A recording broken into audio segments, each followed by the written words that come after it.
Small block, please.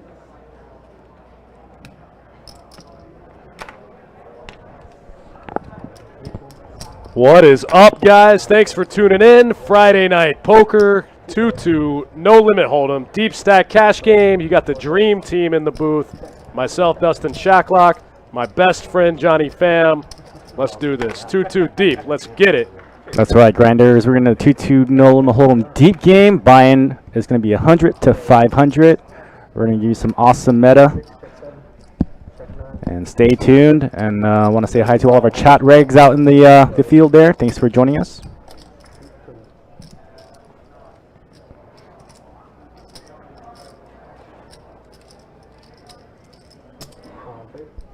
All right, getting into the action here, we got a bet of $12. Queen Jack off. 7-6 suited. It's coming along. Spicy flop right out of the gate. Wow, look at 7-6 suited, picking up some equity here on this ace of clubs turn card. Queen Jack gets there.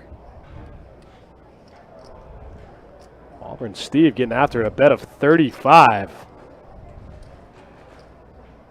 Shout out to the Jack Regs. First one's in the box. Nick from Yuma, what's up?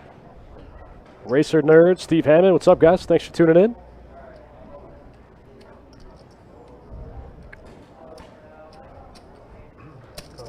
All right, Michael trying to bink that club. Michael T's got a gutter ball he probably thinks is good to the 9. Also does not get there. Looks like Steve does not like that paired board. Oh, Michael clicks it back, ends up with 7 high.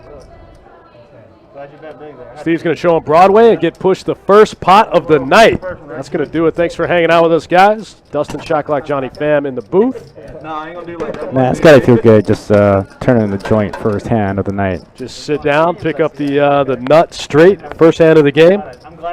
Got a guy chasing a flush draw. And scoop one.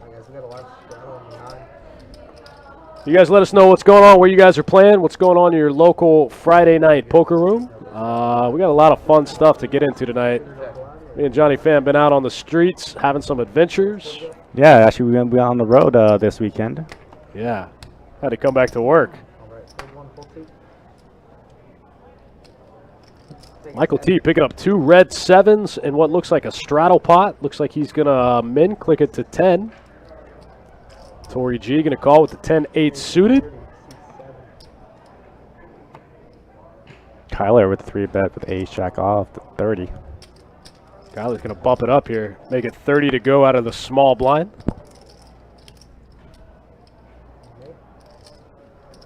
Kevin's going to get in there. Queen Jack suited. D nice. New guy at the table. I don't know D nice. Getting rid of the 10 deuce suited. Dustin, what do you do in this spot? Do you squeeze? I think you could make an argument for either. I think you could make an argument for folding or squeezing in this spot. They're deep enough. I think you could honestly probably just call. Just Ooh, because you're but so mucking deep. was not the answer, I don't think, in this game. You definitely want to try to limp there, try to set mine in that spot. And look at that. What I got there. And we got some massive action, too, with Kyler holding the ace of clubs. Oh, wow. And gets there. I think with 2 7s in that spot, you're going to have position the whole hand. I think you can call most of the time. There's already so much money in the pot also, and all the players are so deep. I think it's a pretty easy call. Definitely.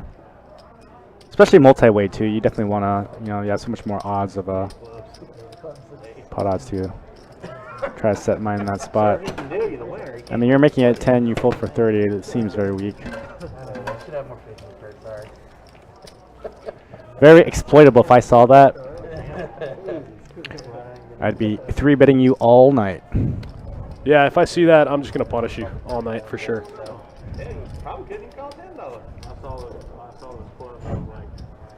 Bob in the chat says 2 days to live poker. That's got to be exciting.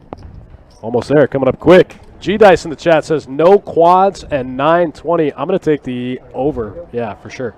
I think that's, I think you're just giving it away at that price, buddy. I'm going to take it. But you are very good at these things, so You've proven me wrong before. Barbecue Killer making it 10 to go. Under the gun with a suited ace. Auburn Steve trying to sting him with the 3-4 suited. So that's going to make the call. King 10 off. Kyler's getting a good price in position with the 9-8 offsuit. So is D Nice out of the big blind. And Seth just binks it right out of the gate. Kings and 10s with a deuce. Easy game.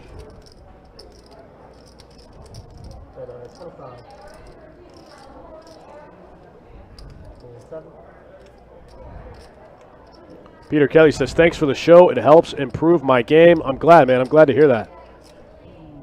Johnny and I have put a lot of years into the felt, so it's nice to be able to share some of this information we have. Yeah, definitely. Especially watching poker a lot, too, you know. Yeah. You get a lot of special insight just watching these live streams, interacting with you guys. Johnny and I probably have almost 30 years of experience between the two of us, probably more. I've been playing almost 15 years. You've been in the business for 15 years. Probably played before that. Definitely. Johnny and I have been around the block. We've been in the streets. Looks like a straddle under the gun from Auburn Steve here. Michael T is going to look down at King 4 offsuit and presumably put that right in the muck. Yeah. You and I combined still don't have as much experience as G-Dice apparently. Been playing about 50 years. So we're going to limp in here with the Queen-Jack offsuit. Yeah, the one thing about poker is always evolved. So whether you've been playing 1 year, 2 years, 5 years, 10 years, 20 years, the game is almost always never the same. That's true. That's a good point.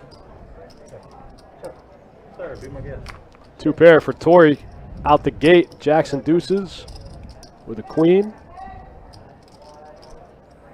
Especially these days in tournaments, man. I mean, there's so many people that are just studying so much, you know, studying these solvers, all these algorithms. It's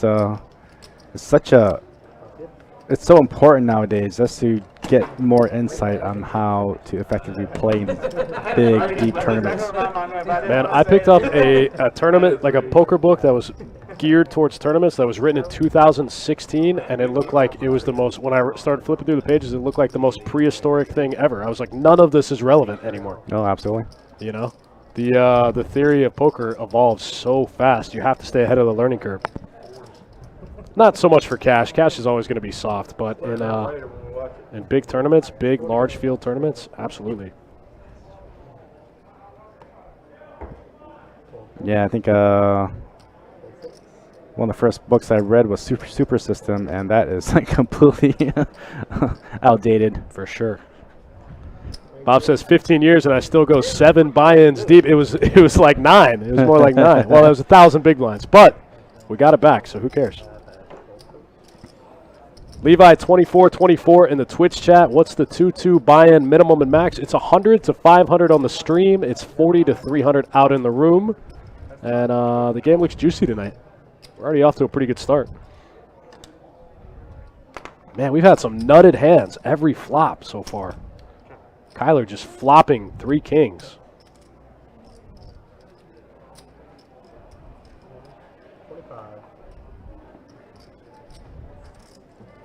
John Goodman says, who are the dealers? You got Kirk Chewy right there in the box, and he will be followed by the man, Billy Colvin, shortly. Looks like D-Nice going to step in it a little bit. Picks up some equity here on the turn. There we go. Now Kyler's going to punish him. Bets 50 into, what about 110? A little less than half pot. D-Nice drawing very thin. Drawing to less than 10%. Gives it up. Kyler shows him. Takes it down. That's 2 out of what, like 5 so far? We're about 5 hands in, and Kyler's won 2 of them. That's right. What I've seen a lot of lower limit cash game players have been their c-bet frequency is a little bit out of whack. Yeah, absolutely. That's one of the hardest things to really dial in, and you know, a lot of them just think like 100% c-bet is the move, but board textures should really drive your whole strategy when it comes to c-betting. You know, it's okay, especially in multi-way pots, and at the lower stakes, every pot goes multi-way. So a lot of people don't realize how much checking you should be doing, even as the pre-flop raiser, you know? Especially in multi-way pots. Yeah, guys, if you haven't tried the down bet strat, effectively works just as good as checking. More than not betting. G-Dice says, don't forget about position, also very important.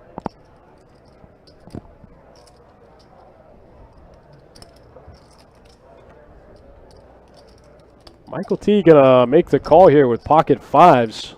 Not sure what he's trying to do here. Well, if you're going to be calling pocket fives, you should have some kind of idea of like playing post. You know, intend on, you know, throwing a bluff out there every now and then. Ace is definitely a scare card. Yeah, that's not even a really great spot to hit your two outer, because the two outer to the fives would make the board even more coordinated, and that's not something you really want to see. A couple guys filtering into the Facebook chat. What's up? What's up, Robert Bish, Dave? What's going on?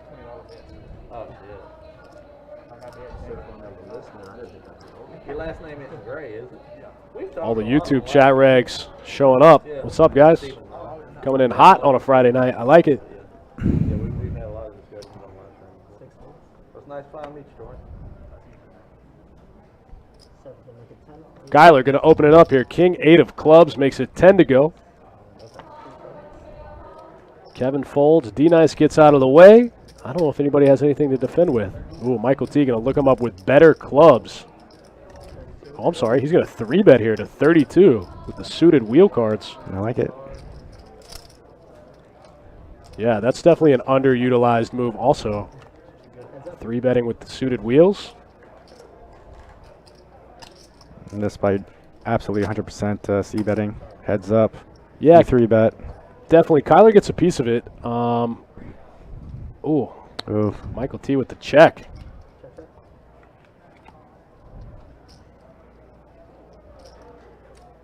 I don't usually recommend down betting out of position in spots like this. I like to go like at least half pot, but I think Michael could have easily down bet in that spot.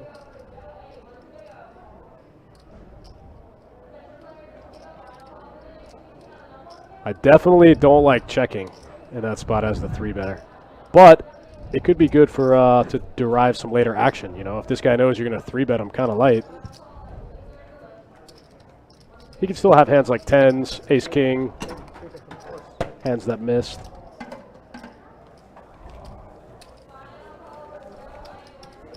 Thanks for tuning in, guys. Friday night cash game, 2-2, no limit, 100 to 500. We don't get to do these small games on the weekends very much. I'm kind of pumped to be in here.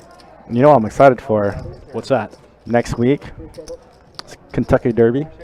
Oh, you're excited for the Kentucky Derby? Kentucky Derby comes into town, and we got action for it. We have a whole series of events for that weekend, too, called the Trifecta. So if you like betting the horses, it's a great time to come to the poker room and play some poker as well. Yeah, that's a great way to have like a nice little sweat. Come in, place your bet, go jump in a game, sweat the TVs. This time Steve with the suited wheel cards, he's just going to call. It is. We do some cool stuff. Like I said, we love doing stuff like this.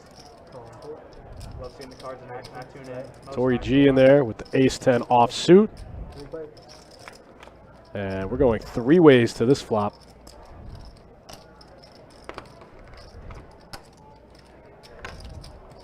Looks like Auburn Steve's going to be the only person to get a piece of it in position. Let's see if he peels one time. He's going to have to call a 20 ball from Kevin, and he does. Anything good, sir? Looks like we're going to go heads up to this turn. Kevin picks up some spade draw.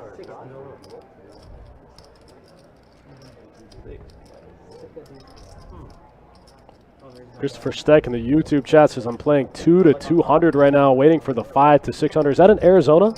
I'm assuming. Is that what they? Is that where they play that? You're right, it is. Didn't know anything about it. Yeah. Kevin barrels that spade draw and manages to take it down. That's the power of betting with some backdoor equity in that spot, you know. Yeah, I know Steve was calling on the flop and then lucky turn. I mean, with ace-4, not really going to be finding many cards that improves your hand. Maybe an ace. Charlie Ball says, how deep is the list? Well, to be honest, I think we got through the entire list before the game started, and since then, the list has grown to 13 deep. We got 13 people on the list for this game. We'll be able to keep this thing packed, and we'll be able to stream pretty late for you guys.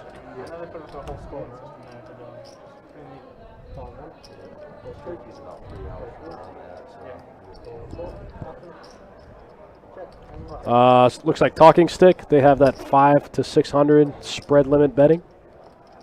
I heard Colorado just did away with that. Colorado is full no limit now. I'll have to do a little more research on that. Come visit. They have the cap buy-ins. You can only buy in 100 at a time. Is that what they used to have? I think it was you could only bet 100 at a time. I don't know what the buy-in structure was, but I think you could only bet 100 at a time. Kyler flopping top 2 pair on this King 7-4 board. Kyler running pretty good so far to start the stream. Picked up probably 3 of the first 10 pots. That's strong.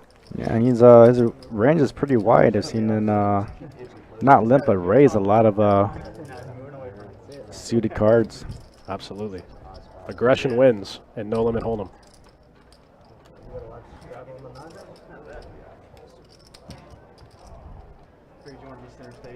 We are, the rest of the room picking up speed here. We're catching up. We got a bunch of games going. It looks like we're only getting busier. Approaching that high hand at 8 o'clock. And then the cash games are going to get off the chain. We got a lot of 2-2 games. We got about 12 2-2 games. 10 2-2 games. 6 2-5 games. I can tell you right now, if anybody hasn't noticed, this the industry right now with poker, in any gambling spot right now, post-COVID, has been exploding. Players are hungry, they want action, they want to play, they want to travel, they're ready to go. That's right. People are getting out, getting their vaccines, like ready to just get it. Yeah, we were in South Florida, and like every day that we went to the poker room, all the cash games were about 30, 40 names deep in all games. I wish they had been only 40 names deep when I got there. Every day when I got there, the lists were like 80 deep, 120 deep. North Carolina? All right, sir. I'll check to the Tar Heel over there. Brandon Allen says, what's the biggest PLO game running tonight? Looks like we have 3 5-5 games, but we do have a list starting to grow for 5-10 PLO. 40. I think probably a lot of our big 5-10 PLO players probably left to go play the WPT. That game might not go. But we do have 3 5-5 games, and with those guys out of town, they're going to be juicy, for sure. Oh, I got to give an honorable mention to Toby Boaz, just being second place in the 2,500 out there. What a crusher. For a cool 200K. So Jacksonville Crusher making moves, making 6-figure wins. It's one guy you got to keep watching out for. Toby is a crusher.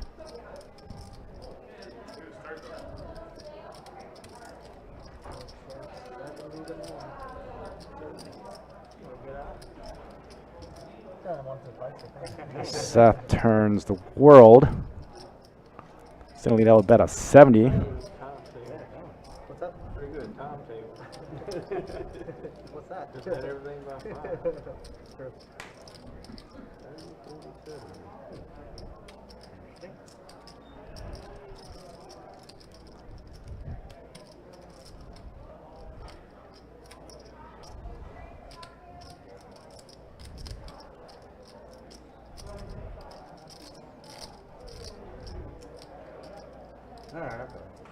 All right, Steve does make the call. River card, and it's a 6. Check. Ace Jack, sir. Good. Queens. Yeah, Queens. You'll see in a little while. All right. I know. 15 minutes. My man. My man. Would have liked a little raise from Steve in that spot, only because, yeah, if you think your opponent has queens, put him to the pressure. It was a very textured board, too, so there were a lot of draws out there.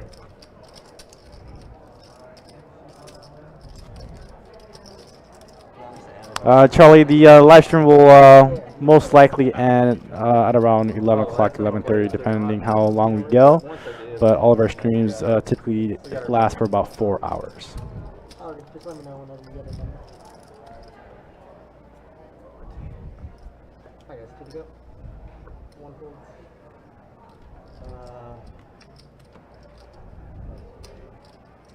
Let's try a dozen raw, hold it slow again. Alright, raise to 12, 3 folds. Steve, UTG +1, picks up the king, jack off, raises to 12, and Tori finds some pocket rockets. He's going to raise it up. Damn, Torrance, that was just bullshit, man. Raise to 50. I was just bullshit. Most likely we'll get very little action on this 2-2 game with the bet of 3-bet to 50. I'm beginning to see why you don't like this damn hand. And I'll take down a small pot. That's the shack lock. Nice. It's good hand. Nice hand, Torrance. Huh? They're pretty decent this game. Yeah, Bethany, we're pretty busy tonight. As far as the games in the room, again, we had about 12 2-2 games out in the floor. 6-2-5s. We have a good 5-10 list. 3-5-5 PLOs. Bunch of limit games. The lists are relatively not that deep, but we are gearing towards the high hand, which starts at 8 o'clock tonight.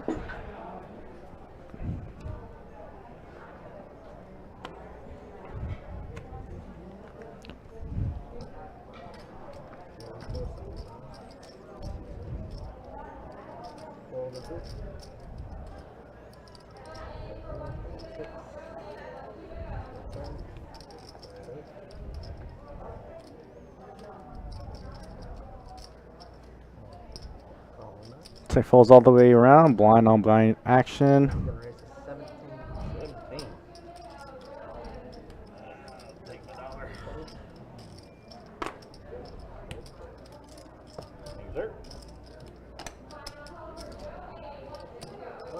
Take her down, boss. Take her down.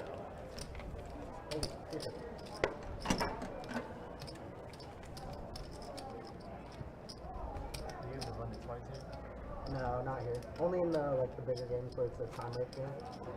Yeah. We're still eligible for like 5 minutes. Yep. It starts at 8 o'clock, yeah. I gotta hit one of those now. Every 30 minutes? It might be about Is it both cards here? both cards, yep, both cards have a play. 530 minutes. Yep.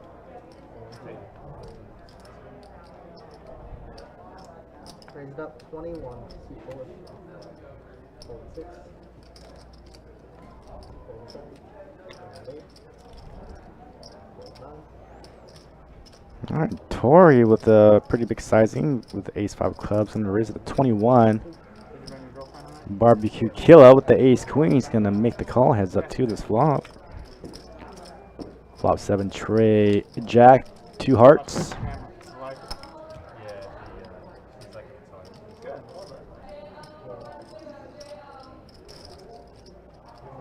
And checks around to the turn. Ace will hit the turn. Oh, Barbecue gonna be still playing his ace queen. He's gonna use Tori to bet his ace 5. And just a call. River 10. So I think Barbecue Killer missing a little value here. I think Tori with his very small ace, because he's been playing so passively. Thought he was gonna check, but he's gonna go in and like to try to make some thin value. And Barbecue Killer is gonna pick up this pot with ace queen.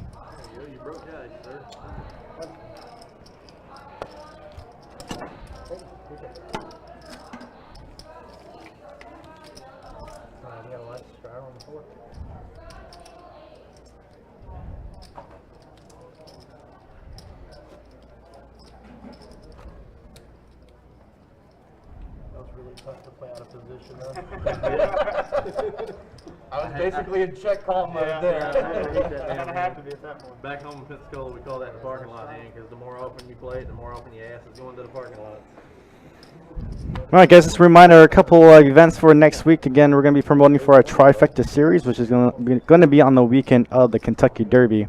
So the opening event will be on that Friday for a $1,000 buy-in called the Starter, which starts at noon. And then following that is our main event, 2K buy-in at noon, the Trifecta Series main event. And then on Sunday will be the closer at a $500 buy-in. Again, that tournament starts at noon. We will have satellites into the main, 10-seat guarantee that Thursday, April 29th. Again, 10-seat guarantee, 380 buy-in for that satellite into the 2K main. So come check us out. We're doing a lot of promotions to try to fund these events. And maybe you'll take one of these Trifecta Series events down. Again, these are all going to be one-day events.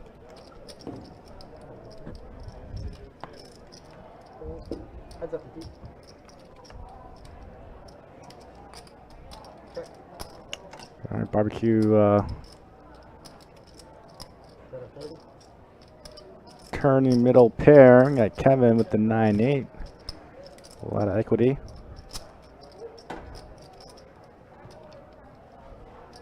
Looks like he'll miss the river. Check and barbecue killer will take over that pot. Profit of $60.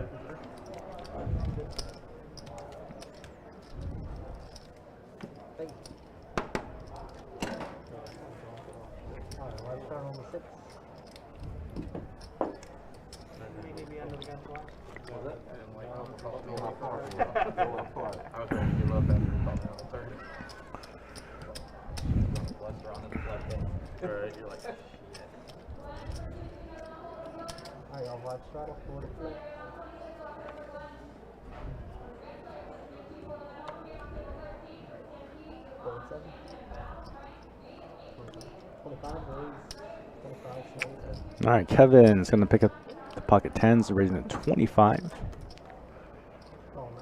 D-nice, ace-5 suits, going to make the call. Almost 3 picks up the 6-5 clubs. I just couldn't remember if I put money on it. 3 players and me. Our four-way action to this flop. Flop 7, Jack 8, and 2 clubs. Huge flop for Auburn Steve now with the open-ended straight flush draw. Straight and flush draw, excuse me. Big sizing from Kevin pocket tens with the Jack out there. He does have a gut shot straight draw.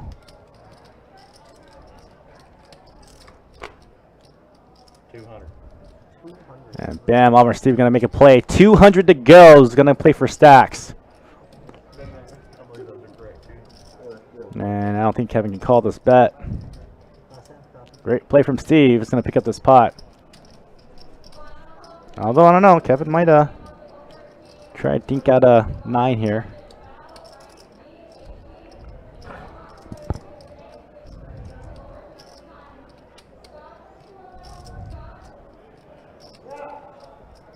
Although he could sniff out Steve, betting so much, could he really be on a draw? It's a very texturized board too. You can, whoa. And Kevin makes the call.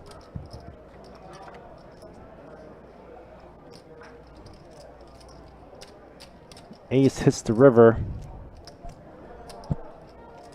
And at this point, I think Steve's only move here would be shipping it all in. Pot now 504.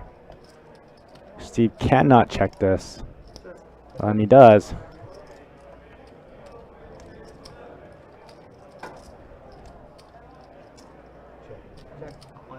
And 4 spades hits the river, and Auburn Steve makes the straight.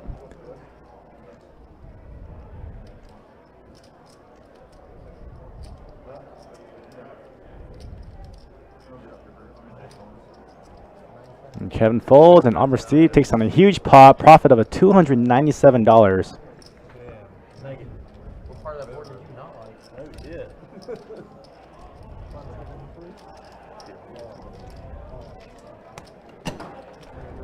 Chewy. Redbirds fly. Is there? Thanks, Julie.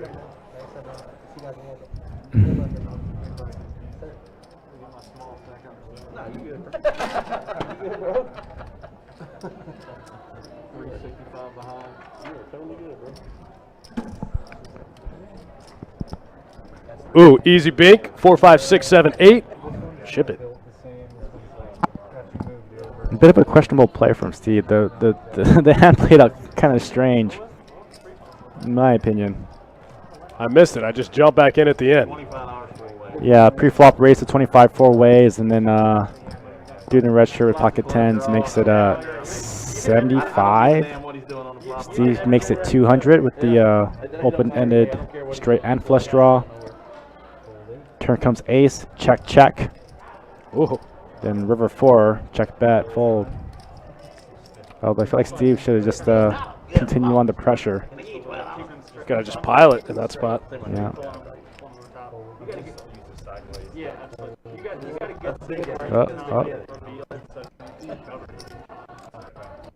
I apologize. I talk a lot of shit when I play.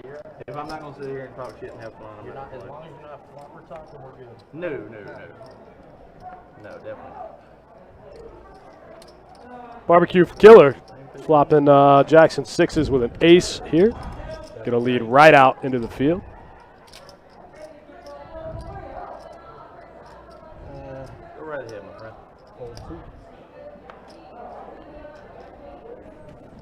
Let's check this out. So on the YouTube, the subscribe button's hiding the board. Is that what I'm saying?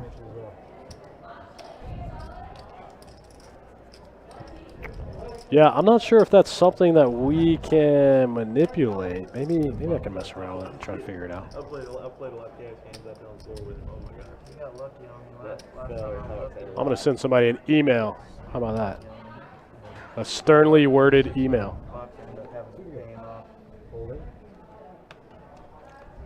Charting 22 says, I'm from the UK and I miss being able to sit down like this in a casino.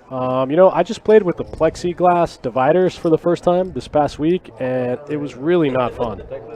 I almost wish that I just hadn't, to be honest with you. I just waited till they took them down.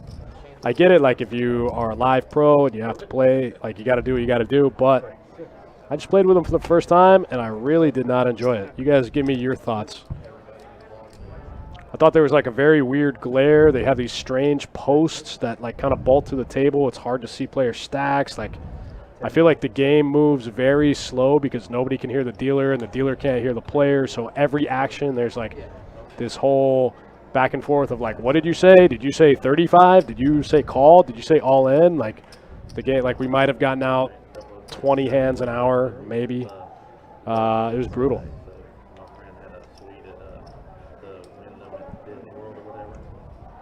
You guys let me know your thoughts on the weird glary plexiglass. I was limited on what I could do, obviously, in a wheelchair. So that's fine. As long as you know.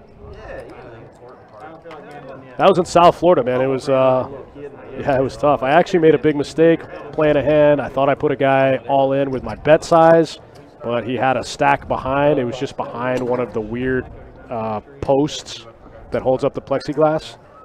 And I ended up putting myself in a really weird river spot. It just, you know, it wasn't good. It's kind of my own fault, but I'm not going for that much more. I was trying to set a price. Justin Miner says the Hard Rocks are really uncomfortable to play at. Yeah, and I kept picking up my phone to like check something on my phone. I kept running my phone like right into the plexiglass. I kept like punching the plexiglass every time I looked at my hand and lifted my hands up. Oh, kept punching it. Yeah, if I stacked my chips higher than one stack and I would like go to bet off the top of my stack, I would just pick up some chips and run my hand right into the plexiglass and drop all the chips in a pile in front of my stack. It was embarrassing. I felt like it was my first day ever playing poker. It could have been the Heinekens. I don't know if horse racing is. Horse racing is really popular. I mean, James Kelly says played in Hollywood, Florida. They had the same thing with the glass cubicles. It was awkward. Yeah, and it makes you feel like very confined. Like it makes you, I don't know. I wasn't a fan. Should have just waited. Felt like I was in poker jail. Yeah, poker jail a little bit. Kyler opening up here, flopping the nuts. Look at this guy. Up 121 bucks, 40 minutes into the stream, flopping nut flushes. That's a pretty juicy flop for Barbecue Killer, too. He's going to check it back. Oh, wow. Makes Oh, two two pair. pair. Let's play a big one. Ooh, I don't like Kyler's check here. I definitely would have bet small. Absolutely. That's a great spot to lead out. But I guess he's electing to check raise here, I believe. I mean, if you're going to check, you got to raise here. No, check, call. Keep him in.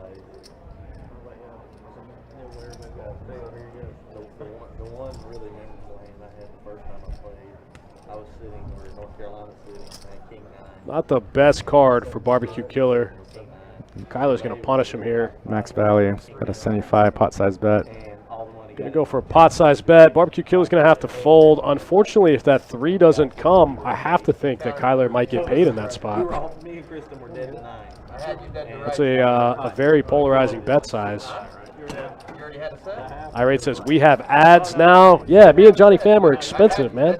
We can't just be sitting in here for free. I had the ace. Oh, no. Yeah, you guys smash that like button one time, so they'll keep paying us, keep us employed. It also keeps the algorithm up too. The more likes and subscribes, Absolutely. the more ads you guys are able to watch, the bigger our stream can get. Yeah, so you're good then. Yeah. I think we're what, top 3 or 4 streams on any streaming platform. We have to be. We have the best production value. We have the best fan base. We have the best commentators. I think Poker Go now is has licensed a lot of like the old content, so they're restreaming a lot of the old school poker streams. That's cool. I like that. I grew up on that stuff. Yeah, when you start seeing Sammy Farha and Sean, and then not Sean D, but I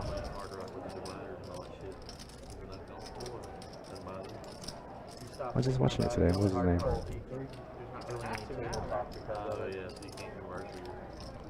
Kyler getting there with the king 6 suited in position, and we're going 4 ways to this flop. Where I want to be able to talk to them and try to get information. Oh my God! Trying to get them to call. Smashing it. Flops 40% of the equity 4 ways. That is strong. Justin Miner has a fun point in the YouTube chat. He says it's funny to hear how our strategies differ, how we play different spots and different hands differently. Johnny and I actually talk a lot about strategy. We can be far apart sometimes, and we can be right on the same page.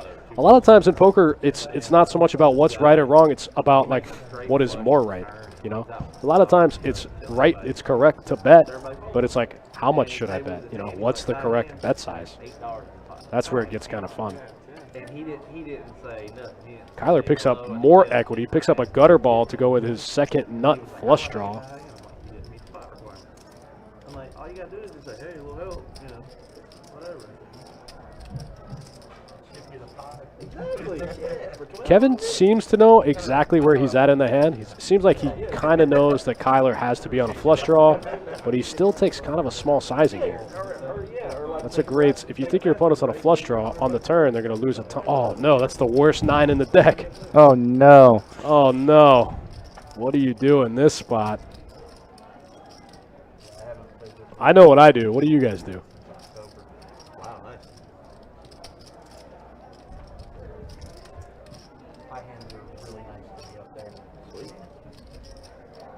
Oh, man, that's the worst 9 in the deck. I mean, Kevin's about to put That night, 85% of his chips in the pot. Manny that does shit like that, he'll get high Oh, just a call? all the And it was on 2 different tables too, so it wasn't like I just. Just a Yeah. call from Kyler? oh, wow.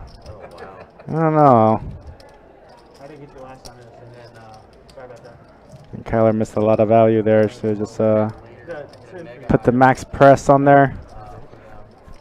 one more stuff. Kevin might have been able to turn that hand into a check call in that spot, you know?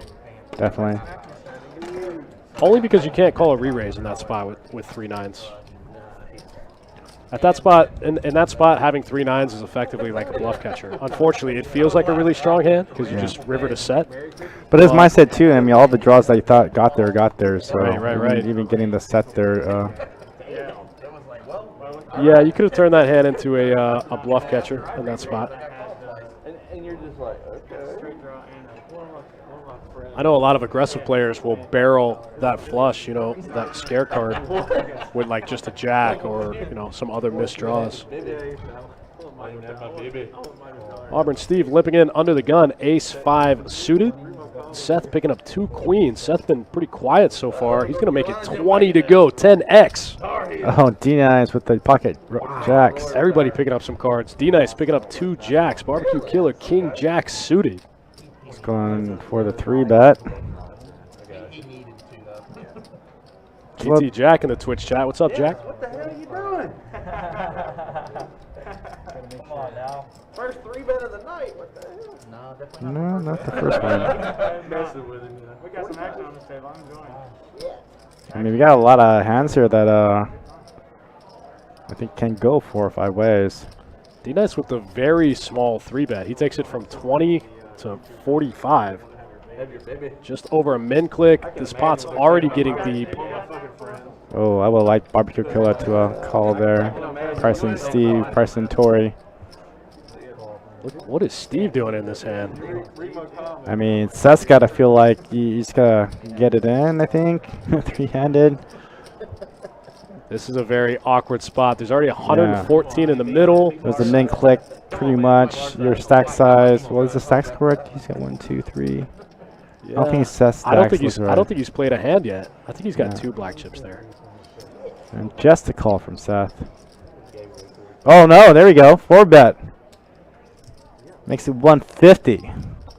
These guys are putting themselves in some tough SPR spots, right? So like there's 250 in the middle. Seth has an SPR of less than 2.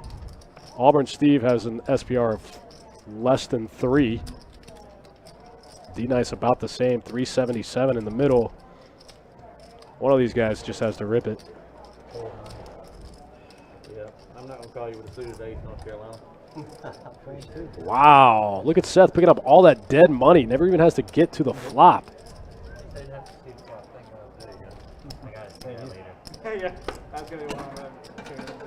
That one and the one you told me about. I kind of like the 3-bet out of D-Nice in that spot, especially if you can 3-bet and fold, you know. Manages to get away from it.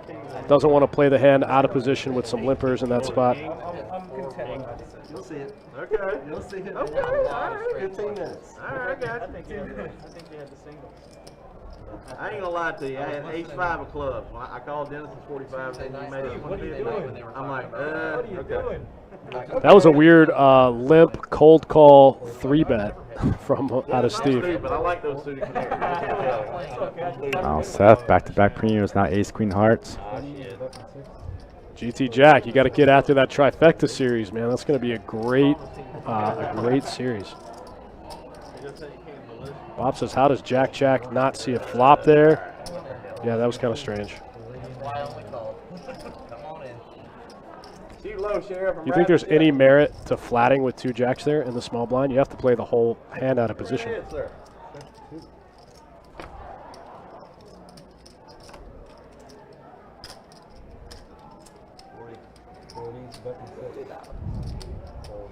You are all good, sir. Ace Queen, Seth, 2 in a row. 2 nice pots back to back. Seth been pretty quiet so far, and then all of a sudden gets on a little heater. Right when he actually does show one. I know, right? Nah, you good, bro. It's all good.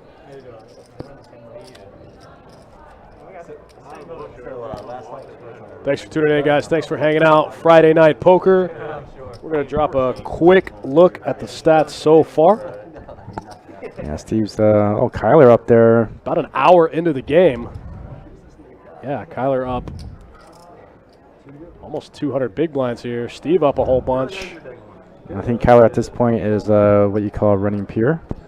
Running pretty good. Him and Seth both. Seth picking up 100 pre without ever having to get to a flop. 50 bigs.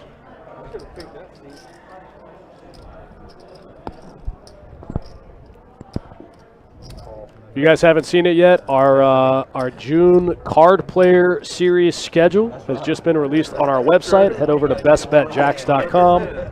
Find what events you want to play. It's going to culminate in a $2,500 main event. 100%. Yeah, it's been about a full year and a half since we run a full series with a tour attached to it. Yeah, we haven't had a tour in a while.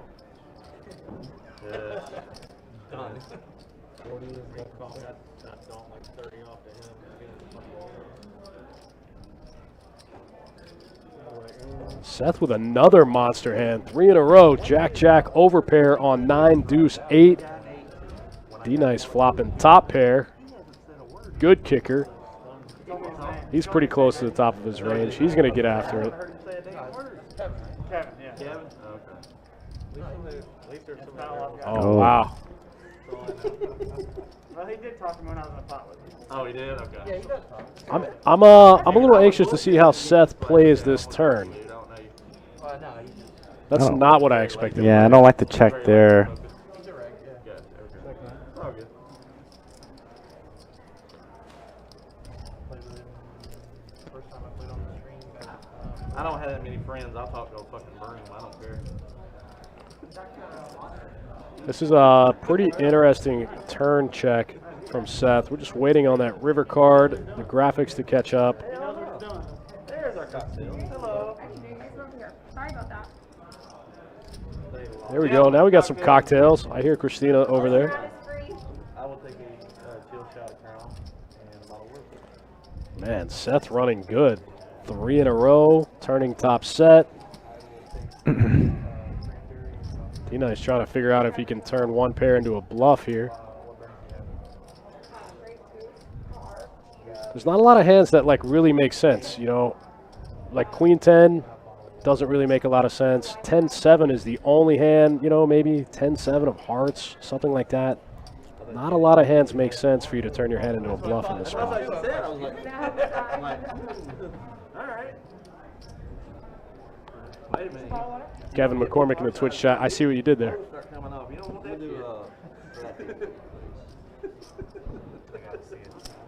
Wow, D-Nice makes the call.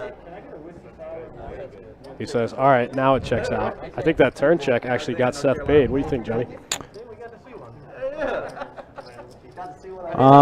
Curiosity is what got him. I feel like if he bet smaller, if he bet again and sized that a little bit smaller, he could have got a little more value out of it. You was in the pot. Did you get your beverage? I did. Yeah, thank you, man. Yeah, man. Seth takes a nice sizing there on the river, and D-Nice pays him off with one pair. Oh, good, man. I'm really narcissistic. Turn pair nines into a bluff catcher in that spot. After I played, like, Oh, look at this, firing up a 5-10 no limit hold'em right now. Juicy, that's my game. Who's on that list? Juicy. Got Michael, Alice, George. Chuck, Don, it's gonna be a spicy game. Yeah. Been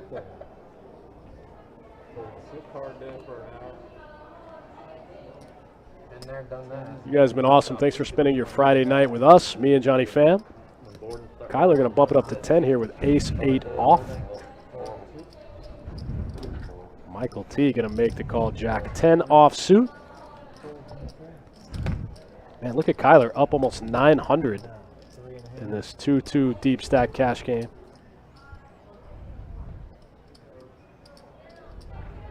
Looks like everybody misses, right? Ace high in the lead here. GT Jack gonna take some vacation to play the trifecta, or the card player. I think it's talking about the trifecta. Need to take a week vacation and play every event in the card player, man. What are you doing?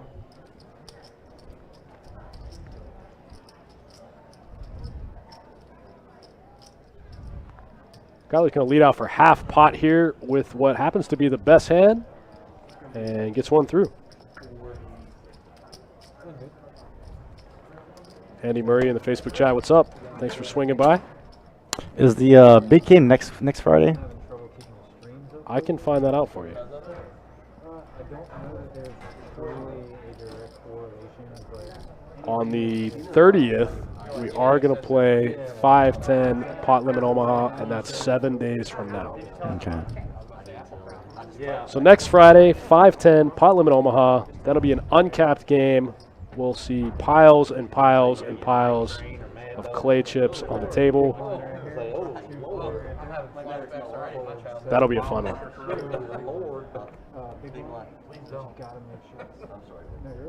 I thought we were playing poker, not golf. What the hell? Justin Miner, what are you going to do if I stake you? I see your comment. Kevin raising ace queen offsuit to $10. What's up with these small raises? Usually when we do these 2-2 streams, they're like opening to 30, opening to 50. Tonight they're opening to 10. I don't like that. Make them bigger. You guys play for stacks. If you've ever sat at the table with me, you know I like to play for stacks.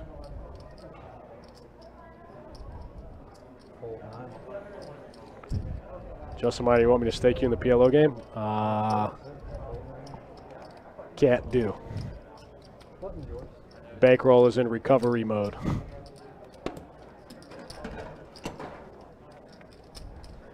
Bankroll on life support.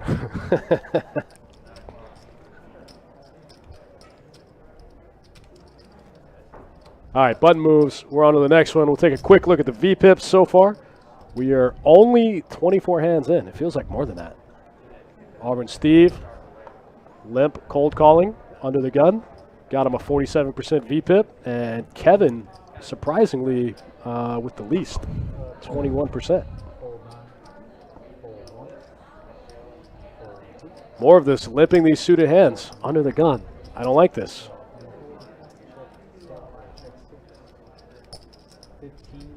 I feel like that's a byproduct of like not exactly knowing what to do with the hand, but you know it's a good hand and you want to play it, you know. I used to make that mistake too. You're like, oh, this hand's not strong enough to raise, but it's too strong to fold. I don't really know what to do with it.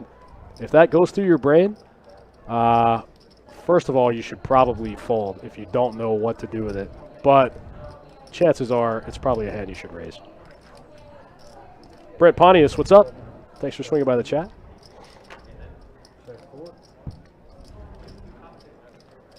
Jack, Jack 5. Pretty good check from Kyler. Turns 2 pair. 20 is back to 7.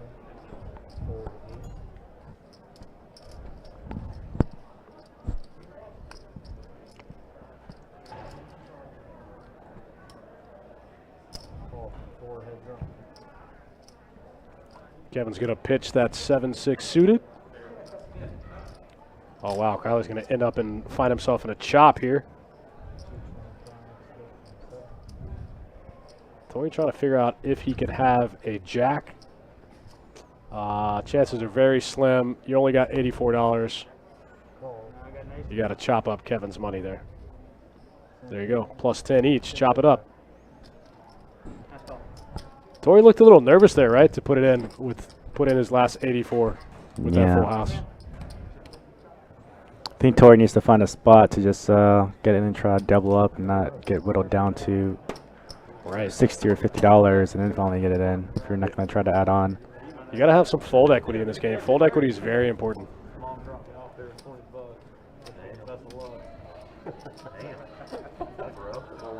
Justin Minor with a pretty good point. If you don't know how to play a hand pre-flop, you will probably play it worse post-flop. You should just fold. I agree with that. I do. I also think that usually those hands that fall kind of in the middle that you don't really know what to do with are hands you should probably raise.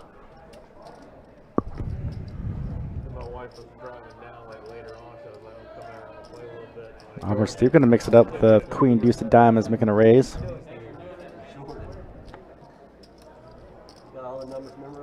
Pretty much. Auburn Steve playing like me. Playing like me stuck in a game. Although Steve's up. I know Steve's up. Playing like me. That hand starts to slide into my raising range the further I get stuck. He wore 2. He wore 45, and then he wore one time number 12 against. When you start raising hands like this, or kind of raising any hand, you have to have like a pretty clear objective. Like, why are you raising? Is there a player that you're targeting in the blinds? Is the button a guy who will call and stack off with any pair post? Like, just arbitrarily picking hands that you like to raise is a surefire way to lose some money. It's probably a good board to go ahead and see bets. Absolutely. I don't see Michael really continuing on. Just 2 overs the paired board. Steve's going to have a range advantage a lot of the time on this board. He should be barreling. I don't think he needs to go that big, but he did. 37? 42.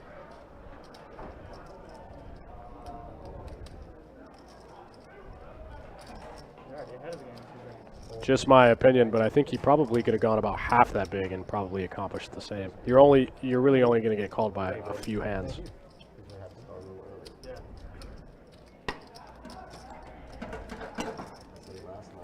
Irate says Queen Deuce is premium. Buddy, when I'm stuck 1,000 big blinds in a game and I look down at Queen Deuce, I feel like I have aces.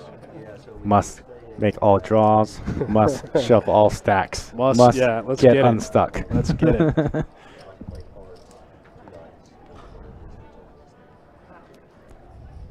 like I said, I spend my time in Orlando, so I split my time between Hard Rock and Orange City. Okay.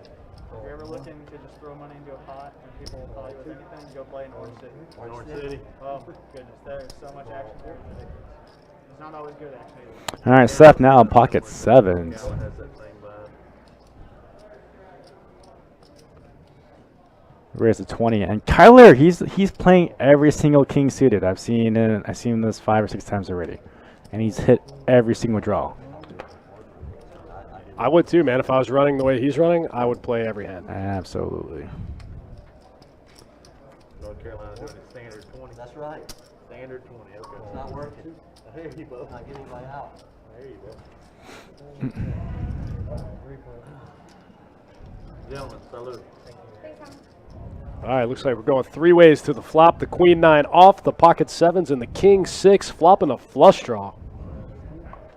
A little bit for everybody here, right? Seth has a pair. Steve's got a gutter ball to the jack. Kyler's got a flush draw with an overcard. How does nobody bet this flop?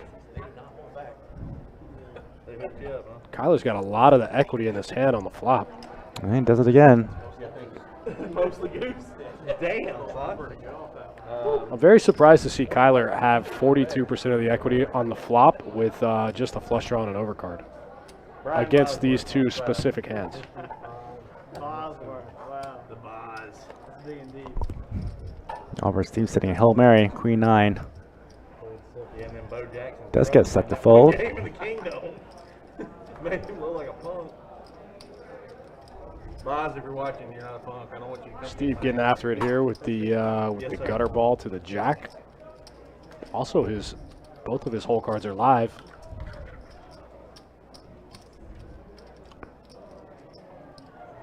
And Kyler's gonna like to make a move. Kyler not quite getting the right price here. What's that? It's like Dragon's Breath. Oh, yeah. What'd you get? We definitely need the Vodka water. and cranberry. Gotcha. It's like all vodka. He says, I'm running too good. I'm going to make the call anyway. Bink, no sweat. He's gone there. He's gone there every single time. Jesus. Unfortunately, Auburn Steve's hand, he doesn't really block anything. That's the problem with betting with a hand like this. What? Not Williamsburg. That's all I want. 100 and a quarter. Whoa. He kind of blocks the hands that he wants his opponent to have because he has the queen and the 9, you know. We have better water? Thanks. We have better water? What you want, Paul? Ma'am, can I get a bottle of water? Can you get a moment, please? Not in general. If you have, when it comes to a bottle of water? I think Steve's under that fancy play syndrome at this point. Just a call for Kyler. He's about to fancy play his way into being stuck $125. Yeah, you're good. Yeah, Steve's going to punt away that. Great bet. But, you know, unfortunately, there's not a lot you can do with Steve's hand. Ace of clubs all day. Check, give up. Let's try. You can check fold, or you can try to run a bluff. Nice call, Bo.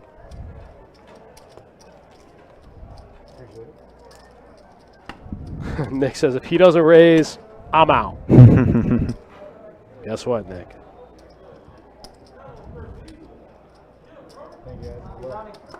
Kyler in town from Orlando. I think he might have said he works for Faded Spade, the company that supplies some of the RFID cards for these stream games.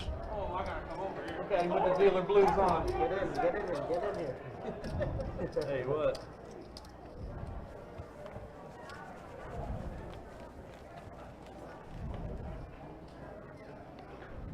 You guys make sure to head over to bestbetjacks.com. Check out that Trifecta Series schedule next weekend.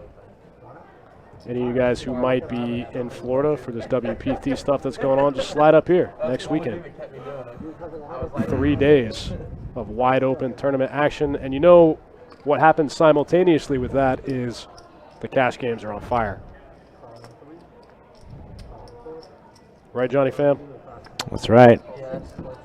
Some of the best times to come play in the room is when there's a big series in town, there's some big events for the weekend. Absolutely. Especially in these one-day events, too, because once you go bust, there's not very many other tournaments that you can play, so a lot of these players are trying to get their buy-ins back.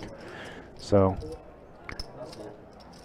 be like me, be in the tournament for 4 buy-ins and in the cash game trying to make that up. Got the blackjack. That was my strat for that trip.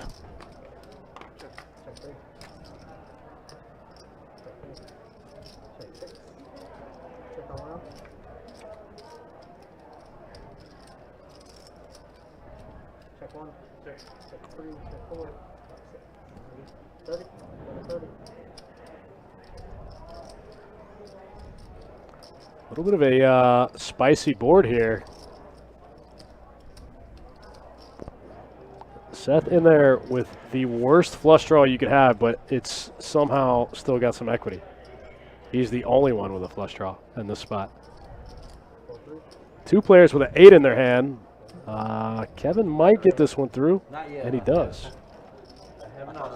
About time Kevin picks up a pot. Been running kind of bad so far since the start of the stream.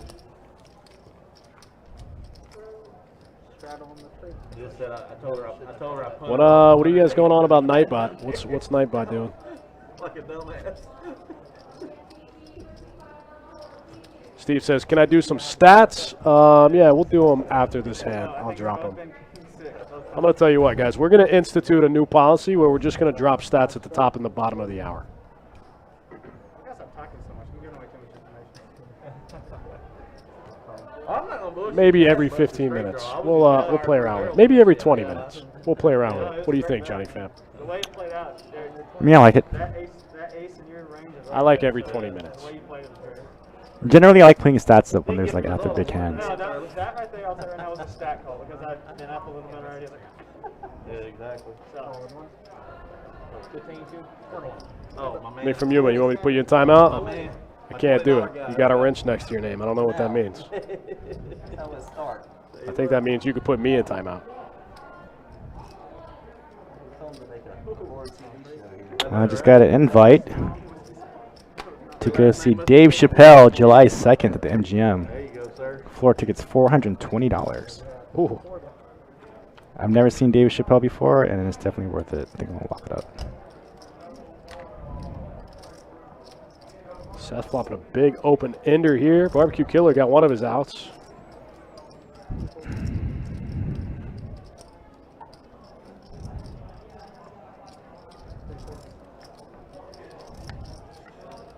Seth's going to make the call here for 50.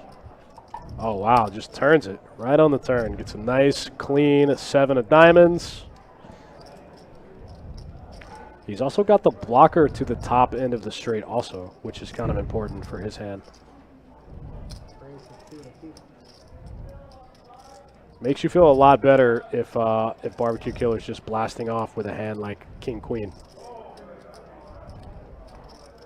Doesn't really seem like Barbecue Killer's style, but he does have some blocking properties with the ace and the 9 in his hand. It's hard for Barbecue Killer to have Queen 9, you know.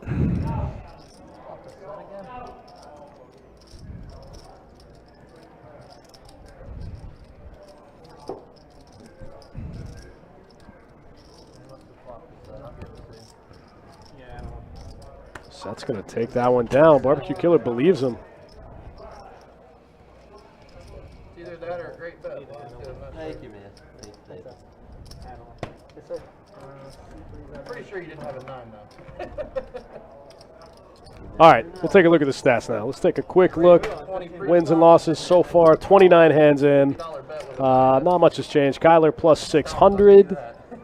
Kevin stuck a little less, got a little bit back. All right, Kev, I see you.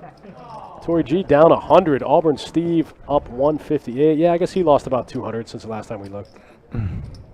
VPIPs about the same as where we left them, right? Yeah, about the same. A little early to get an accurate VPIP stat. We need to pick up about 50 or 60 more hands.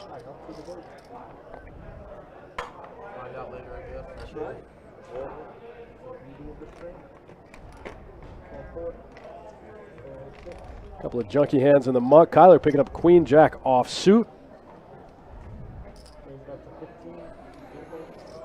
All right, Guns. I'll take a look at that right now.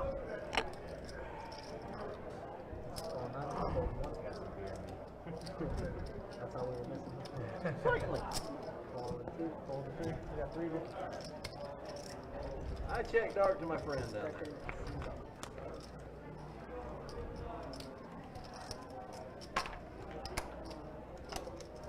Kyler just running super pure, just hitting everything. You can leave that friend shit at the door. Guns, I just hit you back. I think that should be an A firm. I'll get clarification for you. I'll find out for sure. Remind me on Wednesday. I'll actually be with Jesse at the show. So remind me on Wednesday and I'll ask him. But I know we've done it before. It should be fine. Trying to make sure we get a free second round, boys. We got this one. I don't see why not. It's yours. You want it. I was gonna say, I think Dustin got his spiciness that he asked Yeah, for. this is a fun game. Like I said, Ain't that right, Dustin? good people, good poker. I don't know what just happened. I don't know what you're talking about, Steve.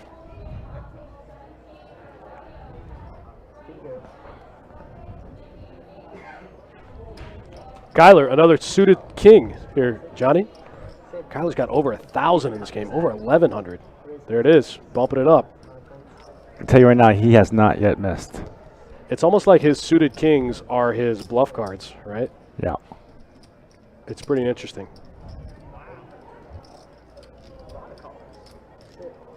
And it looks like he gets after it with those cards from any position. Like he's under the gun +1, opening king 6 suited. And all he's got to do is fire one C-bet, it'll get through. What a great board. Yeah, flops down bottom pair. He likes to check though. Flop goes on the turn. Well, as Kyler, definitely try to take a stab at this. Got to. And now he knows it's got to be good with the 7. Another YOLO bet from Steve.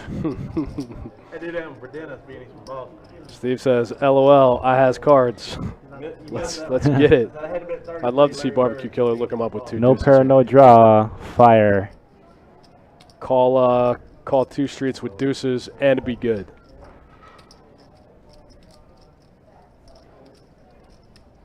Oh, am I going to get my wish? Oh, I'll look him up one time. Sir? That's a negative, right? That's fair to the cards we use. So, yeah, so we're playing card company. These are our cards. I had to play it for Donnie. That's Donnie's hand. That's our logo. Oh, I don't no. I don't like how both of them are imitating the left hand on the shoulder. Poker Go, so if you want to play some like duel or anything like that, you're seeing our cards. WPT uses our cards as well. They're all over the place. No poker in Canada. Stuff in the works right now. Keep an eye on. That's because Canadians are smarter than Americans. They're like, guys, still too early. Americans are like wide open. I really thought you were on a draw. Every time I see the ace, Let's get it wide open. Yeah, pair girl.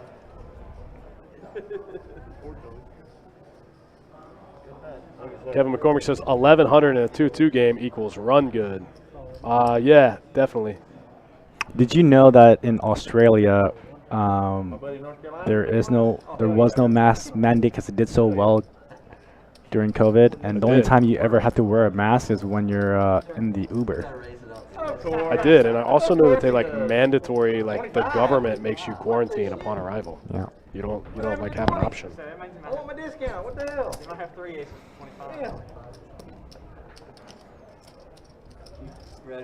See, I'm starting to loosen up a little bit. Yeah, this pot got out of control pretty quick. Starting to come off the rails a little bit. King, queen, offsuit, 8-5 suited. 56 in the middle.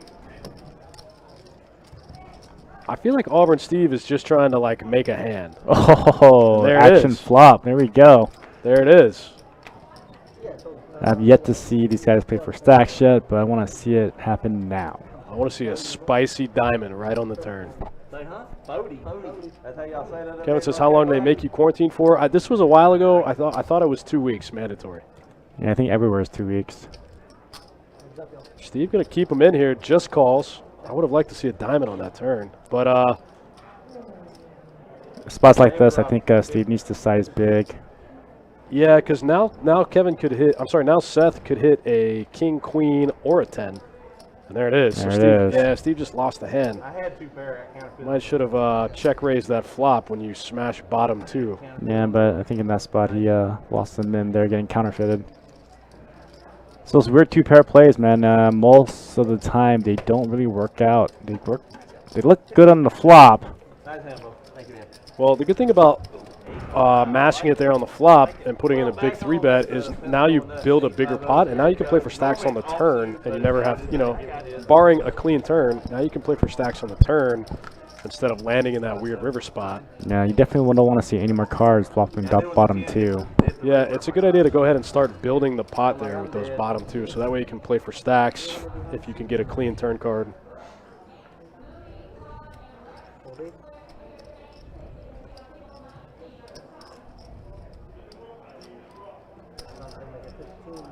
Man, Steve trying to make a big hand, finally makes one, gets counterfeit.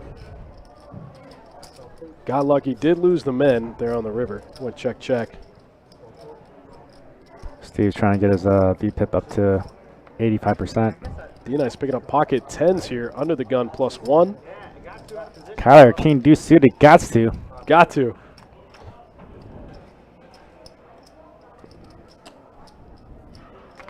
Pretty good flop here for Seth with pocket trays. Flops the open ender. Definitely one of those hands where you turn his hand into a bluff with that board. I don't hate Kyler's lead here. I don't love the sizing. But you flop a pair with some backdoor equity. D-Nice put in the raise here to 65. Gonna put Seth in a weird spot here with 2 trays. Ouch. Can you fold 2 trays in that spot, Johnny? I think I'm raising. Yeah, like what hand are you losing to? I gotta get one. I gotta get one. Nice, man. Pocket 10's good. D-Nice takes down a nice one. Yeah, pocket trays could easily be a check raise in that spot. Definitely a check raise bluff. Check raise and then pile turn. Is it even really a bluff, though, when you block all the hands, you know?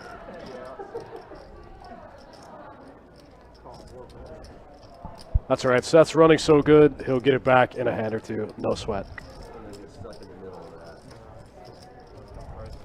Yeah, I felt like we didn't give you one. I know. Please, guys. Don't make me look that bad. The room is getting busier. I'm just watching us open game after game after game. Now up to 12-2-2 games, 8-2-5 games.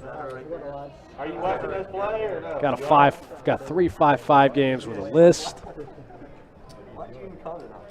Got some 2-4 limit games, if that's your thing. Got a big O game. Wow. The room's getting busy.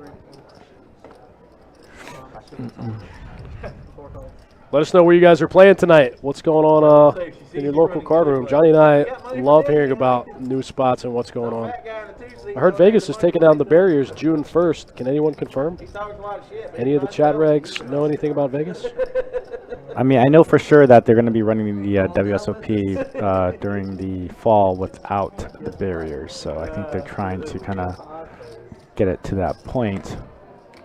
You know, I saw something from the WSOP. I can't remember exactly how they worded it, but it was some kind of like catchphrase about like get vaxxed and come back or something. Like it was kind of gearing towards vaccination. I just wonder if that's something they're trying to enforce, if that was just I don't think like they kind can. of a slogan. I don't think they can enforce that, nor also mitigate that. It's I agree. AJ Trigger in the Twitch chat. What's up, buddy? That's good. Must have a winner. 310s is way the hell good. Man, nice. 310s is way the hell good. Racer Nerd says, now I'm dreaming of Vegas and the Mirage. Me too, buddy. You and me both.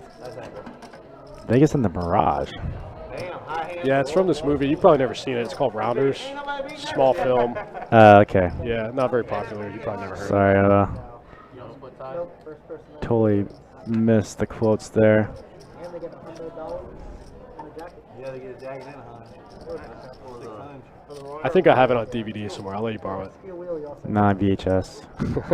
I probably owned it on VHS at one point. well, you could afford a jacket if you know. Oh yeah, we don't. We do not. AJ Trigger had to come find me on the floor to settle a dispute and get this man his swag. Give this man his swag. That's cool. I'm glad you got it. 2 calls, 3 calls, 4 calls, 6 calls. Auburn Steve going to try his luck with the suited king here. King 6 of diamonds, under the gun +1, limp. Tried to get a jacket one time. They said, we ain't got that much damn material. Ryan Bunch says, do we have 5-card PLO? We do. It's a split pot game. We have 5-card PLO high-low, otherwise known as Big O. We don't have 5-card PLO high only. But I'm sure we'd spread it, right? If they wanted to play, we'd spread it. Yeah, definitely. I don't see why not. I mean, it's a big O high, right? Big O high.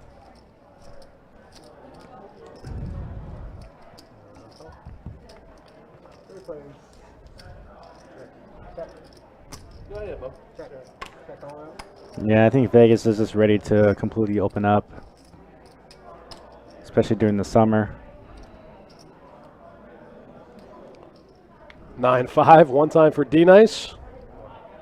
Nice little juicy turn card. Pretty clean run out.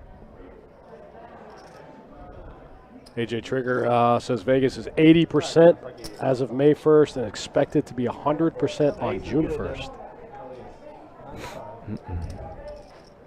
Nice. Good hand, Dennis.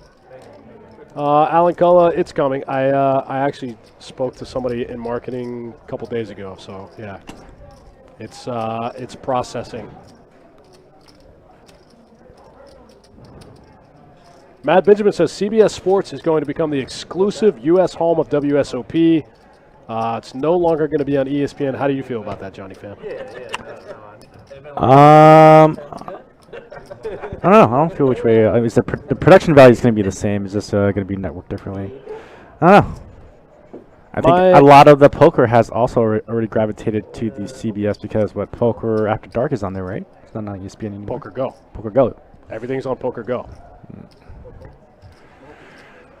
I feel a little. I understand your indifference to it. I feel like it should stay on ESPN just for nostalgic reasons. We talked about it on the radio show the other day, but you remember watching Chris Moneymaker win on ESPN? You know, Joe Hatcham, all of them. They all played on ESPN. I mean, that's just where the main event belongs, on ESPN. Yeah, I agree. You know, I think poker is definitely a sport and should be treated as a major sport. You know, just like the PGA. You know, it's like putting the Super Bowl on Amazon Prime. The main event just belongs on ESPN. Yeah. With the Jack's beef jerky mystery hand. Well, the great thing about the series is that there's always going to be content. You know, between them televising the main, there's also 5 or 6 other events that are going. You know, 3, 4 final tables going at once as well. So it's nice to see the coverage, not just from the main event. I mean, we live in a little bit of a digital age now, so it doesn't really matter what network it's on. We're all just going to stream it anyway. That's correct. You know. But I miss. I like having poker be on TV. It's just the reach is so much more still, even with the advent of the live streams. Matt Benjamin says CBS was the first to broadcast the WSOP back in the 1970s. Who cares? It was in black and white, and there were 35 players. You know, who cares? Modern poker, as we know it, is a byproduct of ESPN. 100%.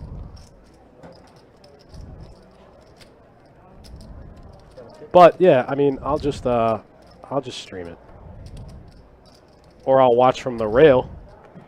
There you go. I've yet to miss a WSOP on the road. No, I take that back. I did miss the year previous.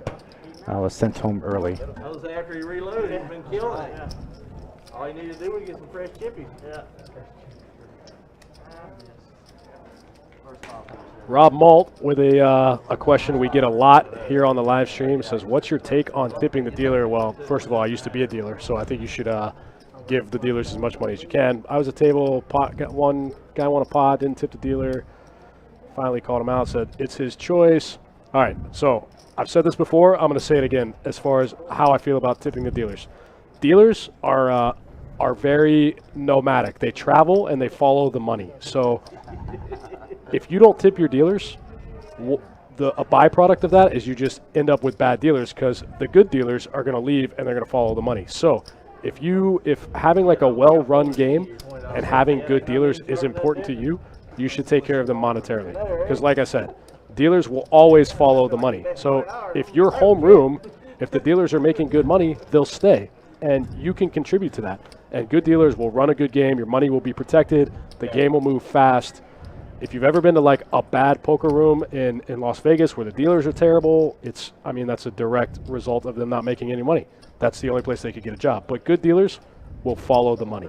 So, he's right. It's his choice to tip the dealers. But dealers don't make any money, man. They'll just leave. They'll go to the next big room that opens. So you should take care of your dealers, from a macro sense to run good games. And it also trickles down to the rest of the staff too, towards the chip runners, the list, the floors. Right. And the reason why you want to have such a great staff in your room is when you want to make sure that they're being taken care of and they stay. Yeah. If you have a good, well-running room, it's a direct byproduct of the dealers making money. Yeah. And you don't want to have a grumpy dealer in your game. Yeah, man. These guys work hard. Dealing's not an easy job. Babysitting 9 adults for 30 minutes at a time is not an easy job. Some dealers make it look better than others.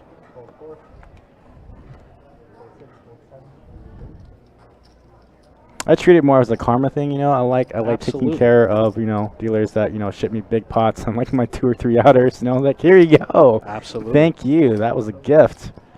Please spread it around. Absolutely. I don't think there's like any definitive amount that you should tip a dealer, but like I said, dealers are going to follow the money. If you don't take care of your dealers, they'll go somewhere else where people do, and then you'll be left with crappy dealers, and then your money's exposed. Your money's exposed, you get out less hands per down. All of it is just bad, Bad last week. Last 2 days.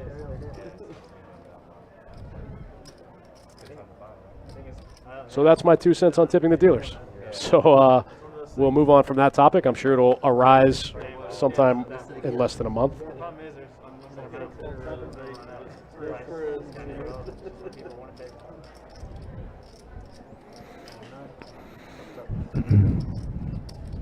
Raised to 55. People.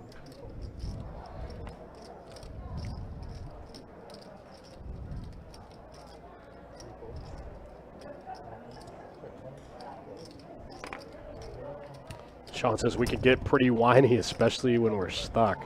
I mean, sure, nobody likes to lose. I get it.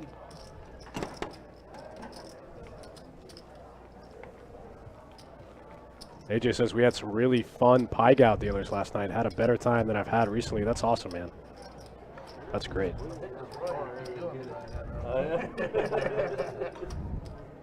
Nick says, imagine babysitting 100 chatters. I'd throw myself off a building.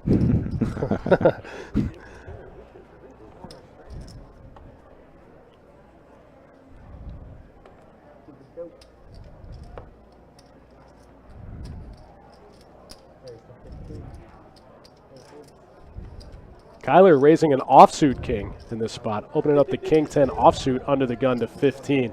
Looks like the game's opening up a little bit.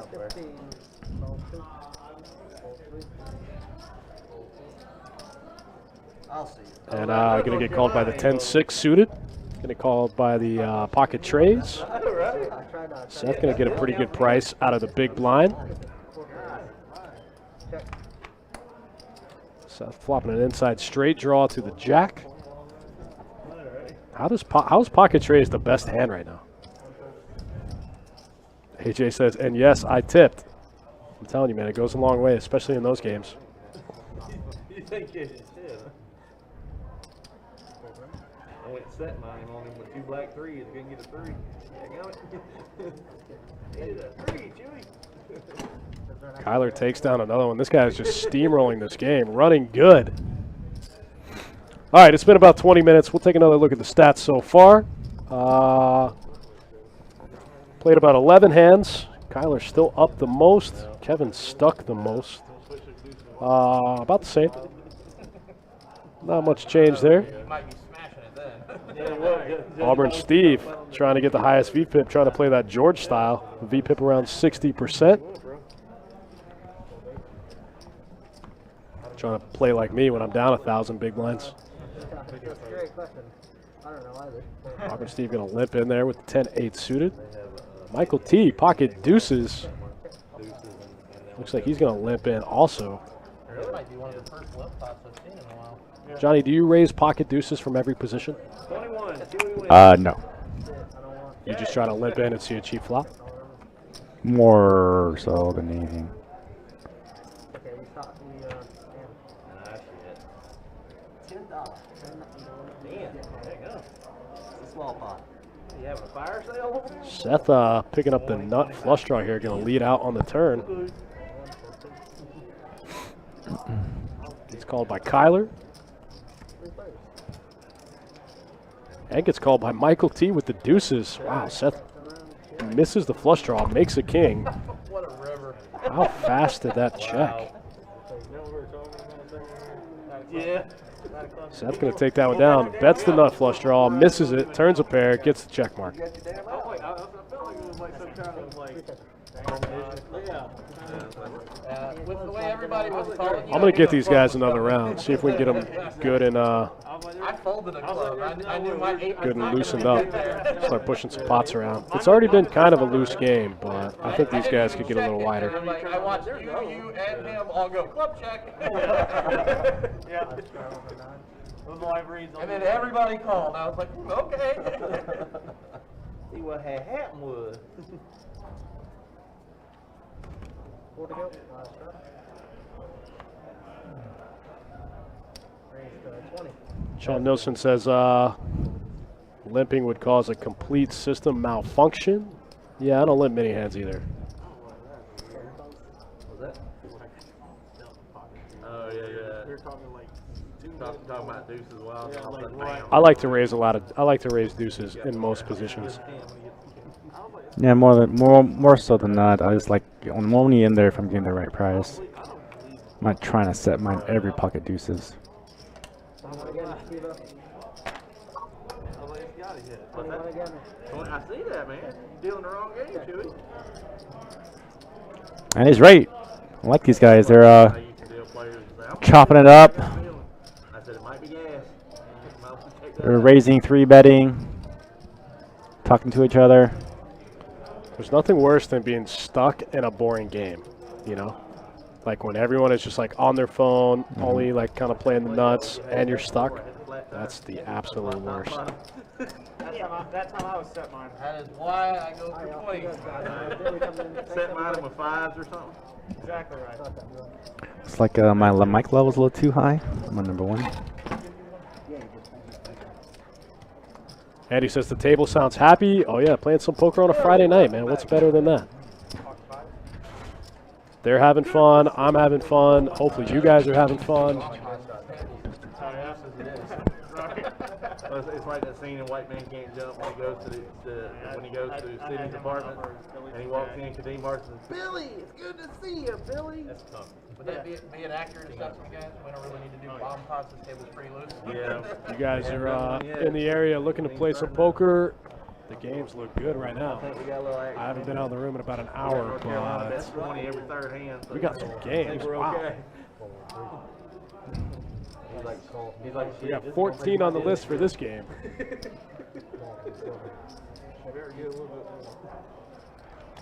That one guy got arrested. Auburn Steve just limping in with the ace-jack offsuit here, under the gun +1. I wonder if he's trying to get tricky here. Yeah, go, Dennis. Dina's going to raise up the 9-7 suited, and this one's going to go multi-way. Wow, I didn't expect that. There was a guy at Disney, and like, he refused to wear a mask. Kevin's going to make the call, Jack 10 off, and we're going to go 4 ways to the flop, 60 in the middle. $10,000 this trip. Ace, 6, Jack, Auburn Steve, limp calls, flops 2 pair. I'm sorry, I wasn't paying attention, Billy. I was listening to the conversation about the Disney trip. Tori G trying to bink that queen one time. He might get it. He's going to get a free shot at it. Or just got a little more dynamic here with that 5 of spades peeling off. 32. 32 was the best one, too. Auburn Steve going to go about half pot here with top 2 pair. You gotta be careful with that.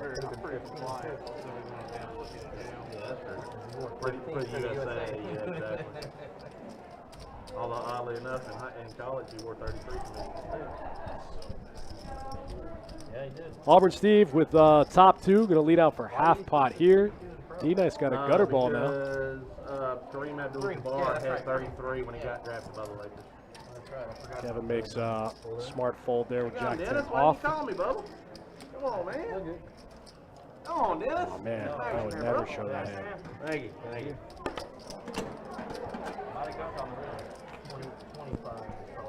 Don't show him that hand, Steve. You want him to think you have bluffs, man. Don't show him the stones. Yeah, show him the bluffs. Show him the bluffs, man. Don't show him the stones. What are you doing?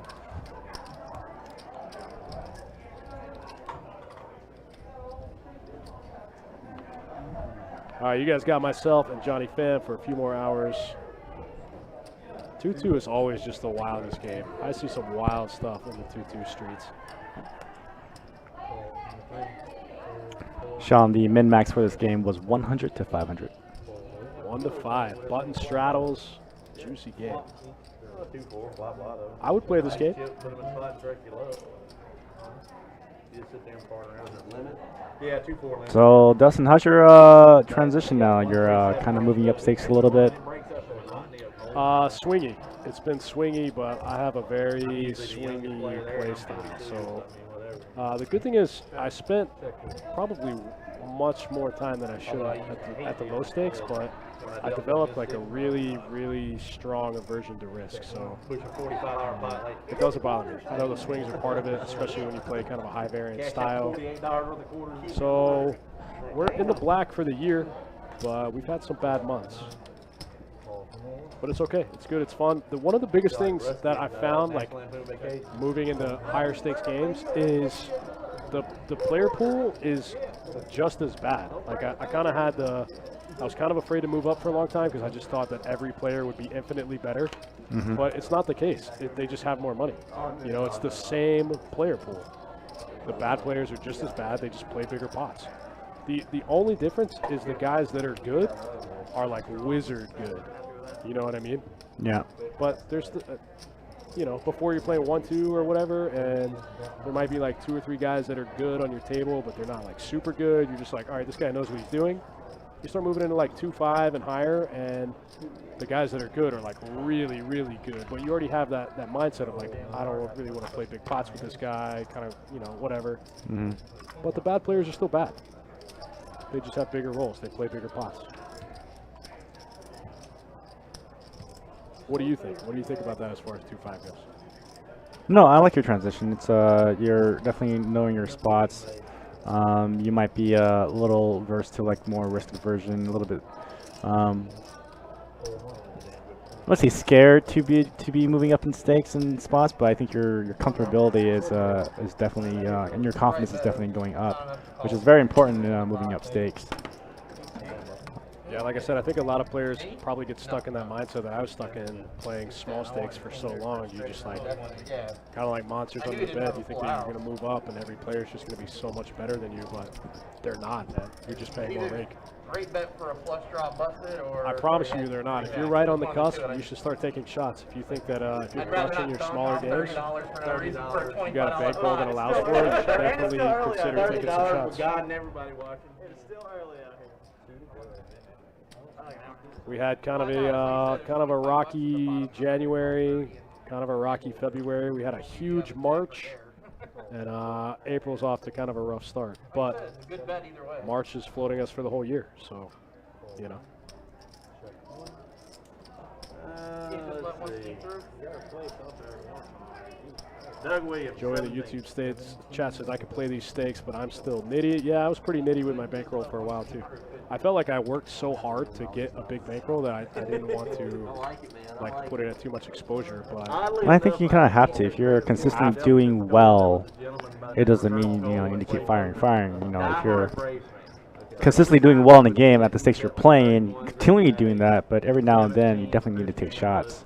You know, all the different freaking Braves, you know, because he knew all of them. And the only thing that didn't fit a sports thing. yeah, if you're crushing your current stake, trying to figure out if you should make the next move, take my advice, just do it. You'll be surprised at how soft the game is. So I can't Yeah, every now and then, just take one of your 2-2 wins, and you're up 300 or 400. Then you got a nice little 2-5 buy-in, and you're kind of free rolling for that night for a 2-5. You don't have to do it every time, but every now and then, if you see a juicy game which you think you can beat, there's just 1 or 2 players that you kind of know that are exploitable. Definitely try to make the move. Nice hand at her. It's not as hard as you think. It's not as scary.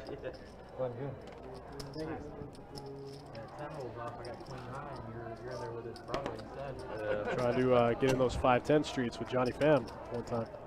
Well, when he bet $10 on the turn, I was like, hell. It's kind of fun. I kind of do the opposite. I play so tight in 2-5, and I just open it up in 5-10.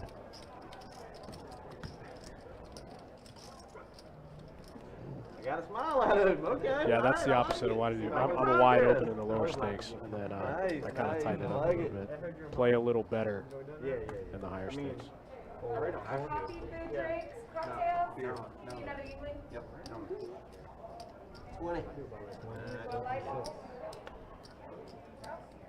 Where you guys at in your poker journey? You guys drop by in the chat, let us know what you guys are playing. I don't really know. I know a lot of you guys play, but I don't really know what you guys play. I'd be interested to hear. You guys play 1-2, you guys play 1-3, you guys play 2-5,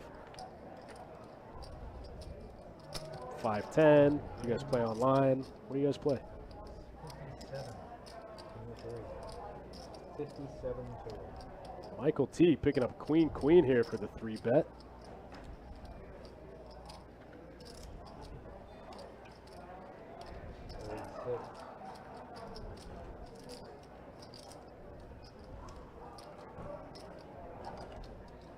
Nice fold by Barbecue Killer. The guy hasn't 3-bet a hand all night. You gotta give him credit for one.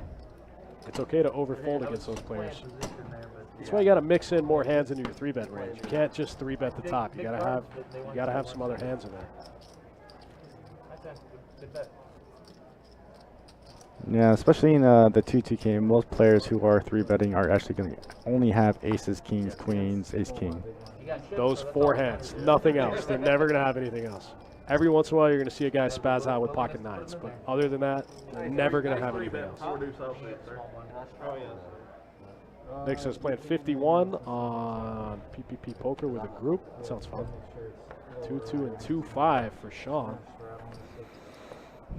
Says you play the 5-10 home games. I feel like that's like more variance than playing 5-10 at a casino. Anything goes in the home games, man. All right, Dan. Jordan LeBrun 2-200 spread. Okay. I'll take it back.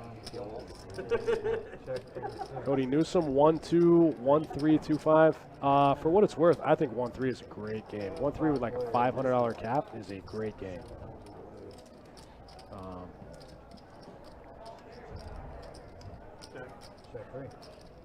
Yeah, I definitely prefer those games than the lower buy-in 1-2s or 2-2s.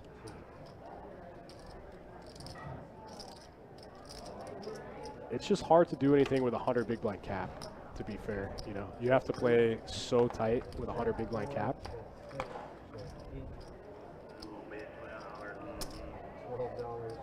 The other problem with a 100 big blind cap is opening sizes tend to be 4 to 5x, and they go multi-way. So, you know, there might be 40 big blinds in the middle, you know, before you even see a flop.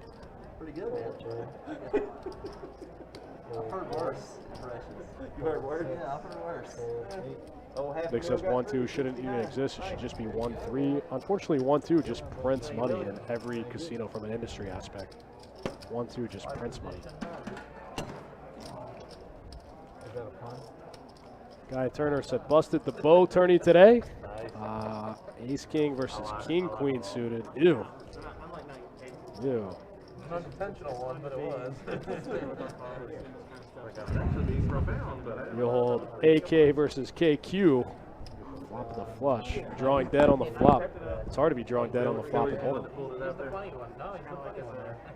was bored and I'm gonna start reading more. The first book I picked up. Kind of 10-9.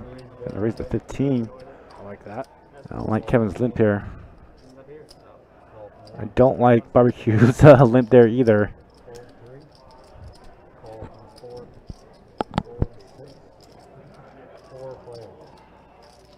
You mean just calling with the ace queen suited? Yeah. Ace queen suited is such a strong hand. It gets under 3-bet so much. Check 7. 25 the bet. This is a strange board in a multi-way pot. This should be a check through all the way around, I think. I do not know why Barbecue Killer's it's gonna limp here in the spot as well. He might be just trying to float and take it away on the turn, hoping Kevin's going to check. That's a great card. Kevin might slow down and check it here. Yeah, snap check. Check call. I think Kevin could be in check call mode here. Oh, no, you got a bet there after he checks. Punish him one time. 25 the bet. Unfortunately, Barbecue Killer's hand looks exactly like what it is when he checks that turn in that spot. You're definitely good. If you're going to float with the intent to steal, you got to pull the trigger on the intent to steal part, you know?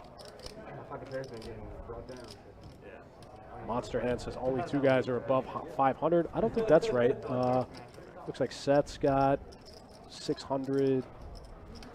You know what? It's about stats time anyway. Let me take a look at that real quick. No, Kevin's definitely above 5. Take a look at the stacks real quick. Yeah, Kyler's got the most.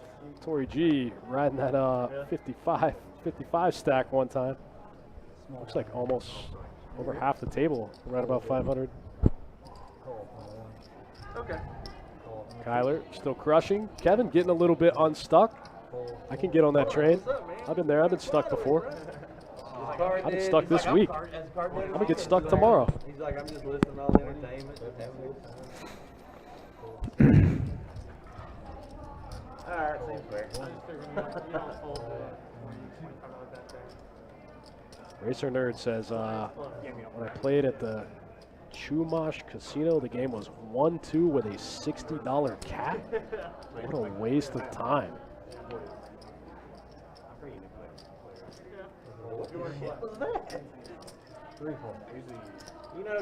Nick says the under looking good. Ah, G-Dice got me again. Like that. So I think if I lead, you're either just gonna go over top, and then I'm really in trouble there.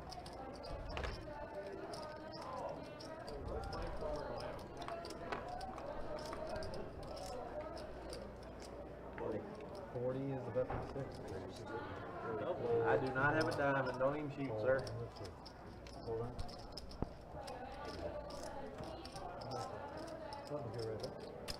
Thank you. So, 1-2. I don't know what that means, Cody Newsom. Sean says pretty much the standard game up here, 1-2, but we have a 200 blind max buy. That's juicy. I can get down with 200 big blinds.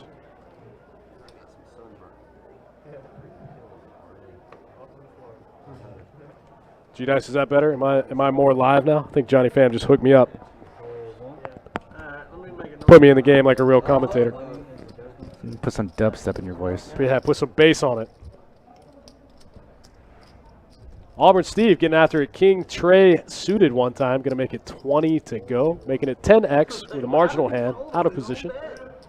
What the heck, man? Marginal hand might be being generous. Oh, punish him, D-Nice. Oh, D-Nice gonna pitch it. Oh wait, no, he's in there. Okay, all right. Yeah, definitely want to play the ace-9 suited. Oh man, punish him with that hand. That's a squeeze for sure.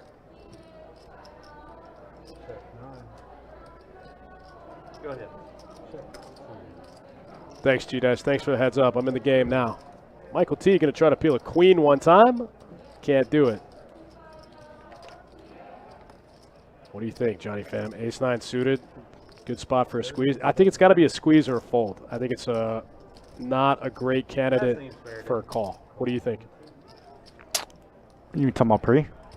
Pre-flop only. I like more of the call better.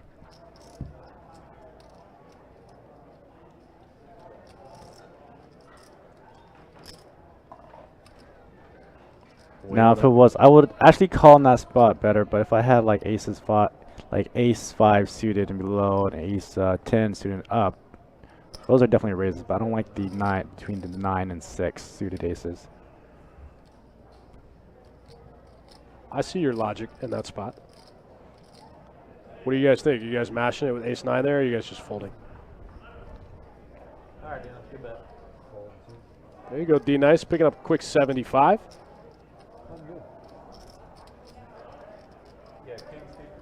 No, I had a heart draw, Bo. Turn the heart draw. Cody Newsom says 1-2 should be a min of 150 and a max of 300 where I play. 150 is a little steep for a min, I think, for a 1-2 game. It should be like around, I don't know, 50, 60, 80. I know that sounds bad, but that keeps the barrier of entry low for the splashy players. And the guys that come in and buy in for 40, 50 bucks, like, I know they get a bad rep as like trying to short stack and shot take, but they'll buy in 3-4 times, you know, so like they still kind of feed the table. It's not ideal, but yeah, not everybody likes to play deep stack poker too. Again, like Dustin said, the barrier of entry should be a lot lower, especially in the lower limit games. also like you want these guys to learn these games also, or like to get acquainted with the games, because the more the game grows, the better it is for everyone. So if like you can get guys that come and get in your game for 40 bucks, 50 bucks, like that's not a lot of money. But if you make the min buy-in like 150, you know, or like 100, a lot of that money is just going to end up with the good players, and the games are going to die. You're going to have one of those card rooms that only has 2 games going. You know what I mean? Keeping the min buy low at the lowest limit game is actually better.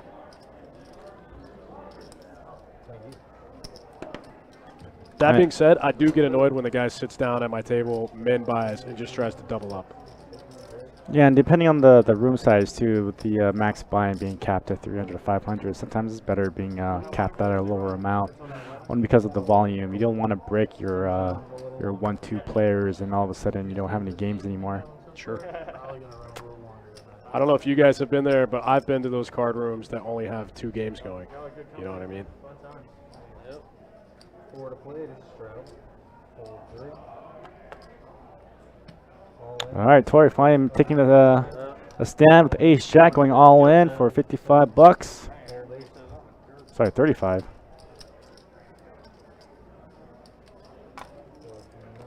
Doesn't look like he'll get any action though.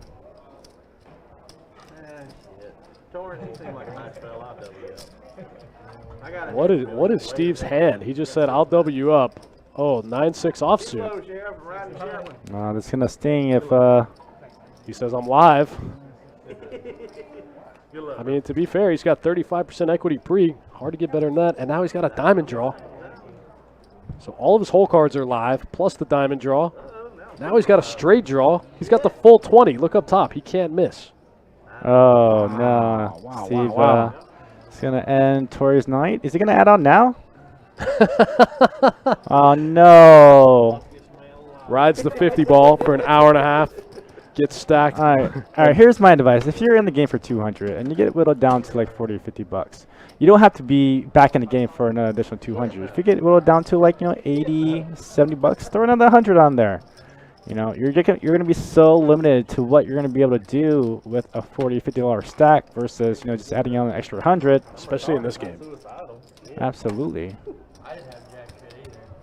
I was only slightly. Like a fresh 200 from Tori, or 160 or so. They got somewhere to be. I got me some coupons up there for coupons. Got any coupons? I got me some coupons up there for a beer and a shot. Justin Miner says if everyone buys in for the min, the only people making money is the rake box. Yeah, but how often do you see that? You know, like if you're at a table where every single person has, you know, less than 50 bigs, you just move, just transfer.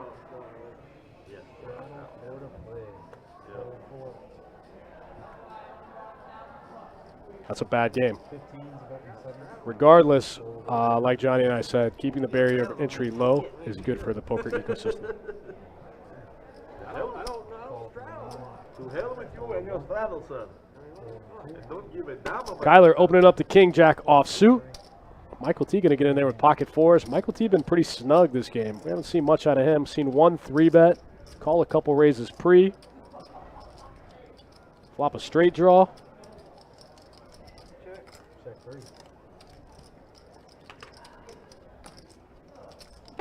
Oh, Guy Turner, I know. I'm quite familiar with that game. I grew up there. I know that game. I know those 1-3 streets very well. Yeah, when I first started in Vegas at the Wynn, the other 1-3 game with the no cap buy-in is one of the best games on the planet. It's still one of they put a $500 cap on it. It's still one of my favorite games on the planet.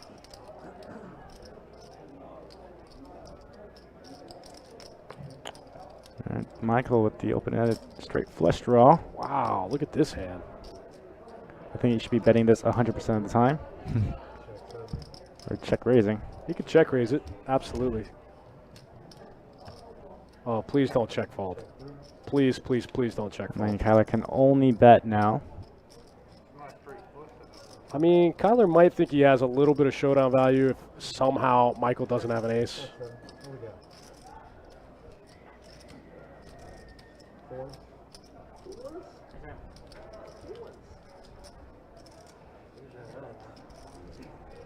You could check back a king there every once in a while, I think, Yeah. because you do have a little tiny bit of showdown value. But a bet's probably going to work closer to 100% of the time.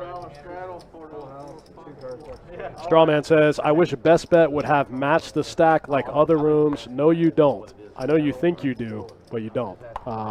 Match the stack, another one of those things. It's bad for the ecosystem. It's going to break the player pool a lot faster. Having rigid caps, min and max buy-ins for a lot of the games protects the player pool. You know, it protects the bad players. A bad player could go broke in a weekend in a no max game or a match the stack game and never come back to play again. And if you feel that strongly, definitely just move up in stakes a little bit, you know, just because you don't like the smaller buy-ins or short buys in the 1-2 game, take more stabs at the 2-5.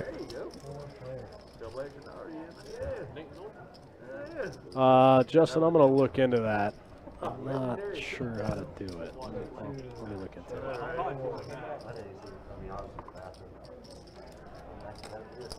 30 is the best one,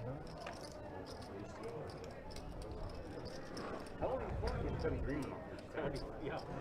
the hell do you fail TV in college? You just don't watch the tube all day. You gotta study that shit. You're right. Term papers on the break. You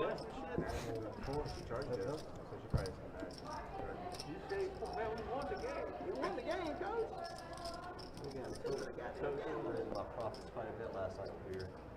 Justin, I think I'll have to play with that when we're not live. I can't quite seem to figure it out.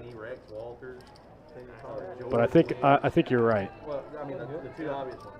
But like Matt Dover played in Indiana. Yeah. Ricky Rowe, he played in Indiana. And then they had Bob Cousy as the AD. When he kept shooting the left-handed free throw. I didn't know if he was like. Nick from Yuma says, match the chat. Our chat is unmatched. Nobody can mess with this chat. Ah, shit. North Carolina straddle. Derek says, who are the announcers for tonight? You have myself, Dustin Shacklock, and my man, Johnny Pham. Getting a little itchy over here now. There you My go. pickleball rival. That's right. We smashed around some pickleball today. Me and Johnny went 1 for 1. I won 1, Johnny won 1. Listen, if you love All right, I'll do it for you. ping pong, but are out of shape for tennis, pickleball is your game. I got the game for you. If you're good at ping pong, but you think tennis is too hard, play pickleball. Thank me later. Like, I want my damn $35 back. Yeah. I want my daddy's record. Sanford's blind melon jelly. Check to the better. Absolutely. You're right ahead. Shit.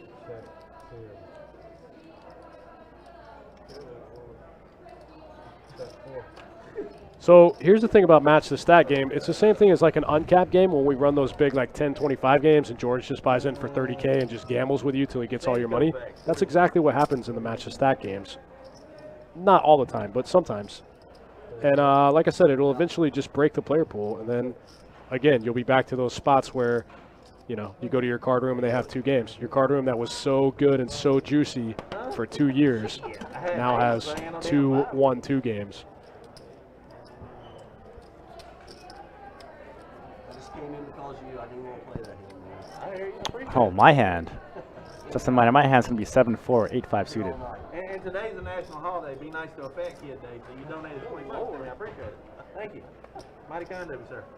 We'll mention you at the next big meeting. There you go. Strawman says that's why I hate the Daytona card room. Hey, man, that's what happens in the Match the Stacks game. They look exactly like that. Dunkin' Donuts down there on the CL Kelly, I agree. I think that's pretty messed up. They should have made him come in for the max of the game, whatever they were going to. If you change stakes, you got to play at the stakes for that game. But it's Vegas. There's 1,000 poker rooms. Just go to a different room. Go to a different table. You know. I was just YouTube. Oh, yeah. It's 5. Okay.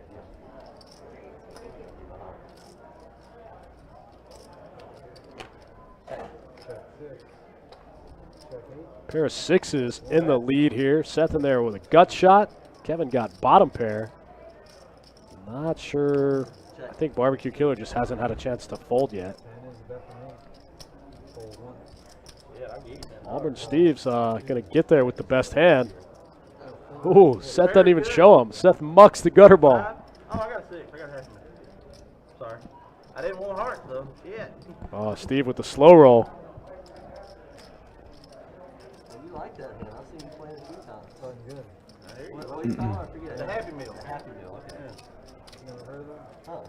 Happy Meal, dinner for 2, 2 can chew, you know, shit like that. Learn something I'm new. used to hearing it called something else. If you guys are in the area and want to play some poker, I'm looking up at the board right now, and it's getting juicy in here. Look at all these games. Got probably approaching 30-ish cash games. What do you think, Johnny? That's about right. Yeah, it looks like about 30 cash games right now, maybe a few more. I feel like the higher limit game is going to be extra juicier too, because all the 5-5, 5-10 regs and That's some what of the I 2-5 regs That's what I said. are down south playing the World Poker Tour. It's a great time to take a shot. So That one little kid, his parents don't give a shit. He'll tell you. I feel like tonight's going to actually this whole weekend's going to be super soft. I agree. Good time to take a shot at a higher limit game if you've been thinking about it. We're here to have fun, bro. It's all good. Unless I want to. I'll say, I ain't seen you lose a hand yet. I lost a couple. I've been down past 45 minutes or so. Yeah.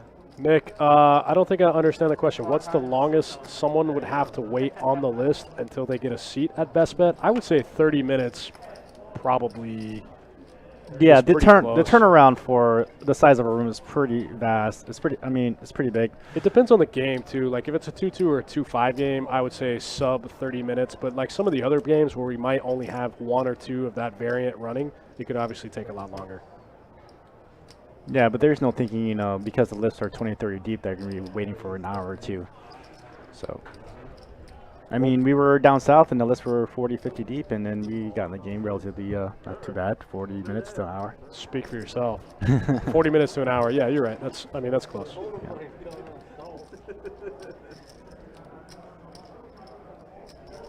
Yeah, we're pretty good about opening games. If we have dealers, we're opening games. Coming back right out of quarantine, we had some issues with it, obviously, because of staffing, you know. Some people, we had some long wait times, but we were doing the best we could.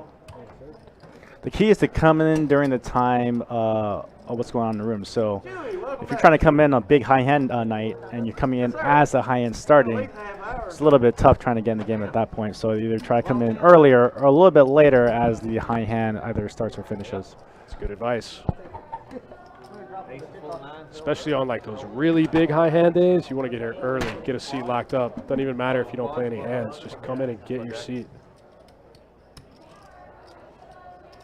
Hammer the hammer, 5-5 PLO.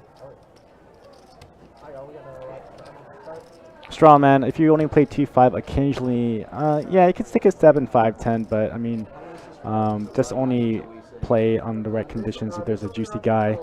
There's some juicy folks in the game, but it's a different beast, definitely from the 2-5, 2-5-10. Everybody wants to agree, we can go to another game.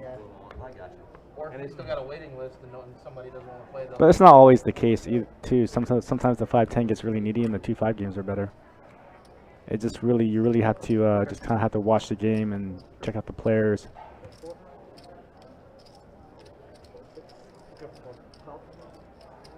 I find that cap games can be a little splashier, to be honest with you, because, you know, players know, like, in an uncapped game, they know that in a cap game, they'll just keep peeling it off. And in an uncapped game, they might just buy in once, you know, buy in for too much and then leave. But in a cap game, they'll just keep pulling out hundreds.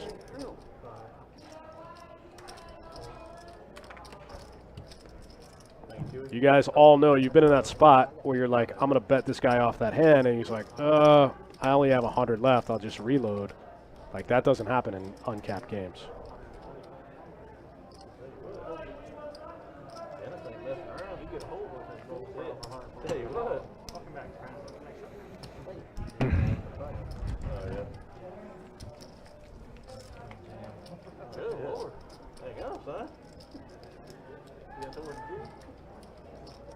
Man, these 20 minutes intervals going by quick. We're 58 hands into this 2-2 no limit deep stack cash. Looks like Kyler gave a little bit back. Still up 500, up a max buy-in. And Steve gave a lot back. He was up to 400 plus. Oh, he's only up 38. Yeah, Steve's made some questionable moves. I think he's just here having a good time. Kevin started digging himself out of that hole and got back in it. Auburn Steve playing one for Donnie one time, playing the Jack 9 offsuit. Oh, Torrey with the dreaded King Jack off.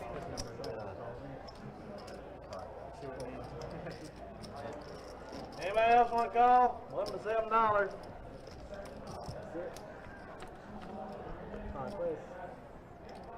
Justin says Action first time flop. playing.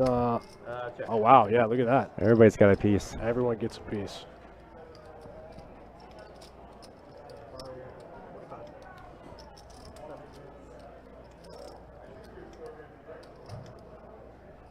Kevin is a 1% favorite to win the hand.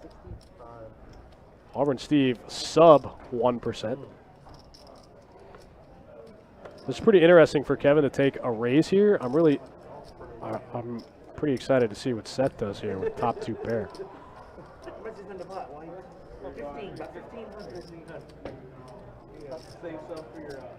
All right, let's get juicy. That'll slow the action down quite considerably.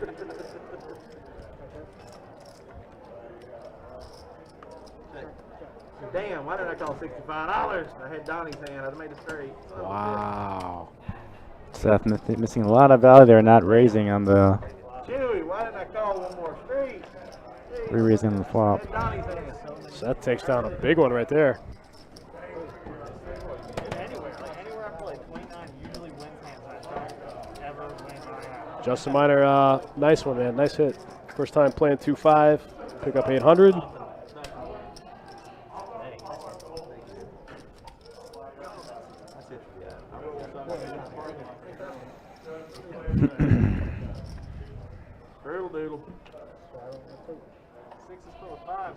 Danny Wise, poker is finally back in West Virginia. Room open today. Congratulations. No, that's exciting, man. I know how excited I was when we first got to go back and start playing poker.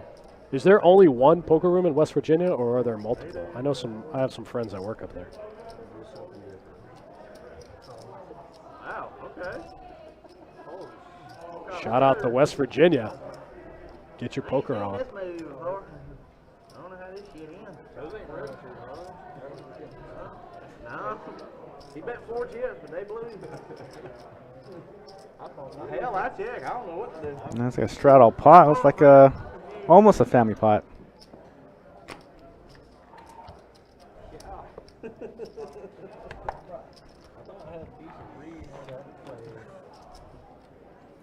Flop 10, 9, 9. Check. And Kevin is going to go ahead and flop the boat.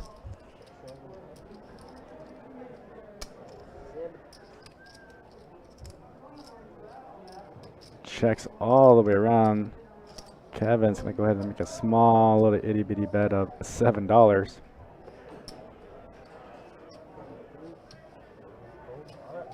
I don't know what D-Nice is trying to do. Maybe backdoor some clubs. He's like, I'm going to do something different. I'll just put $4. Well, it's a straddle, wasn't it? Yeah. Okay, I'll say I didn't min raise it. No, you did right. You did right. It's just normally when you put Does 4 get chips one out of there, them. it's Six $20. clubs on Wait a minute. the turn, but he is drawing dead. Oh, wait, oh, that's not standard. It didn't work, so it won't happen again. You got $20 straddle. Right? Like, damn. What the hell is he doing over there? I feel like I'm playing with my sister's kids.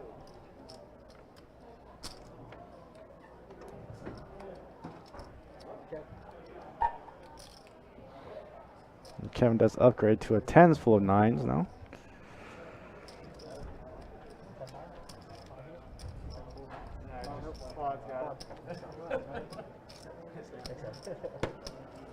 We were just saying, 6 full, you need to beat. It was.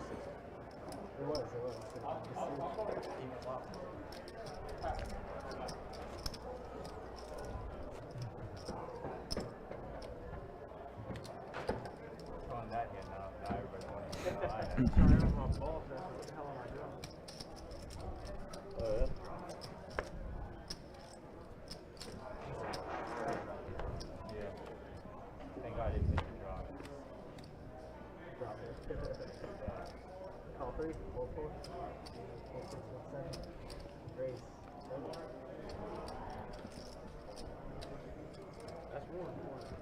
Kevin now with the ace-5 suited. He's going to raise to 30.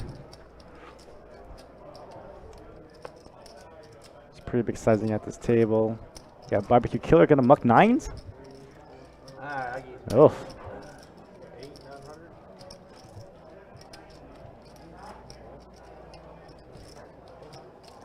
Alright, we got Auburn Steve and Kevin going heads up to this flop. Flop 4, Queen, Queen. Looks like a C-bet from Kevin.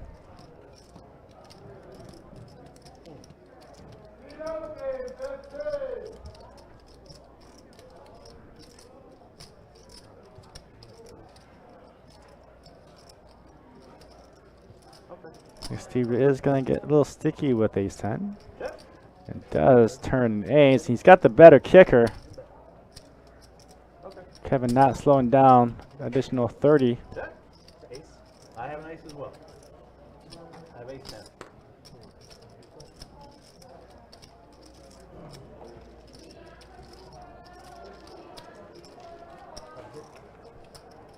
Thank you. Oh, yeah.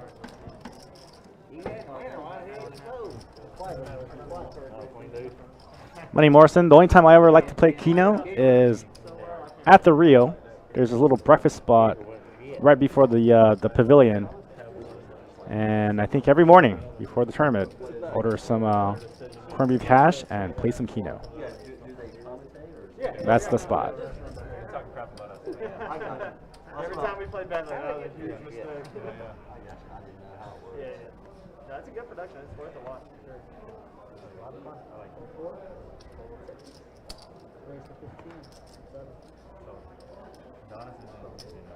No, he's dealing today.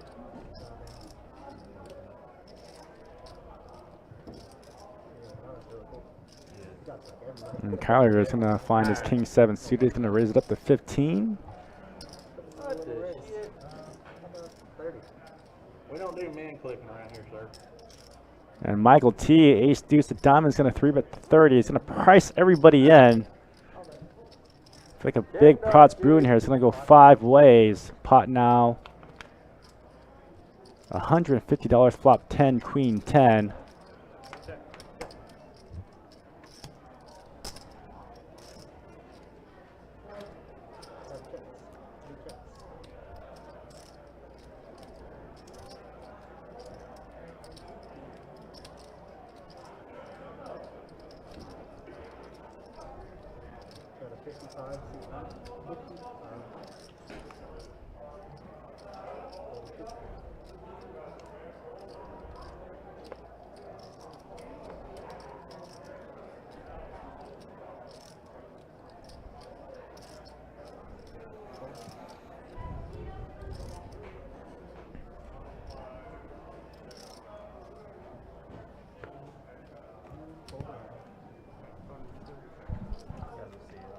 Dennis, I had a queen, I just didn't want to tangle with you.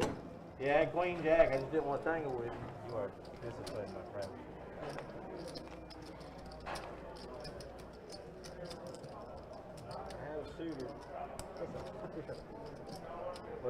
Hartman, Jeremy Hartman dropping by the chat. Are you supposed to be in this game, man? I thought you were on the. I thought you were in this game.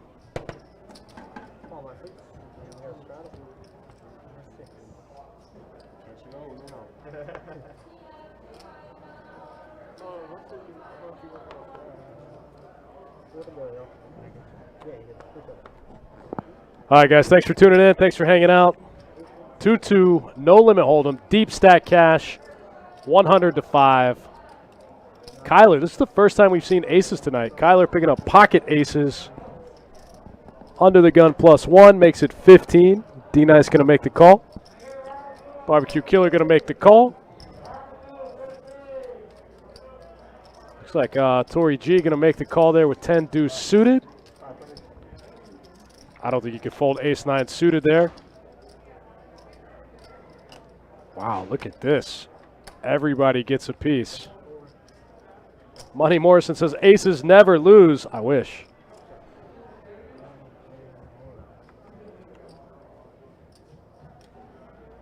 Weird check there with top set out of Kyler. Tori's going to pick up a little bit of a straight draw here to go with his pair. The case ace right on the flop.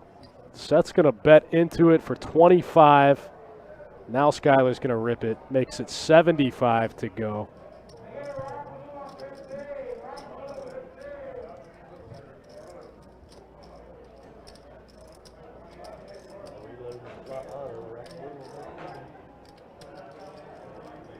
Kind of a tough spot for Seth. Can't really beat a whole lot.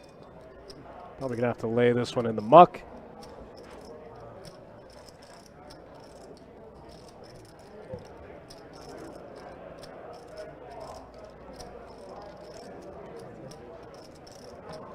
That's going to do it. Pocket aces turn into top set for Kyler.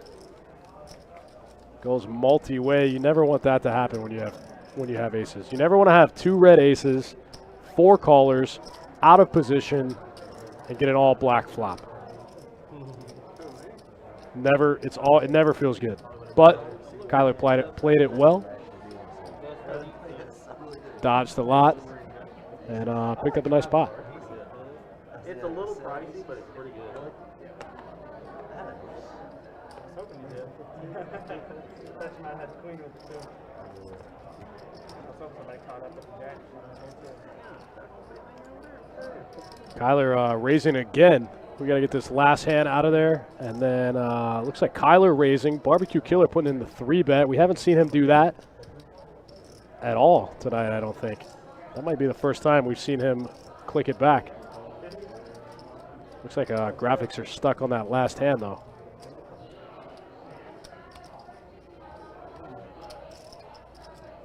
Looks like Kyler raised to 15. Barbecue Killer raised to something like 45 or 50. Yeah. And Barbecue Killer just snapped all ends. 2 hands in a row. I had aces last hand. There you go. I did not like that board for it though. Yeah. I guess Barbecue Killer just showed him aces. Ooh, say, there you go. You damn sure wouldn't like the video. Really? I made it 50. That Hold'em bad beat back at 30K. And I get 4 or 5 colors. That's what's up. And that Omaha bad beat too. The Omaha bad beat got hit twice in like 10 days. I think we just hit the Hold'em bad beat, what was like a week ago? Only had 2 pocket pairs that I recall. Everything else has been all kind of variable, different things. Well, I had trays once, and I want to say I had 9. That was it. Got me a roller. That's it. We got another big multi-way pot going here. Everybody limping, though. Let's put some money in there. Michael T flops 3 trays.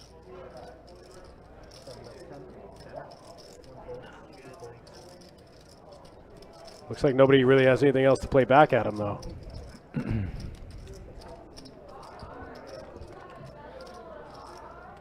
Well, we got Kyler gonna bet into him. Kyler gonna bet into him. He's gonna continue betting. Oh, $20. Michael T's gotta put a little raisy days in it. Not too much. Michael T gets the check mark here. And just a call again. Tray is full. Oh, wow. Trays full of aces for Michael on the river. Let's throw a little thin value here. Try to get called from any 10s, 5 or aces.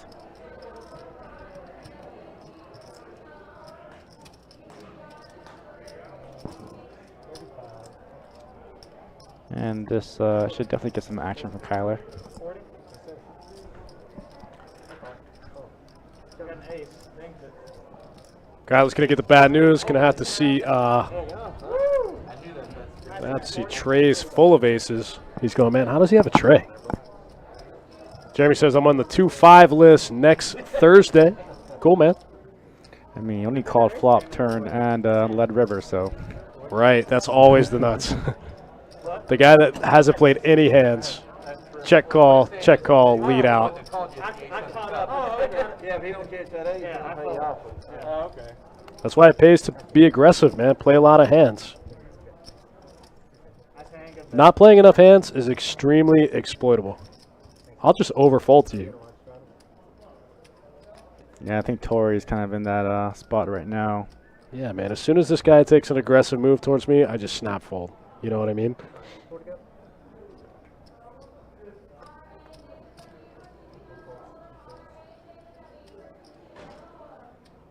I thought Auburn Steve was going to raise there. King 3 officer. I will say this about Auburn Steve. I really like his Ric Flair shirt that just says woo really big across the front. I do not like Tori's lines here. King 10 gonna race to 15. He's gonna run to aces Oh, man.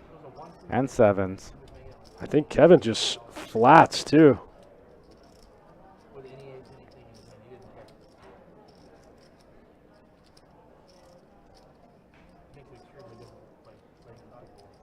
it. D-Nice getting some raisy chips. Oh, D-Nice stepping in it.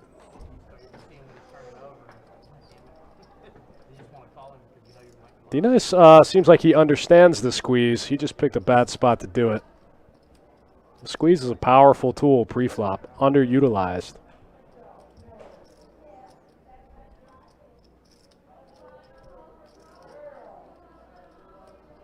Kevin's like, yes, he took the bait. Let's do it. I mean, Kevin, I think, should flat here again.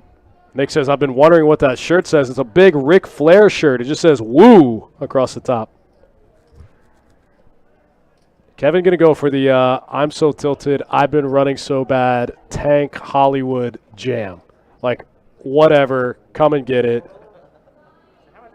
Now, if I was Kevin in that spot, it was a multi-way. Definitely would be putting a 4-bet here, but heads up. You don't want to lose your action. Like the flat. Oh, no, not an all-in. I mean, I don't hate it, only because, like, since we can see the whole cards, we know, but, like, players' 3-bet ranges are so tight. There's, like, he probably gets called a lot with this hand, in this spot. You know what I mean? By, like, jacks and tens, you know? Mm-hmm. Unfortunately, D-Nice obviously can't call with 2 sevens, but I feel like this move probably works. I've actually seen it work for Kevin in this stream. I think this move at the low stakes, only because 3-bet ranges are so narrow. Oh, Wow, it works. It works again. I told you, it works. Oh, man, D-Nice running into it. Oh, he's got a heart. Oh, he needs a 6. Don't give him a 6. All right, Kevin gets away with the ace. Aces. Full double for Kevin. Full double for Kevin. D-Nice just didn't believe him. No, I like the play. Now I like the play. I like it when it works. I saw Kevin do this on a stream a lot, like probably about 6 months ago, and the guy had pocket 5s. Kevin did the same thing with aces. And I said in the stream, I was like, oh, man, this bet never gets called. The guy, like, snap called him with pocket 5s. And Kevin and I talked a lot about the hand, and I think that play just works at 1-2 and 2-2, just because they don't 3-bet. They don't have like a 3-bet fold range. Most of the time they're 3-bet, like they're just stacking off. Doesn't matter what the hand is. Like, I would be surprised if Kevin gets called there with like ace jack offsuit sometimes.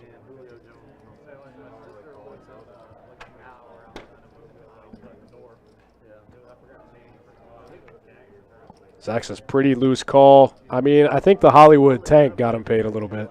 What do you guys think? I think the limp really messed him up. Pretty wide call there with pocket 7s.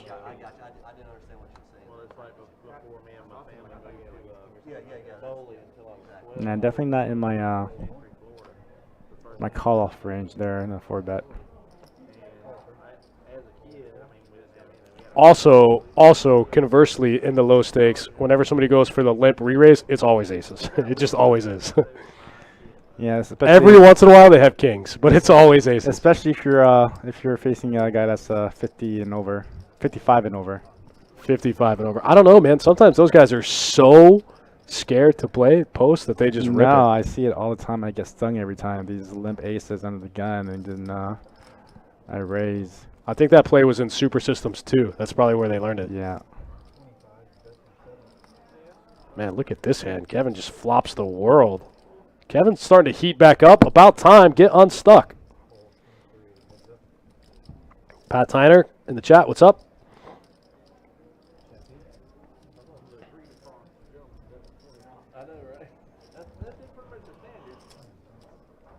Kyler not going away here with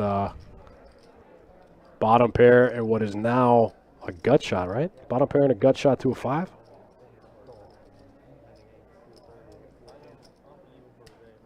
Put in the check raise one time, Kevin. Oh, no. Oh, no. Oh, gets there. Oh, put in the check raise on the turn. Oh, man. You got to turn the bottom of your range into a check raise in that spot sometimes.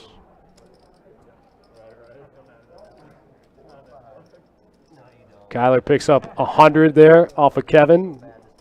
Kind of got a lucky suck out river. I guess he had a lot of equity, right? Any 4, any 5. Well, not quite, because Kevin had the diamonds locked up. Wow, he got real lucky.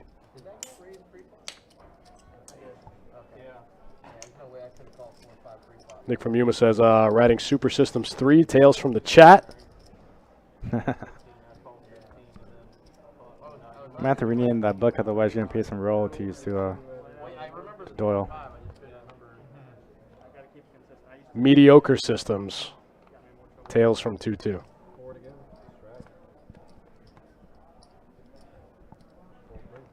Brian Bernales says, I saw an old dude bluffing a few times today. Did you write it down as this day in history? I saw a man that was 75 plus bluffing. I don't know if I've ever seen that.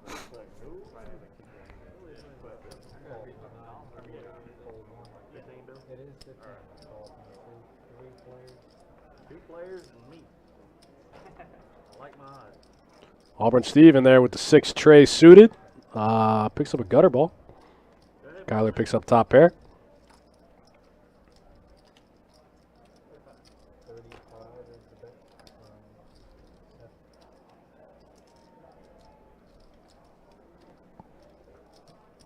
I like Steve to.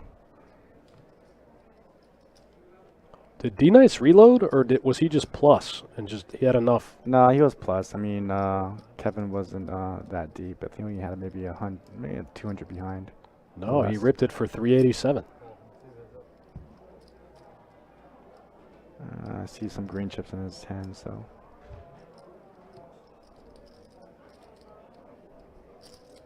Auburn Steve going to turn the gutter ball into a bluff. You have to. What else can you do with it? Oh, called it.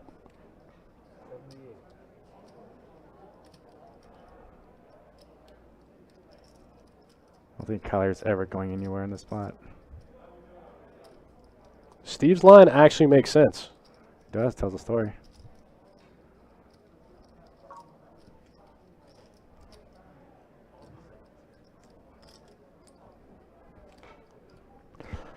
Steve's line kind of makes sense. Like, calls with a 7 on the flop, turns 3 of a kind, afraid of the flush draw, hammers it.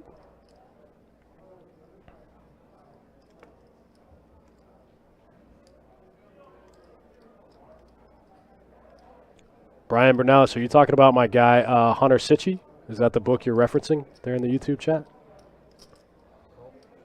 Oh, wow. Kyler does look him up here. Okay. Everything gets there.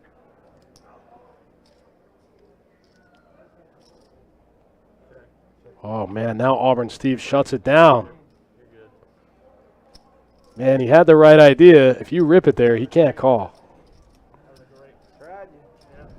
Yeah, it couldn't follow through. Sometimes you got to rip. Can't just take one stab. Got to rip. I think if Kyler had a flush draw on that spot, he would have called a lot faster. The fact that he tanked that long would have led me to think he was weighted more towards a queen.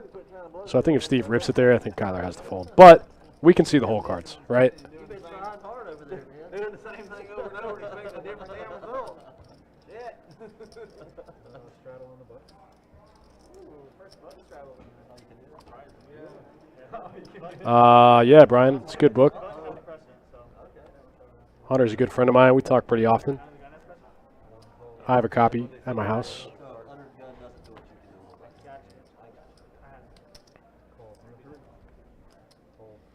Zach Caleb says, have to jam on the river after the turn bet. I agree, man. What are you doing?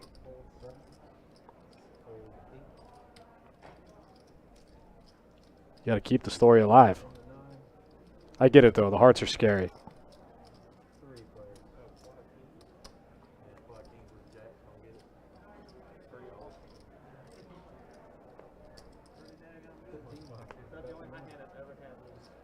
Shane says, I'm 51 and bluff all the time. That's what I like to hear.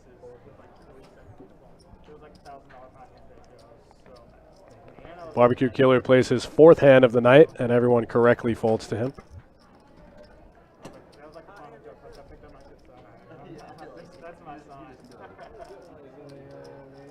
Shane, me and ball today. At the rate we're going, we're probably going to start our own league. And at the yeah, for sure. High stakes pickleball. Yeah, we just got to find out how to make money at it. We gotta juice up the side action.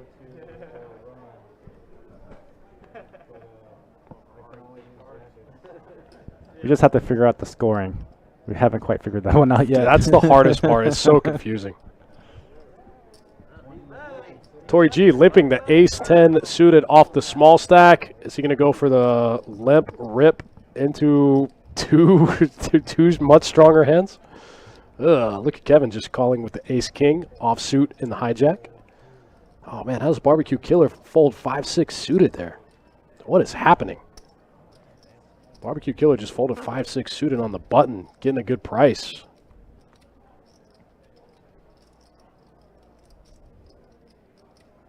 All right, Tori's got. It's time to make your move, buddy. You got one pot-sized bet left. Please don't check call. Yeah, one move left. This is it. Please do not check call here.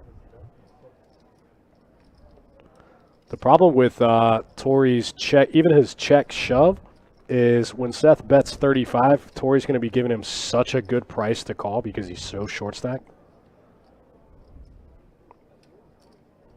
Tori, buddy, put it in there. What do you do? You left yourself $30.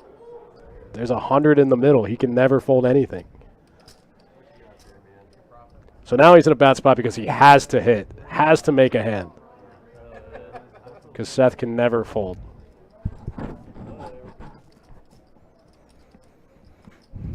All right, Tori. Let's get it, buddy. Give that man a club one time. Nope. Oh. That's going to do it for Tori, I think. I think he's going to take a walk. I don't know if he's coming back or if he might be done.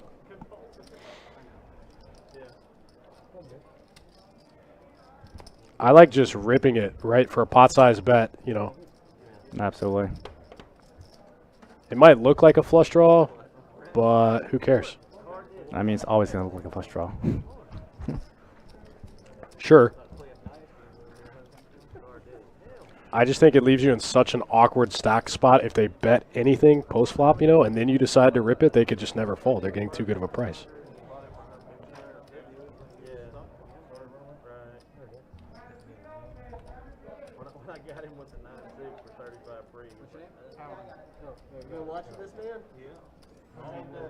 That's going to do it for Tori.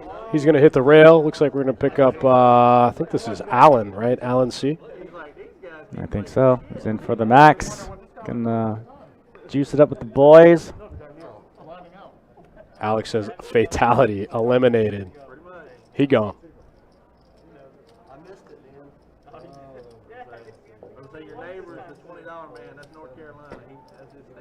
I am so looking forward to coming home and watching Mortal Kombat tonight. That's the move? That's the move tonight. Barbecue Killer bumping it up. Jack 10 suited, right? Yeah, Jack 10 suited. Looks like he makes it big, right? 15, 20? Oh, I'm sorry. Kevin raised to 15. Barbecue Killer just called.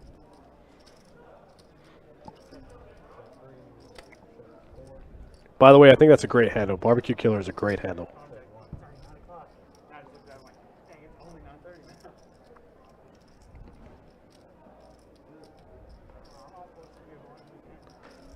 Shane, if you're asking me, we played out in like close to Julington Creek. We played I forgot the name. Oh, Flynn Park, I think. Flynn something. I think Barbecue should have piled there.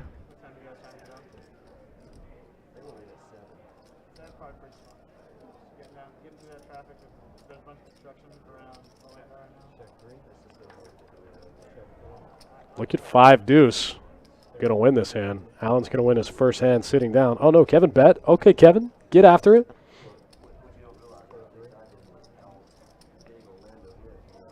Kind of a wonky, disconnected board. Comes in kind of a weird way.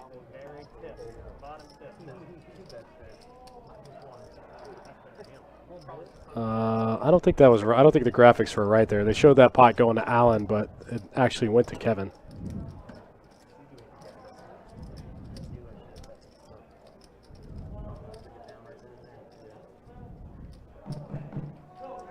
Nick asking about the dealers wearing the headphones when they come in to like clean the seats or whatever. So the way the system works is the dealer in the box is wired to a microphone. He relays the hand information to the other dealer wearing the headphones, who inputs it into a laptop, which is then like hardwired into a computer in the back, and that's what that processes in the interface to the graphics. And when he says hand information, he means the action at the table, like the chips. So right. So like right now, he would be like, all right, seat 7 raise, seat 9 calls, seat 1 fold, seat 2 calls, and then the other guy just inputs that information. That data is hardwired to a secured computer. Goes through that interface where we run the software, and then we get graphics. So these two dealers are in constant communication with each other. What you bet, boss man? 35? 35. Oh, get them off here. Or show them. Yeah, just gotta get him in the box. Alright. Anything good? What's up? Been beating my ass all night. I don't see why anything's gonna change. Auburn Steve got a real hand this time.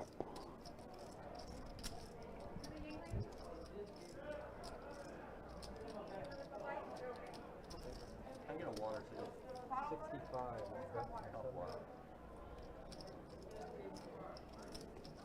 Kyler going to keep his foot on the gas. He must think that Auburn Steve has some kind of hard draw, maybe. Auburn Steve's got the best of it so far this hand. Yep, give him the check mark. Not a super fun river card, though. Oh, man, Auburn Steve just piles it here for about a pot-sized bet, right? 272 into 262. He might have a little more. Oh, he's got less. 158, I think. Nailed it. Yep. Piles it 158 into about 250. Is that what we said? 260? Mm-hmm. Sir?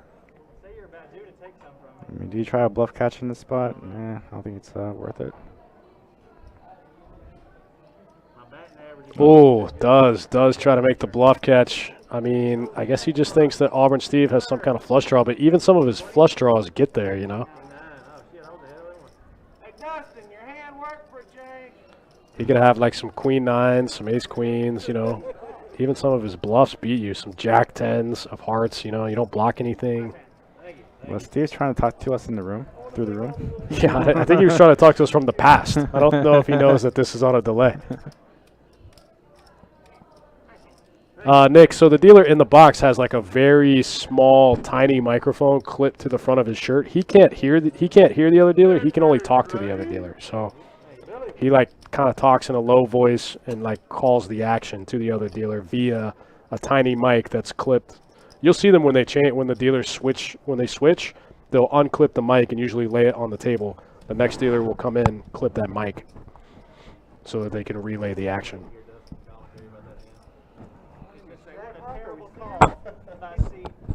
What a terrible, terrible call. Playing the shack lock. What an idiot. D-Nice picking up Jack 10 off suit, under the gun +1. Looks like he's coming in for a raise. Dennis is back in action. Barbecue Killer going to call with the 2 4s. Dennis, welcome back, buddy. Auburn Steve might be even now. He might even be back in the black. It's that run good Ric Flair shirt, man. You can't lose if you're wearing a Ric Flair shirt.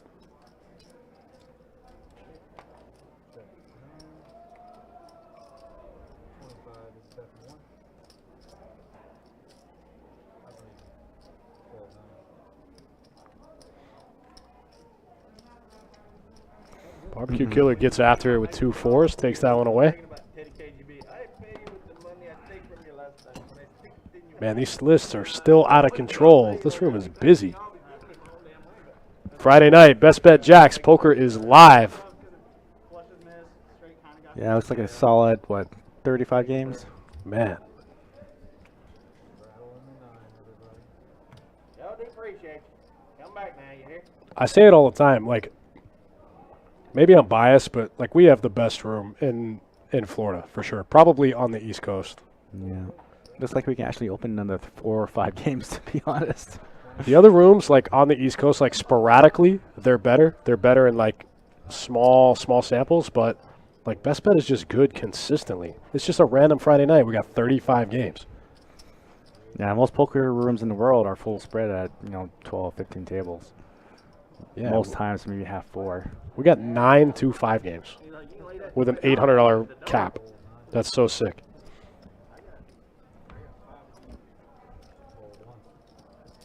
No, I ain't gonna give it to you with a suit today. She can take that $20. Yeah, we're still consistently getting over 100 in our daily deep stack.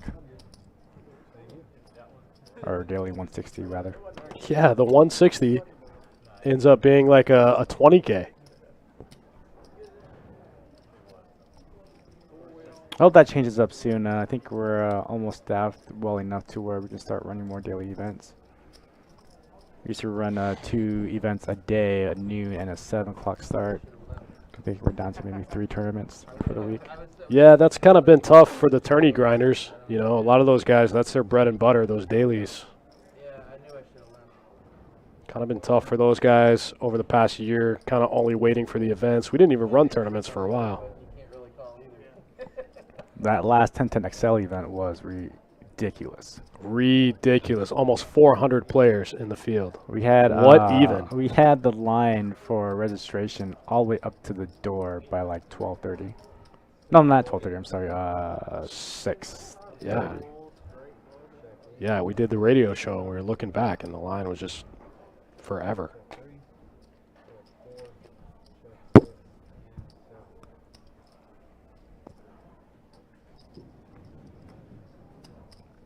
I'm sure this trifecta series is going to crush the way tournaments have been going. Every single event that I've heard of anywhere, including our own, have absolutely smashed. A lot of them don't have guarantees, but they don't need it. What's even the point, you know? Yeah, they've actually been crushing like past records pre-COVID. Yeah, what is happening in the tournament world? I wish I didn't suck so much at tournaments. Oh, you got to play tournaments to suck. Oh, buddy, trust me, I've played my share of tournaments. I'm actually kind of disappointed you didn't play the 600. There's so much value. Yeah, I probably should have. I just didn't really want to wait in the line. And oh, and also I suck at tournaments. Side note. I just don't enjoy them.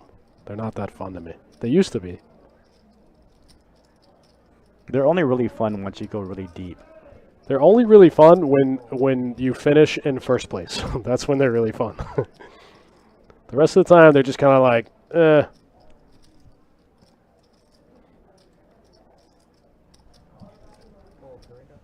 Yeah, it'll be interesting to see if we are going to run any satellites to the WSOP main this year. Haven't heard anything from the brass, but hopefully that comes back. Yeah, you never know. It's still early. Still early in the year, you know. But it is just around the corner. Main event set to hit landfall between September and November. So, yeah, November. I don't know how it just doesn't absolutely crush. Everything else this year has just been smashing. And it was kind of funny too, because we were coming into a new golden age in poker before COVID happened as well. The Big 50 was the biggest tournament field-wise of all time. Sure.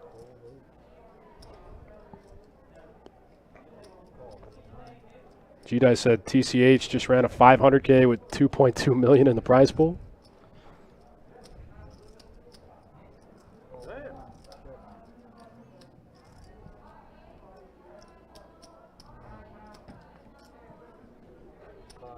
Oh, 1.2. I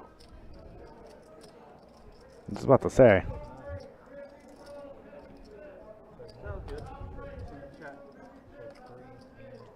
We're going to have to make a trip down there at some point too. Got to.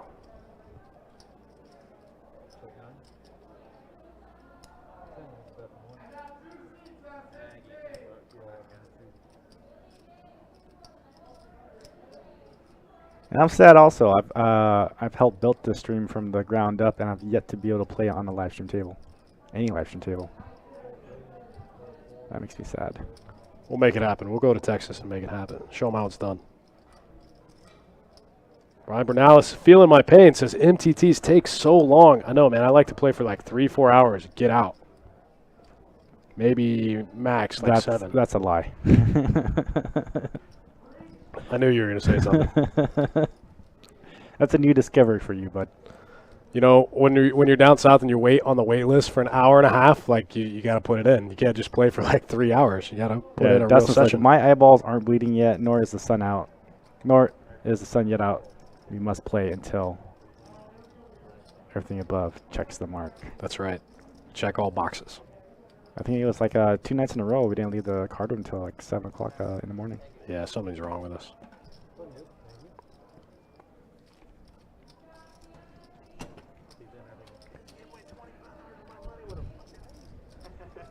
Three queens on the river. Gonna take that one down. Oh, stats time. All right, we'll take a look. We're 75 hands in. Seth up the most. Just barely squeaked out over Kyler. D-Nice stuck a little bit after doubling up Kevin. Man, Kevin's still stuck. Get unstuck, my guy. What are you doing? Auburn Steve up 200. Okay.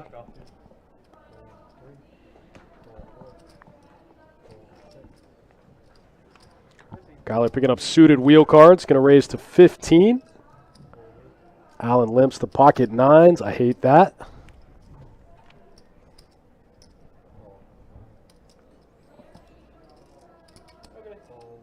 Now, I understand limping with pocket pairs like 7 and lower, but, you know, 8s and 9s and up, like, I do like throwing some raises in that Looks spot. like he's going to go for the limp re-raise. I see what he's trying to do here. All right, I hate it less. But I don't think the sizing is big enough. There's 5 people in the pot. It's definitely not big enough. But it looks like it might actually work. What did he make it, 45? 55? 55. I think it is only going to work because everyone else has such garbage hands.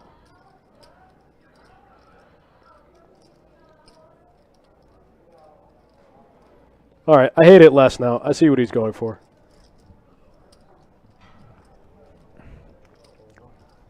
Steve's going to try to catch him.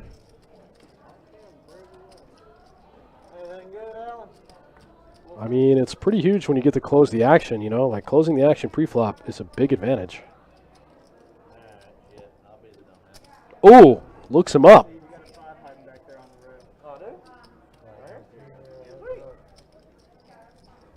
You think that Steve thinks that he's blocking aces and ace-queen? Oh. Terrible flop for Steve. Awesome flop for Alan. Should be slowing it down just a bit. Not bet 50.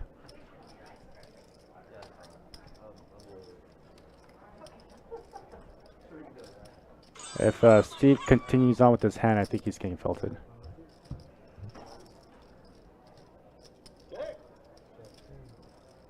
I mean, it would be a pretty massive punt for Steve to get felted on this flop, like with his hand, with his exact hand.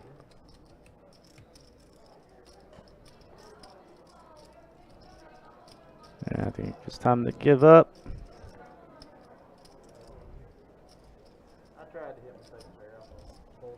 What a great flop for Allen. Everything just worked out in his favor.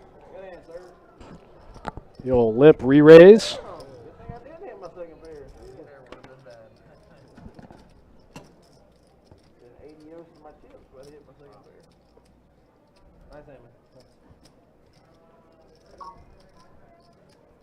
Nice hand, Allen. The old limp re-raise flop a set. Guy Turner says, Tourneys keep my adrenaline going till the end, whereas cash is only exciting to me off and on during the day. Sure. I mean, there's some merit to that. I just like, my big thing is like, I don't want to have 14 big blinds and have to fold a hand like 7-6 suited. You know what I mean? Whereas like, if you're a cash game player, you know, you have 100 big blinds plus, you can play those hands. It's more fun. But like, you have 12 big blinds. You look down at 4 or 5. Like, you got to fold, you know? That's not fun to me.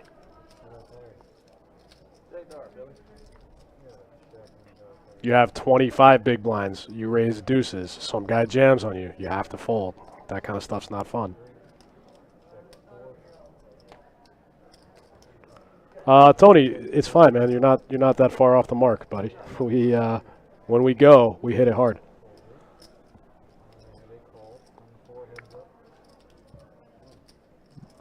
D-Nice getting a big piece of this. Allen not ready to give it up just yet.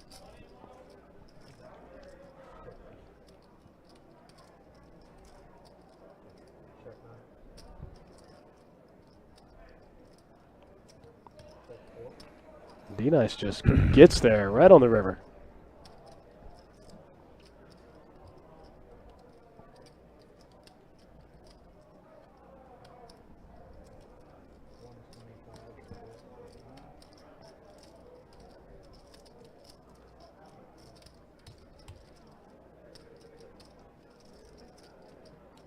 Wow, it gets away from it. Good fold. Young like B, you kind of have a point. Like, you'd fold pocket deuces in cash versus a shove also. But, like, in cash, I'm never going to have 25 big blinds. And in cash, if I open deuces to 3 big blinds and you rip 9, I might just call anyway. I have 100 or 200 big blinds. Doesn't matter. But when you have 25, it's different.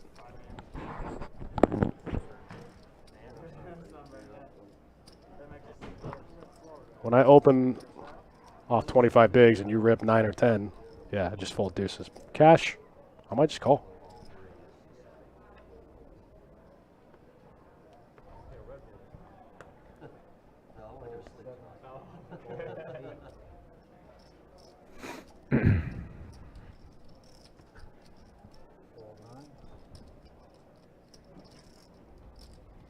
Barbecue Killer picking up ace 10 off, going to open it up. I think Barbecue Killer with Steve on his left should be opening a ton of hands. And then just be trying to isolate and just play post, you know? He should just be trying to take Steve post every time.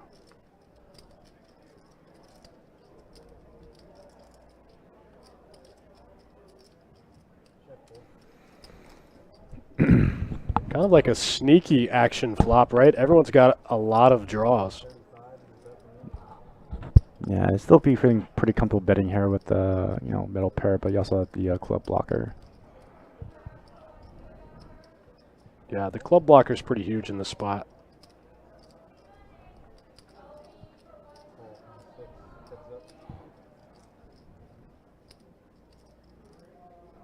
Oh, the 9-8 gets there.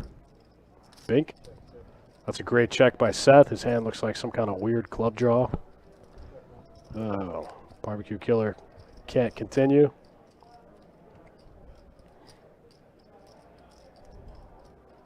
$132 in the middle. Seth looking like he wants to go big here. Looks like he goes 150-ish, 130-ish. 150 into 130. Oh, man, Barbecue Killer doesn't even have that much. He's only got 200 behind.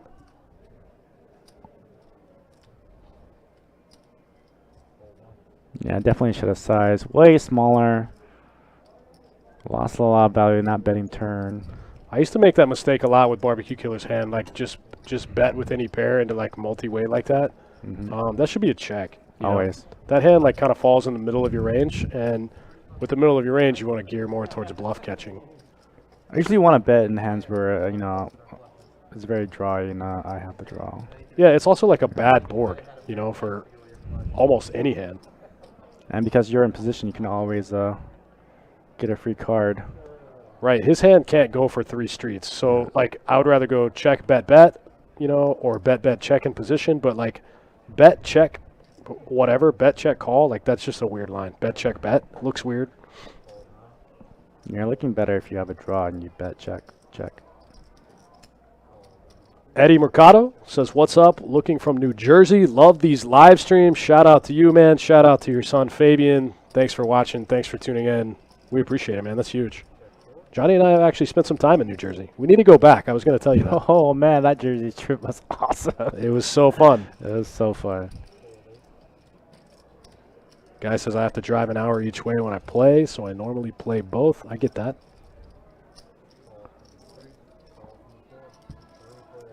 The Borgata is a really nice room. It reminds me of very like old school poker. Reminds me of the Commerce and Bay 101. Yeah, that's a massive room.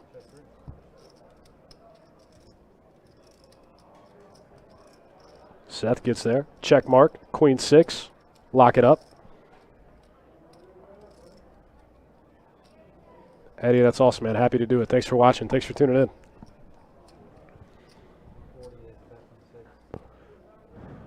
I see the YouTube chat going on about online poker.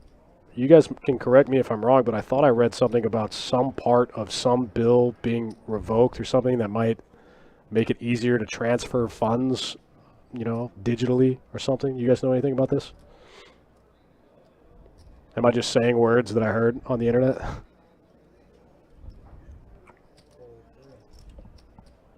Check mark for Seth. Alan's going to look him up. Jackson 9s. No good. In the muck.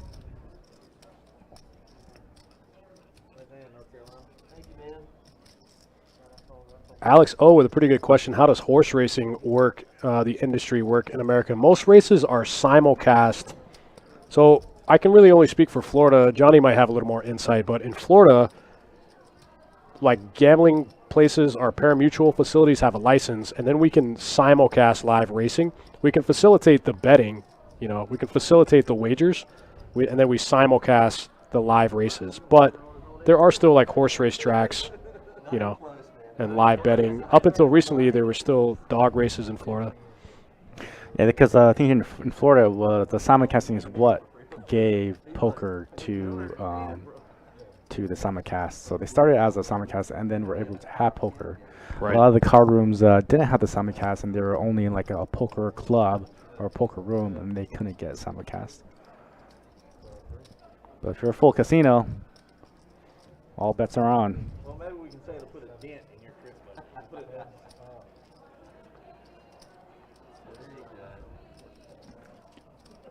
I don't like the races of King 10. Yeah, King 10 offsuit in a... It plays horribly post, almost always. I think you just have to be really, really extra wide and have some extra bad hands in your range. You know what I mean? If you're going to be raising King 10 that wide under the gun in an 8-handed game. I mean, you're almost never improving unless you get the dream flop. But usually your king's never good if you hit a king. Your 10 is almost never good when you hit a 10.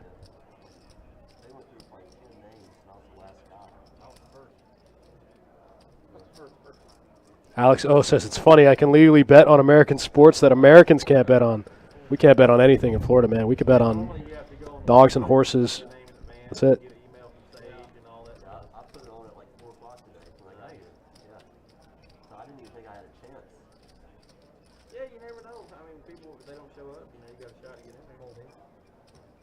Kevin's going to lay it down. D-Nice getting a little bit of revenge from that aces hand earlier where he doubled Kevin up. Kevin got the full double with pocket aces against D-Nice earlier. Thanks for watching, guys. Thanks for hanging out. 2-2 no limit deep stack cash. We got a good bit of stream left in us. What do you think, Johnny? Yeah, definitely. If you're all with us and the game's still good, we'll it is the people stream, so we'll stream it for you guys. That's right. Hashtag for the people.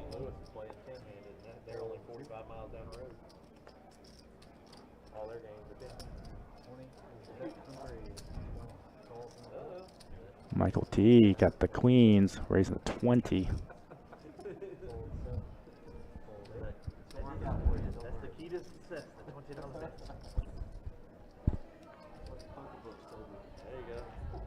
Queen for Michael T. Michael T been pretty snug.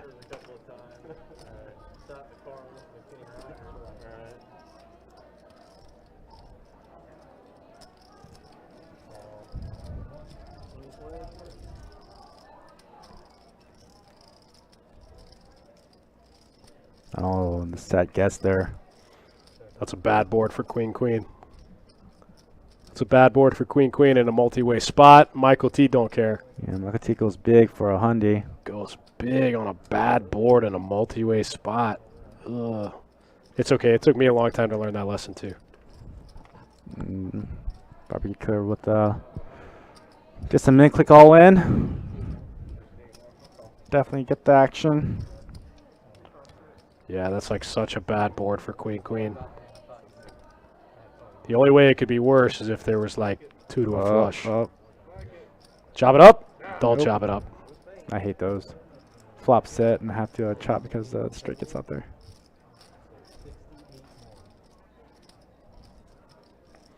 See that a lot in the low stakes players, just not really understanding board texture and just blasting off with overpairs, you know?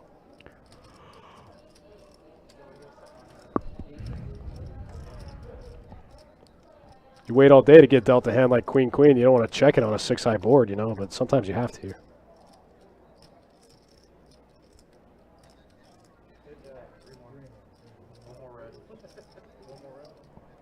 Michael T. barely played a hand all night. Finally gets queens. Barbecue Killer flops a set. Got to give him all the dollars. Eddie says it's Friday. Keep it going all night. We're going to have to get more Red Bull.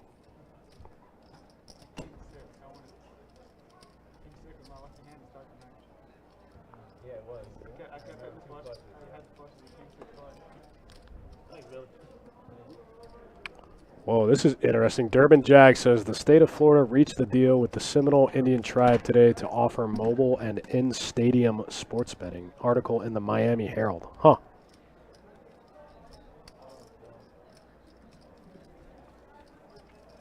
This is interesting. It's fun to see the landscape of gambling changing, you know, to be a part of it.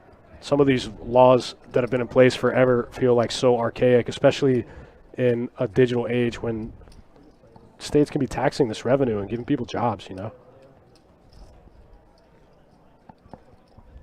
What do you think, Johnny? I mean, yeah, definitely. If there's so many avenues that you're able to bet, you know, especially with you know, FanDuel and all these other sites. Kind of want to keep that money in the state. Shane says King 10 off under the gun is a fold. I agree.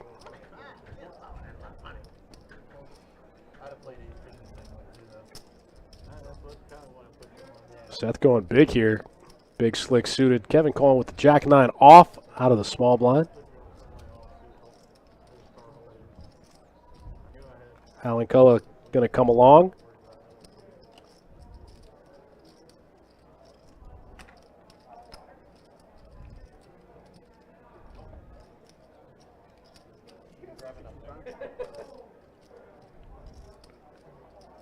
Kevin just going to lead right out with what is somehow the best hand on this flop. Cole, if you're asking me if I would check back 2 red queens on that board in a multi-way pot, I would probably check and start taking aggressive lines on the turn. I might, probably wouldn't check raise, but yeah, I'd probably check queens on that board.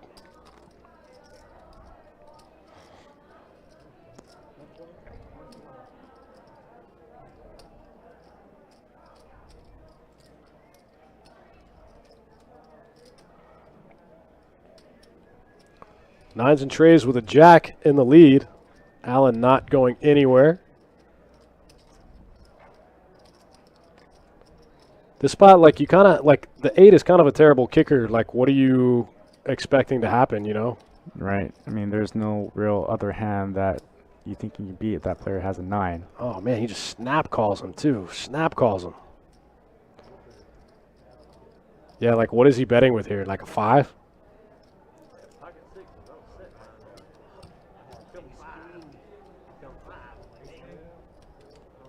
Chop it up.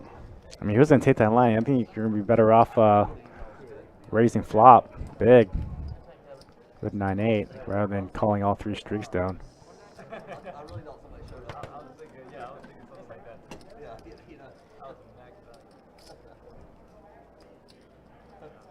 All right, guys, thanks for sticking around. You guys that were first in the YouTube chat, thanks for hanging out with us the whole time. It's been a lot of fun. Me and Johnny don't get to stream together very often. Yeah, usually on the bigger games too, but I like commentating on these smaller games. They said we can't afford to have both of our best floor people off the floor at the same time. Yeah, right. That's not what they said at all. Not at all. Not at all.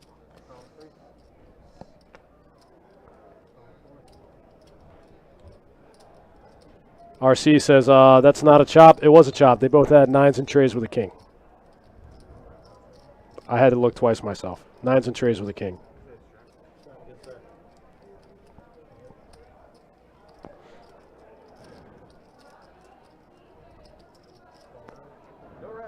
The chat's saying that he mucked the chop. No, I don't think he did. I think he threw in 1 chip for the call. Or did he turn his hand over and then throw it face down? I don't know. That's I'm what I not was sure kinda what happened. confused I about. saw him like You start know the what? He table. didn't because he look at his stack in front of him. He should have over 200 or 300 there. He's got like 90. Well, no, He did muck. the screen said that they were both 127, so his stack wouldn't be that much bigger. No, look at it. Oh wow, yeah, maybe you're right. Did he just like start to table it and then throw it face down? I think he threw it face down. They just shipped the pot to Yeah. Kevin. Gross. That's 100% what happened. Oh, he turned over 1-9, didn't he? Didn't he just like turn over 1-9 and then muck his hand or something? Yeah. Oh no! No. Oh, gross! Worst play into worst play into worst play. Oh no! I can't say anything. We've all done it. All right. Tilted. King 10. I mean, the screen was right. It was supposed to be a chop. He just Kevin's got a folded. set. He's gonna light this. He's gonna light this table on fire. Oh no! What a dream flop for Wow. Allen's hand, right? Oh no, you're right. Now that I remember seeing it, he like flipped 1-9 over, and then I think just mucked his hand. Oh, Yeah, I didn't catch until the chat said something. I was like, oh yeah, he mucked the chop. oh man, I'm sure I've done it before. Maybe not. Guys, if I can give any advice to lower stakes players, always turn over your hand. Always. Even if you're bluffing, not bluffing, if it goes to showdown, turn over your hand.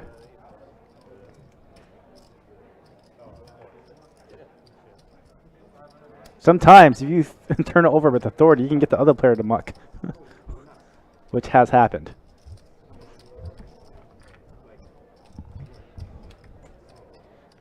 Wow, that's incredible. Accidentally mucked the chop. He's gonna go back and watch it and not be very happy.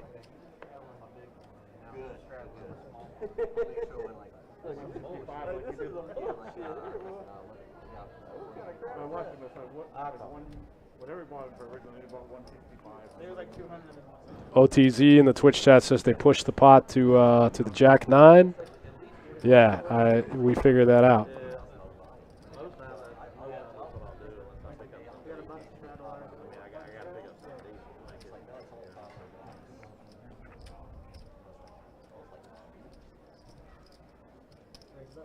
Everyone at the table has got to be going, wasn't that a chop?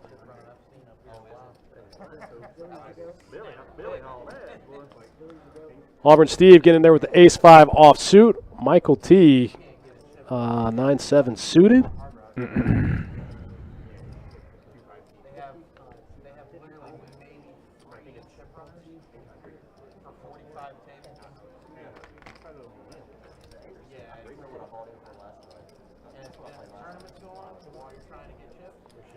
Kyler's going to open up the King Jack off suit. Pat Tyner said, I missed a straight flush, hit the straight and mucked it. I feel like I've probably done that, like drawing to a flush and don't realize you run out of straight or something. Guy bets river and you fold. I feel like I've probably done that before.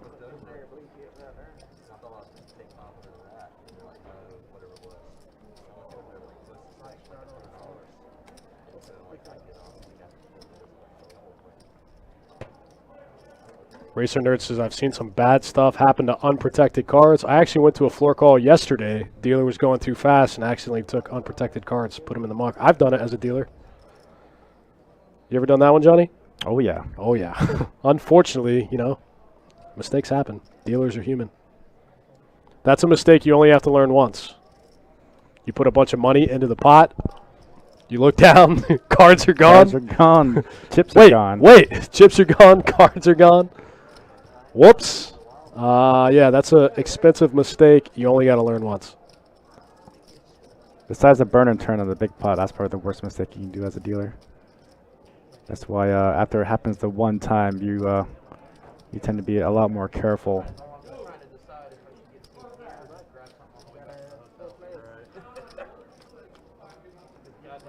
It's especially hard in a tournament too when you're all in tournament.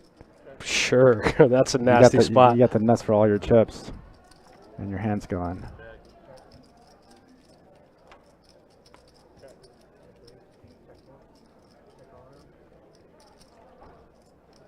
Check. I did that one time when I first started dealing. I was dealing like a WPT day 2, some massive event. The guy in the 1 seat, he's first to act. He looks down at his cards, puts them back down, slides them to the right. I immediately muck them, and then he pushes all of his chips forward. And I go, whoa, what are you doing? And he goes, I'm all in. I go, well, you don't have any cards. And he goes, what? And he lost his mind. But he like slid them over towards me to the muck, you know? A lot I of thought it was a times- fold. I just grabbed it, mucked them, and then I see him grab his chips and shove them all in. Yeah, a lot of times in big pots like that in tournaments, it's you don't get a chance to protect your hand, you know, because you're trying to stuff all your chips in the middle, and a lot of times when a dealer they're trying to handle a big pot, they see straggling cards out there, they'll muck those. Don't even think about it. Oh, yeah. He pushes them towards me. It's like muscle memory. They're in the, yeah. I didn't even realize I did it. He went all in. I went, you don't have any cards. What are you doing? Oh wait, I'm the dummy. Well, I mean, kind of. He pushed them towards the muck inadvertently, you know? He was in the 1 seat, slid his cards to the right to make room to shove his chips forward. But as a dealer too, smash them. you definitely have to be engaged in the game so that For you sure. don't make mistakes like that. A lot of dealers go on autopilot, and that's what ends up happening. Oh, yeah. I was in robot mode. If they hit something or not. Look at 8-6. Getting the best of this flop. Auburn Steve. To play that up there. What are you doing? Where's the flop leg? I know, right? Flop leg. It's a very serious condition. I see my doctor about that on Monday. Me and my pal Dennis.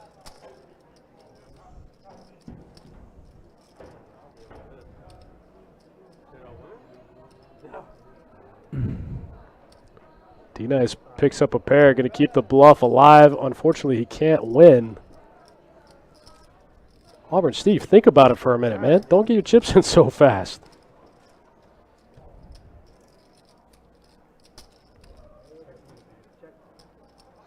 I'm gonna bet this here black chip. Auburn Steve going for a little bit of half pot action here. 100 into 198. Alex says, would he get his hand back or is it finished? So in that exact situation where he slid the cards to me, I mucked him, and he shoved his chips forward, since there was no action, we immediately called the floor, and the floor let him take his chips back since there was no action. Yeah, it depends. So if there's no action, you get your chips back. Well, up to the call them out, but you get those chips back. But if it's a called hand and you lose your hand, it's going to be SOL. Yeah, and that's fair. That makes sense. Unfortunately, we caught it like right away. Like I said, he was first to act. It was pre-flop. It was late in day 2. Slid his cards over, put his chips in the middle, had the discussion, what are you doing? You don't have cards. Call the floor. Floor came over and said, nobody's called. No. All right. Fortunately, you get to take your chips back. If it had been called, your chips would be in the middle with no hand. It would just be a really gross situation. Now, the only thing that we would do is run out the hand, just in case if there was a split pot. You know, say if the board runs straight. That's the only real recourse if you're all in pre and no cards roll, all in. And then your hand was called and you lost your hand.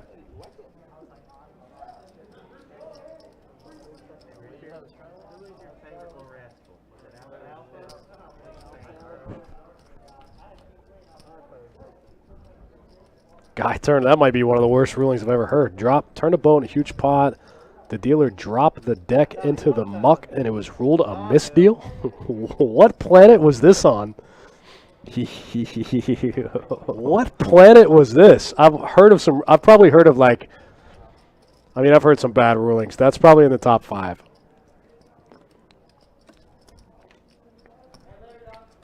Oh, Tito, you're right. We did miss the 10-20 stats. We'll get them up after this hand.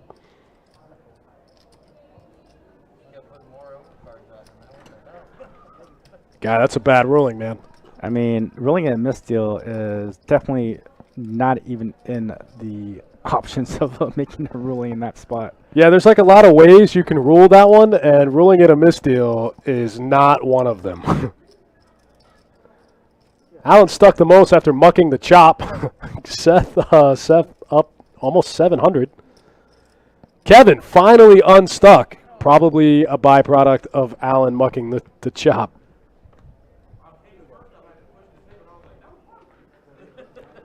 That's a pretty bad ruling, man. I don't know what I would do in that spot. They probably have to. I'd probably have to go get an adult to walk me out to my car. Sunday at 7.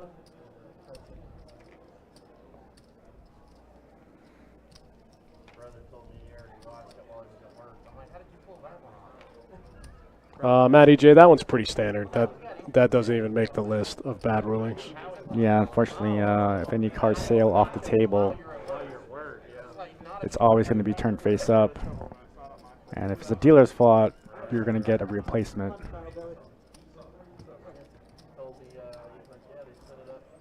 Yeah, that one's pretty standard.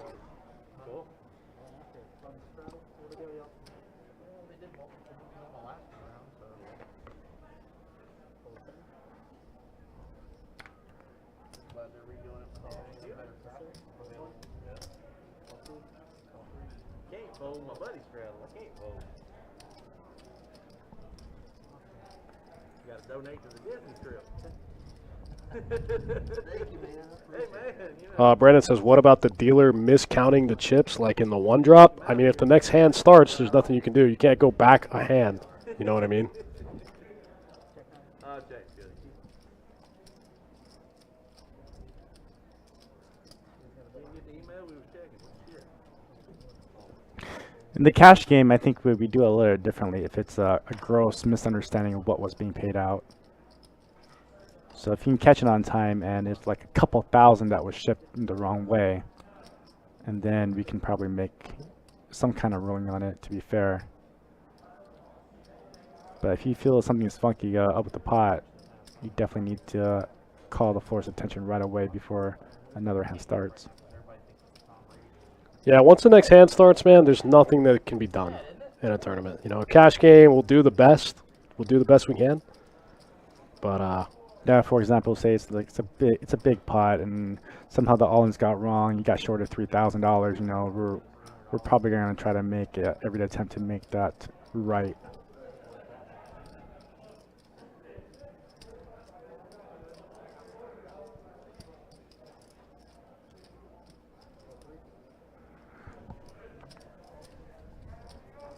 What a lot of floors don't really realize is that you're there to make the best decision for the better of the game. Not just because, you know, you heard a ruling, you heard some information, and you're just going to go to that. So sometimes floor calls can be a little bit gray, and for the best intentions of the game, we could go one way or another, depending on the situation. You had what? You had an 8? 8. An 8? That's it? I gotta leave 11. That's it. Ready to go. 11.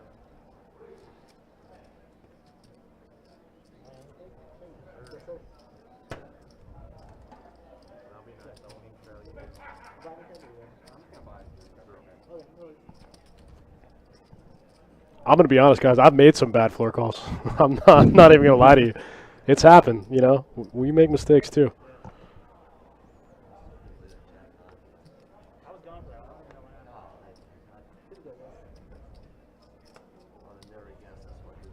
Dozen raw, hold slow.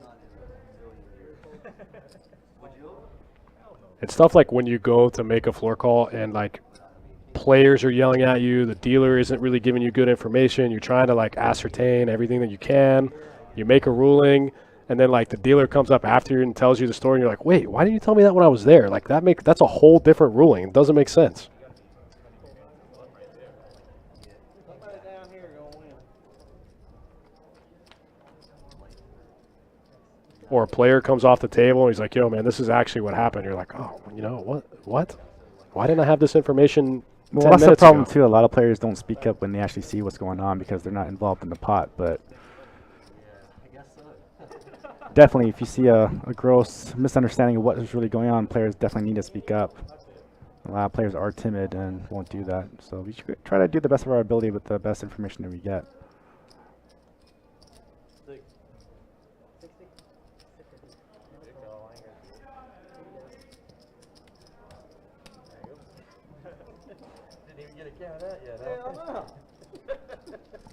Cole Pittman, we're not going down that road, buddy. Maybe another time. No, I understand. No problem. No problem.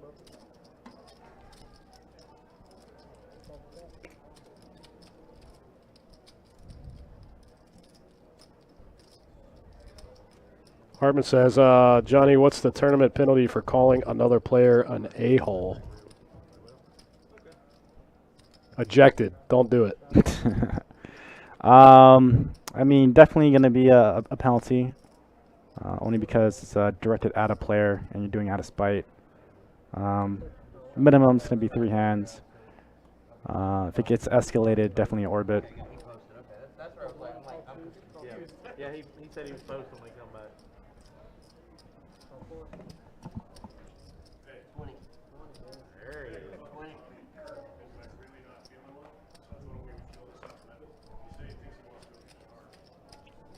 Yeah.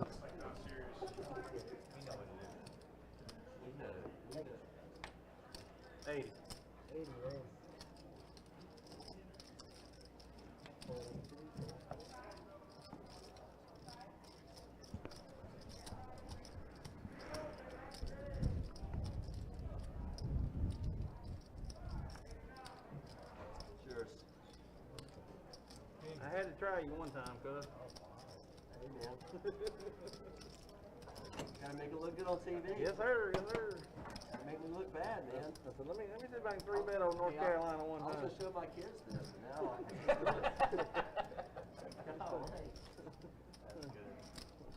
Hey, Timmy, I was gonna show you the poker game. That fat dude over there bluffed the shit out of me. I can't show you that shit.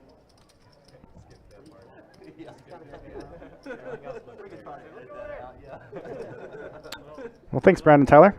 This is the people streaming. Definitely love to interact with you guys in the chat, especially all you chat regs. This is all part of the stream that we do. So definitely, you have any questions, concerns, or anything else you want to ask about, we'll definitely interact with you. Bluffing me with 6 high. Took your balloon. Those look like damn goofy with one eye down here.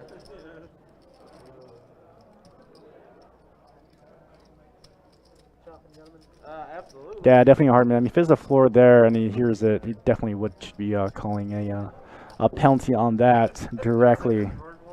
But most people can keep their cool. I usually like to give a warning, and the warning is definitely in that spot like a 3-hand penalty. If it goes further, definitely an orbit. If it continues on, definitely a round.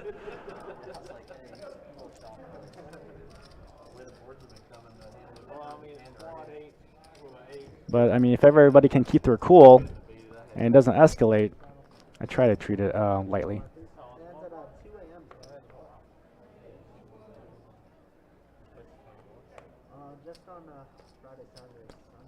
All right, under the gun action, +1. Kyler picking ace tray of hearts. Going to make a race to 15.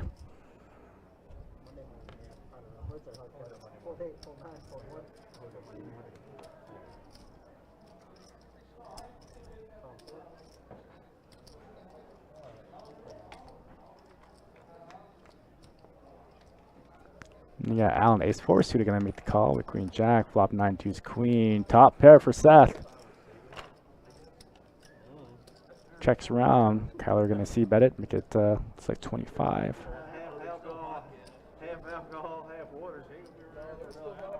Now Kyler's got the nut heart draw. Does pair his tray. Seth definitely should be betting in the spot, but he does like to check. Ace does come on the river. Looks like Seth might have saved himself some money if he's going to be able to fold here on the river. Kyle's going to take this one down. Backdoor an ace on the river.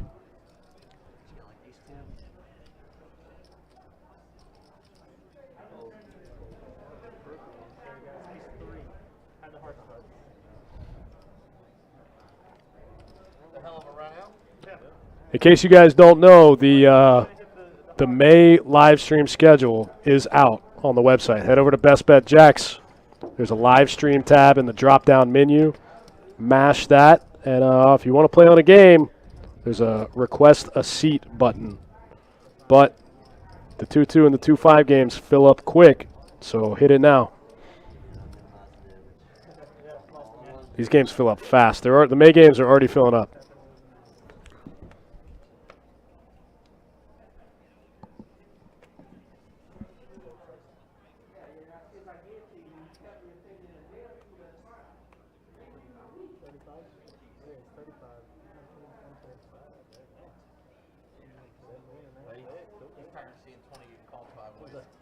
Right. I messed up the $20 bet a long time ago. Ain't nothing to it. Yeah. Shane's already signed up for two 5 games. That's what's up. Come get it. Yeah, guys, these live streams sell out fast, so if you want to try to get the first 8 starting lineup, you can try to get into that list quick. What a come up this stream has had. Johnny and I are the OG streamers. We basically built this stream. I actually dealt the very first hand that was ever streamed from Best Bet. Johnny put it together. And 2 years ago, we were like we were having one streamer a week, like begging people to come play. Now we can't have enough streams, man. If we streamed 5 days a week, we'd still have lists. Yeah, the content that we put out, it's huge. I mean, between 15 hours a week. It's all because of the chat regs, man. If you guys weren't here, we wouldn't have a stream, and it would suck. Absolutely. So shout out to you guys. It's kind of funny. You should watch our very first. Actually, we lost that content. Oh no. Yeah, we used to have a YouTube channel that we lost because of their ad algorithms. But yeah, our first streams was really rough. But hey, I'm still here. Doesn't even look like it came from the same building. I remember we had to mic all the players individually. I'm talking like even before that when we just had the webcams in the weird little circle.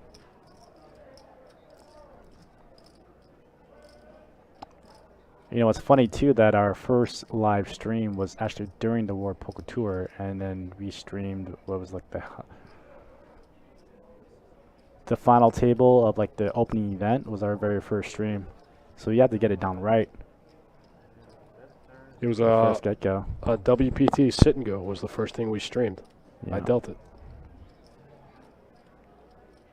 Oh yeah, the Royal Flush. The Royal Flush.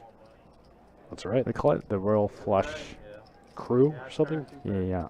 Where you get to play with Ginny and Ivy. Oh my God. Eye candy galore. And then he's over here calculating just how much he can take from you. I know, right? Hey, man, I thought he was going to call. I wasn't even trying to get it. Racer Nerd, I like your style. If you guys are watching, hit the like button. It helps us out a lot. We appreciate it. That's why this stream has gotten to where it is, because of you guys, because of likes, shares, comments, all that stuff adds up. I don't understand the algorithm. I'm not smart enough, but I know all that stuff helps. That's true. Well, Junior, if you're watching, Daddy can get you a balloon tomorrow. That's right. He just got the balloon money back, Junior. Both boys are getting balloons now. There you go. Not just one. He ain't that bad of a guy after all, Dad. He paid you off with a bad hand. Barbecue Killer limping the 9-6 suited under the gun +1. Auburn Steve limping the 9-10 suited. Kevin with the real hand, the ace queen Michael clubs. T limping the king. These are all hands that should be raised. Is Michael he calling? What is going on Michael here? T limping the king queen off. Oh my God! How does not one single raise get through? Kyler's going to get a free shot with Oh 7-3 my off. God. Barbecue Killer's going to flop a flush. What planet is this? Kevin's gonna step in it.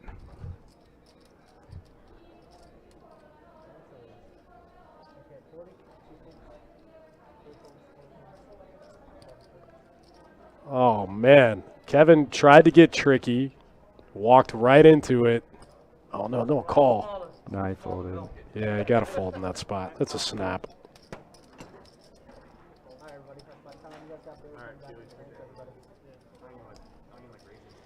Tricky Hunter says, do we use Cognex system to read the face-up cards? No, actually, each card is assigned a value, right? So the readers inside of the table know what each card is, and all of that data is processed into the interface and converted into graphics, which is what you guys see. The guys working the stream never have any access to the whole cards. They never see. The only thing that they can see is whether or not the sensor, like the reader inside of the table, actually picked up the cards. They can't see what the cards are. They can just see if the cards were read. and whether or not the data was processed, basically. Shit would be funny. That might end up on the damn. So the system doesn't even know if the hand was ever tabled. It's just assuming, after the river that both players tabled their hand or whatever, which is why we saw earlier when Allen mucked that chop, it still said that both players were plus 27, if that makes sense. Kyler picking up black kings on the button. I like it. It's the first time we've seen pocket kings tonight. It might be. I think we've only seen aces once, right? Maybe twice. I think one time we missed it. Not the worst flop when you got the king of clubs, right? Get after it. Check, check, bet. Standard. I don't like the sizing here. It's a bit much for A little back big. hand. You want to keep them in. Down bet. A little polarizing. Unfortunately, nobody has enough to stick around. Thank you, Bruce, for the share it and likes.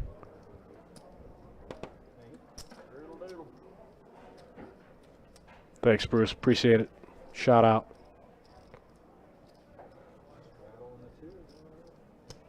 Tricky Hunter, I don't understand. It says, even in the middle cards, how do they not misread during dealing? I'm not sure I understand.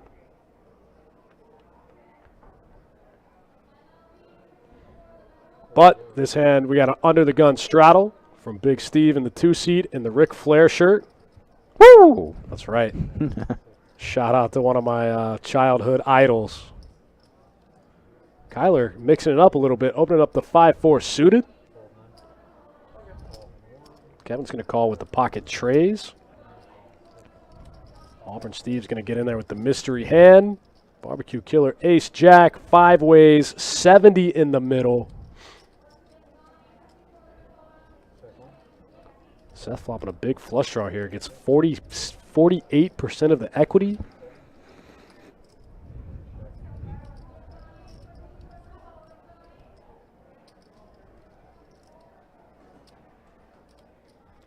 So Hartman, the reason we hand shuffle these cards is because they're actually, I'm sure you know, you've played enough, they're actually a couple millimeters bigger than actual bridge cards.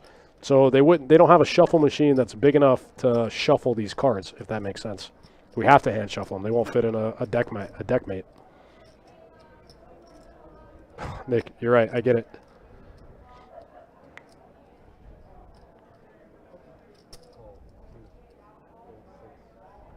I want to see Auburn Steve's hand so bad. No, so we get to see it. Pair of fours. Oh, he's got ace-4. Yeah. Kevin had pocket trays. Steve's got kings and 4s with an ace, I think. Yeah, ace-4 suited. Okay, that checks out. That makes sense.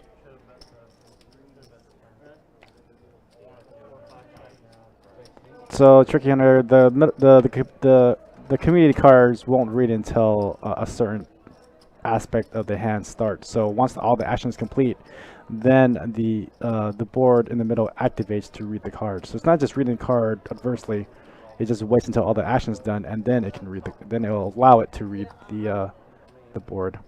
That's how it works. Yeah, I get what you're asking now. And Johnny's right. The system's pretty intuitive. The software's pretty incredible, actually. So, like right now, it knows that the dealer's dealing. So now we finish all the pre-flop action, and then, like Johnny said, the reader under the community spot in the middle, it'll activate when the dealer puts out the flop. It's pretty crazy. Pretty high-tech stuff. Like the auto tracker too with the cameras, because everything that's moving right now with the cameras is all automated. So nothing does anything until a certain thing happens. So once the last player acts, it switches to the board on the camera and then also activates the community board to read cards. And once it's done, it clicks off and then action resumes around the table. It's pretty nuts. King. Twice. I guess not back-to-back, but yeah, king. This time Kevin puts in the 3-bet. Takes one down.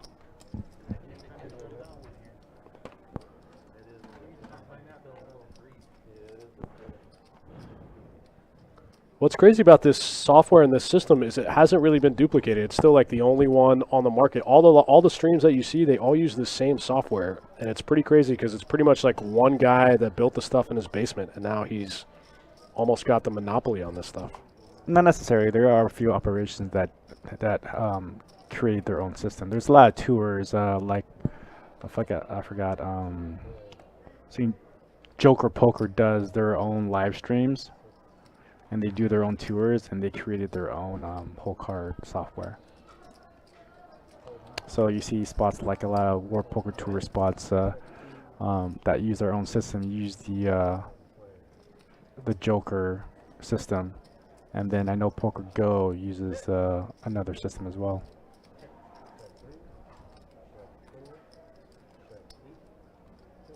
That's what those big casino bucks will get you. Brian says, what seat is Kyler? He's in the 7 seat.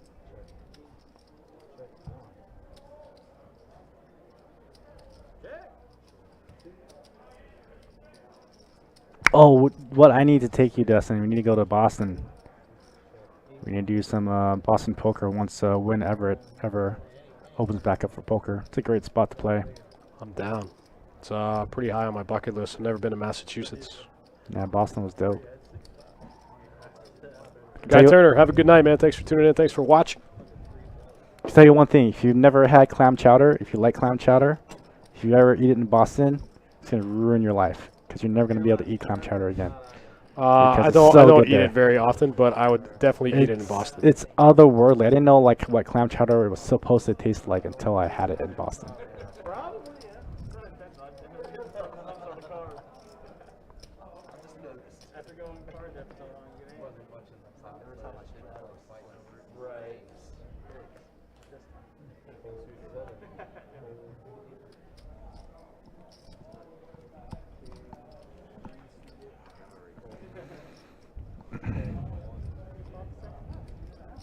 Joe Montana, 16.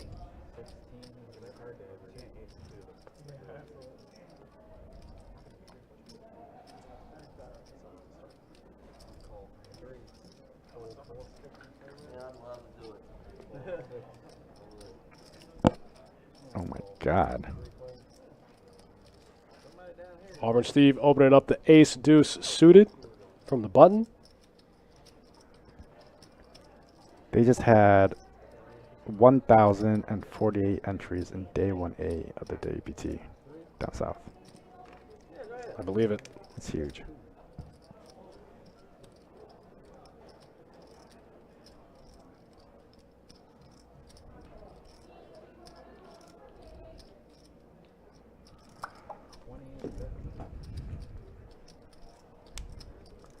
Barbecue Killer trying to get there on that flush draw one time. Michael T.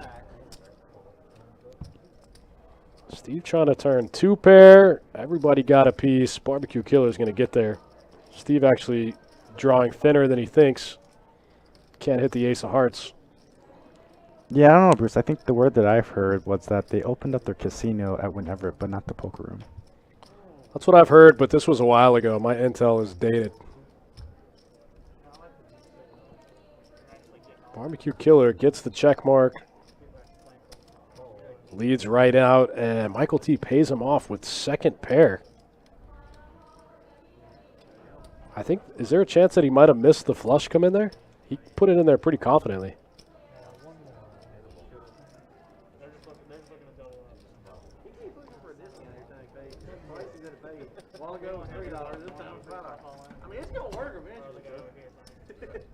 I thought he had enough out there, honestly. Bob says that 3,500 will top 5 mil. That's ambitious, but it could. I mean, they hit the guarantee before they even put cards in the air today. it's only day 1A too. There's 2 more flights, day 1A, B, and C. So Friday and Saturday. All right, today's it's only day 1B. Day 1, does it? Yeah. Damn. I thought there were 3 flights. I guess there's only 2. I think there's only 2, and then they play 3 days. Right. That's my mistake. I thought they were gonna have a B, and C. Okay. I didn't know if that was like you just do when you play normal, so like out there too, or not? No. Oh, okay. Shane says, work is getting in the way of my poker. There's a solution to that, buddy.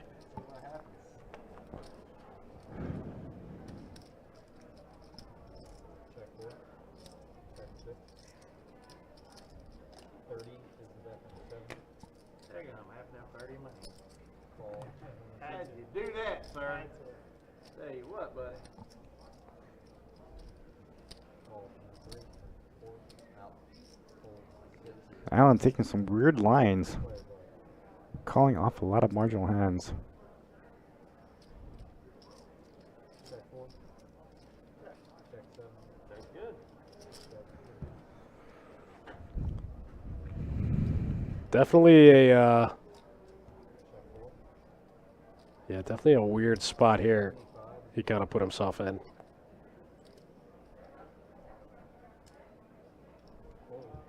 And he's gonna drive it improving with 3 outs. Right. Sorry, boys, I got down now. Jack 9. 10-8. 10-8. Nice. What'd you do?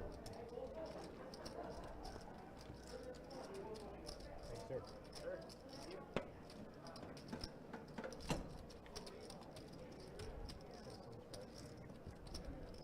Alan kind of having a weird night. Last one into the table to the stream. Kind of having a weird night so far.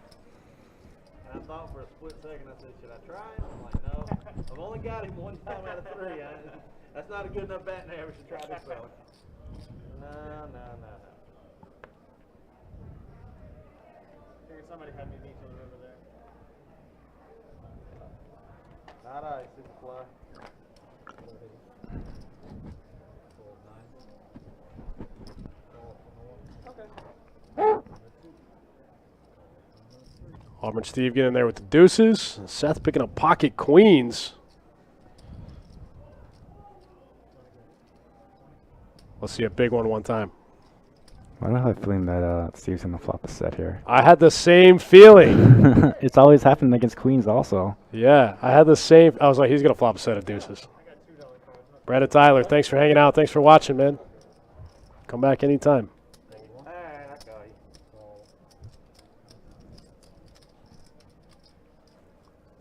you. Eddie, so I see your message here. Unfortunately, the June schedule's not out yet. I would look for it sometime around the actually, you know what? Email me at dustins@bestbetjacks.com. dustins@bestbetjacks.com. Almost got there. Went all right around it. I haven't heard a negative word or anything this whole game. I love it. You're right. That's it. Strawman, do I remember Wahoo McDaniels? I don't. I thought for sure Steve was going to hit a set here. Getting a little short stack. It says 372, but I'm not sure that's accurate. It looks like 250. Looks like less than 300, right? 1, 2. Could have bought 3 change, but it's definitely not 372.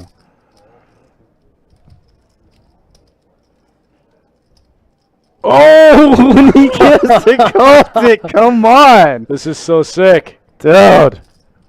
Knew it was gonna get there.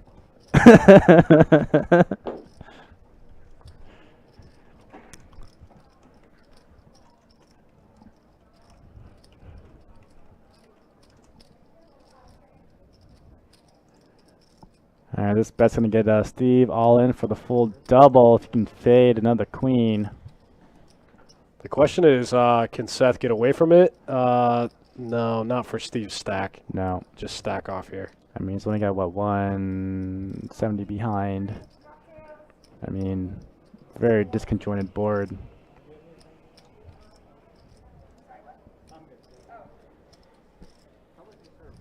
Yeah, I mean he's never in here with ace 4. Like Yeah. it's way more likely that he has a hand like 6-7.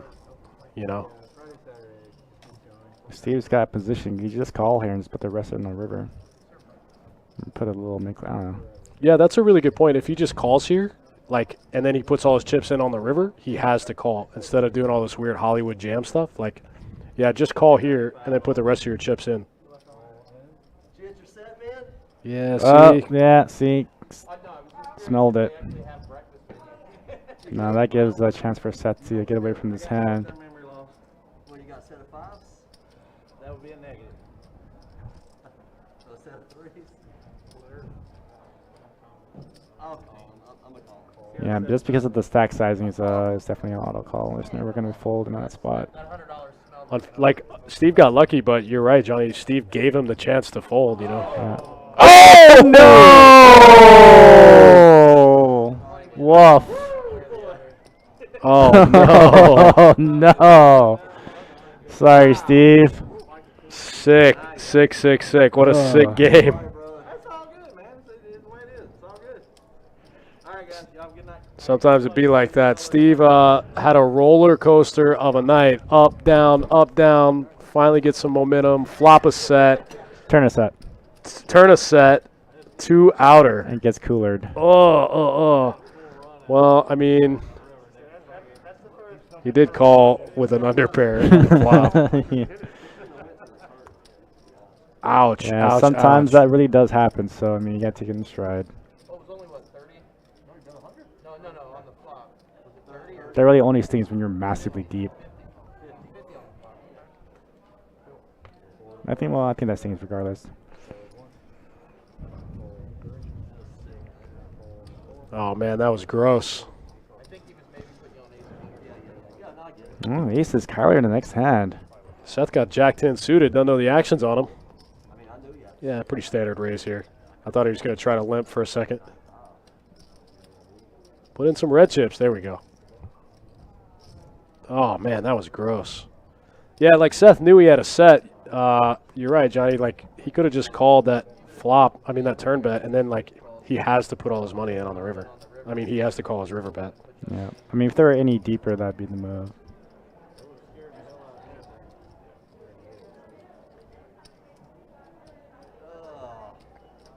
Yeah, if they're any deeper, you can probably get away with from those queens, but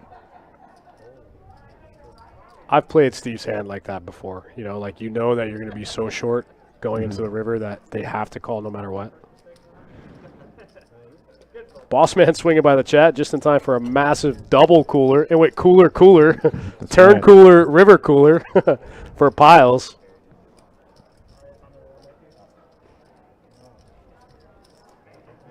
That was pretty gross. Pretty sick one for Seth. Seth got all the chips now. Let's take a quick look.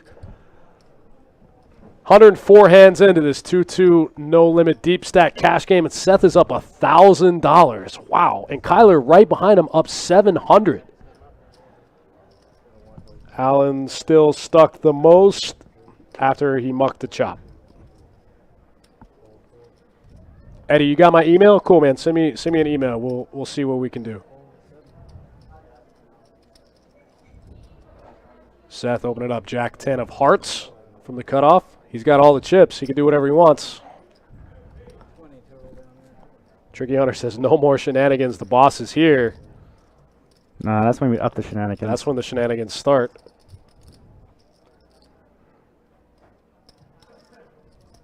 Okay, nice little flop for Jack 10. Flop an open ender one time.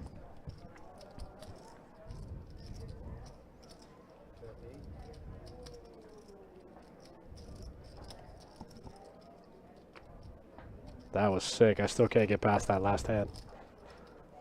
Seth picks up a pair to go with his open ender. Looks like D-Nice betting the bottom end of a gutter ball. Smells some weakness on the flop. All right, we're going heads up to the turn. Here we go. Jack 10, good. Seth gets the check mark. Kind of a little scary run out, though. A lot of open enders, a lot of hands. Jack 10 loses to a lot of hands on this board. D-Nice not going to get after it. 10 good. Seth picks up another one. Good thing there's nobody in that 5 seat, because then Seth wouldn't have enough room for all of his chips. That's a good feeling. So I've been told. What's that like, Johnny, to have all the chips? I mean, doesn't suck. It doesn't suck.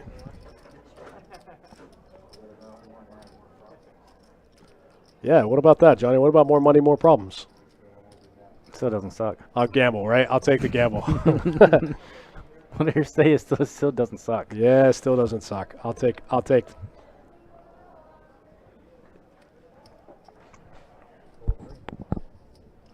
Bruce Mount says, looks like Encore shooting for June 1st for poker, I'm assuming. Sounds cool.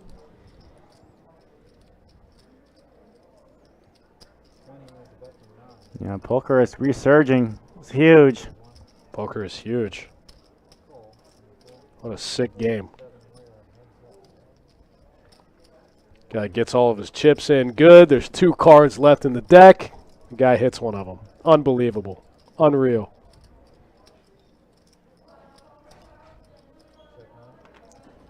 Steve was having a good time too, man. He was up a little bit, playing his goofy game. Yeah, I think more than anybody, I think he enjoyed just being in the game, just enjoying the time. Yeah, being on the stream. Yeah, he just likes being social, hanging out with everyone.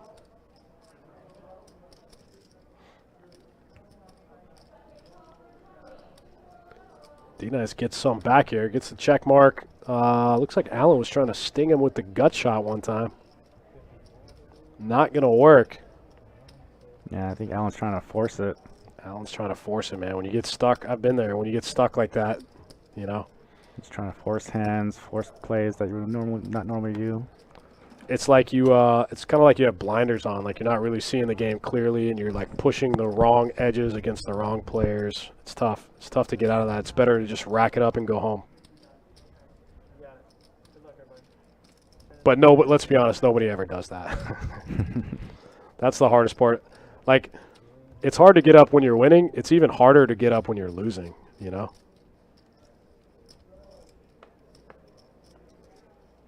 That's why it's so key to try to be emotionally disconnected from playing.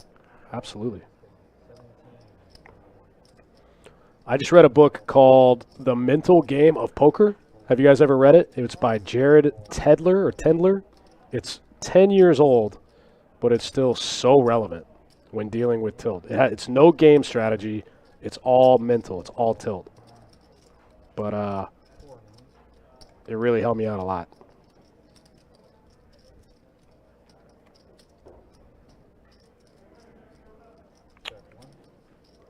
Kevin flopping a set of 9s. Just middle set on kind of a gnarly board.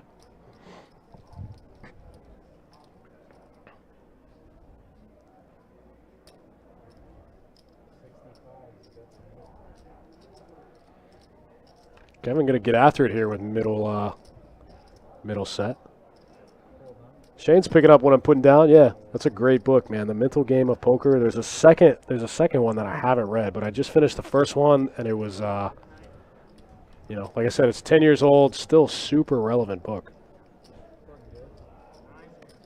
Don't show him, Kev. What are you doing? Show him the flush draw. Daniel says Allen is rich. He can afford it.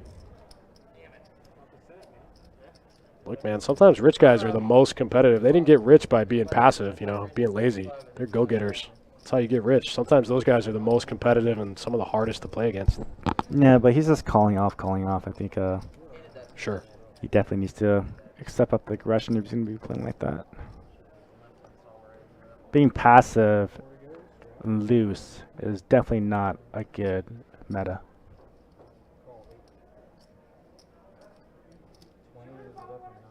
Yeah, Shane. Yeah, that's the book. I read it. It was very good. I didn't have a lot of pictures, so it was a struggle, but I got through it.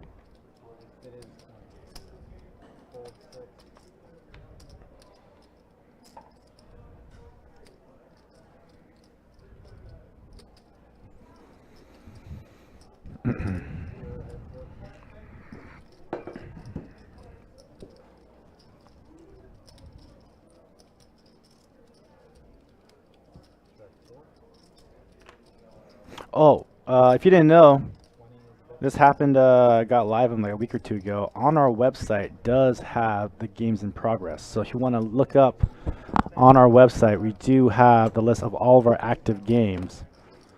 So if you haven't checked it out, definitely check it out. This is huge. Yeah, go to our website and hit the link that says active tables, and it'll tell you exactly what's going on in the room. We've only been trying to get that for 10 years. Yeah, we got it. It looks pretty good. This shows how many players are waiting, the active tables. That's incredible. We got 12 2-2 games, 9 2-5s, 1 5-10, 4 2-4s, 1 1-2 Big O, 1 PLO, 3 5-5 PLOs. And also shows Orange Parks also, so. What a time to be alive, man. If What you a don't- time to be alive. If you don't know the hack, there you go.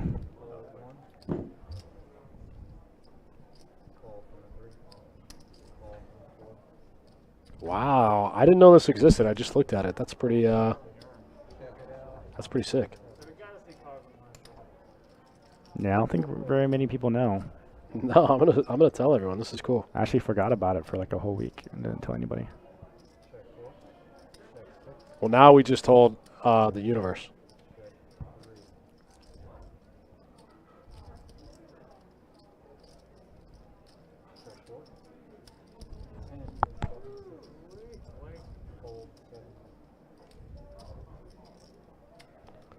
Bob, sounds good, man. Bring it down. We'll do a book swap. Once I read a book once, I almost never read it again.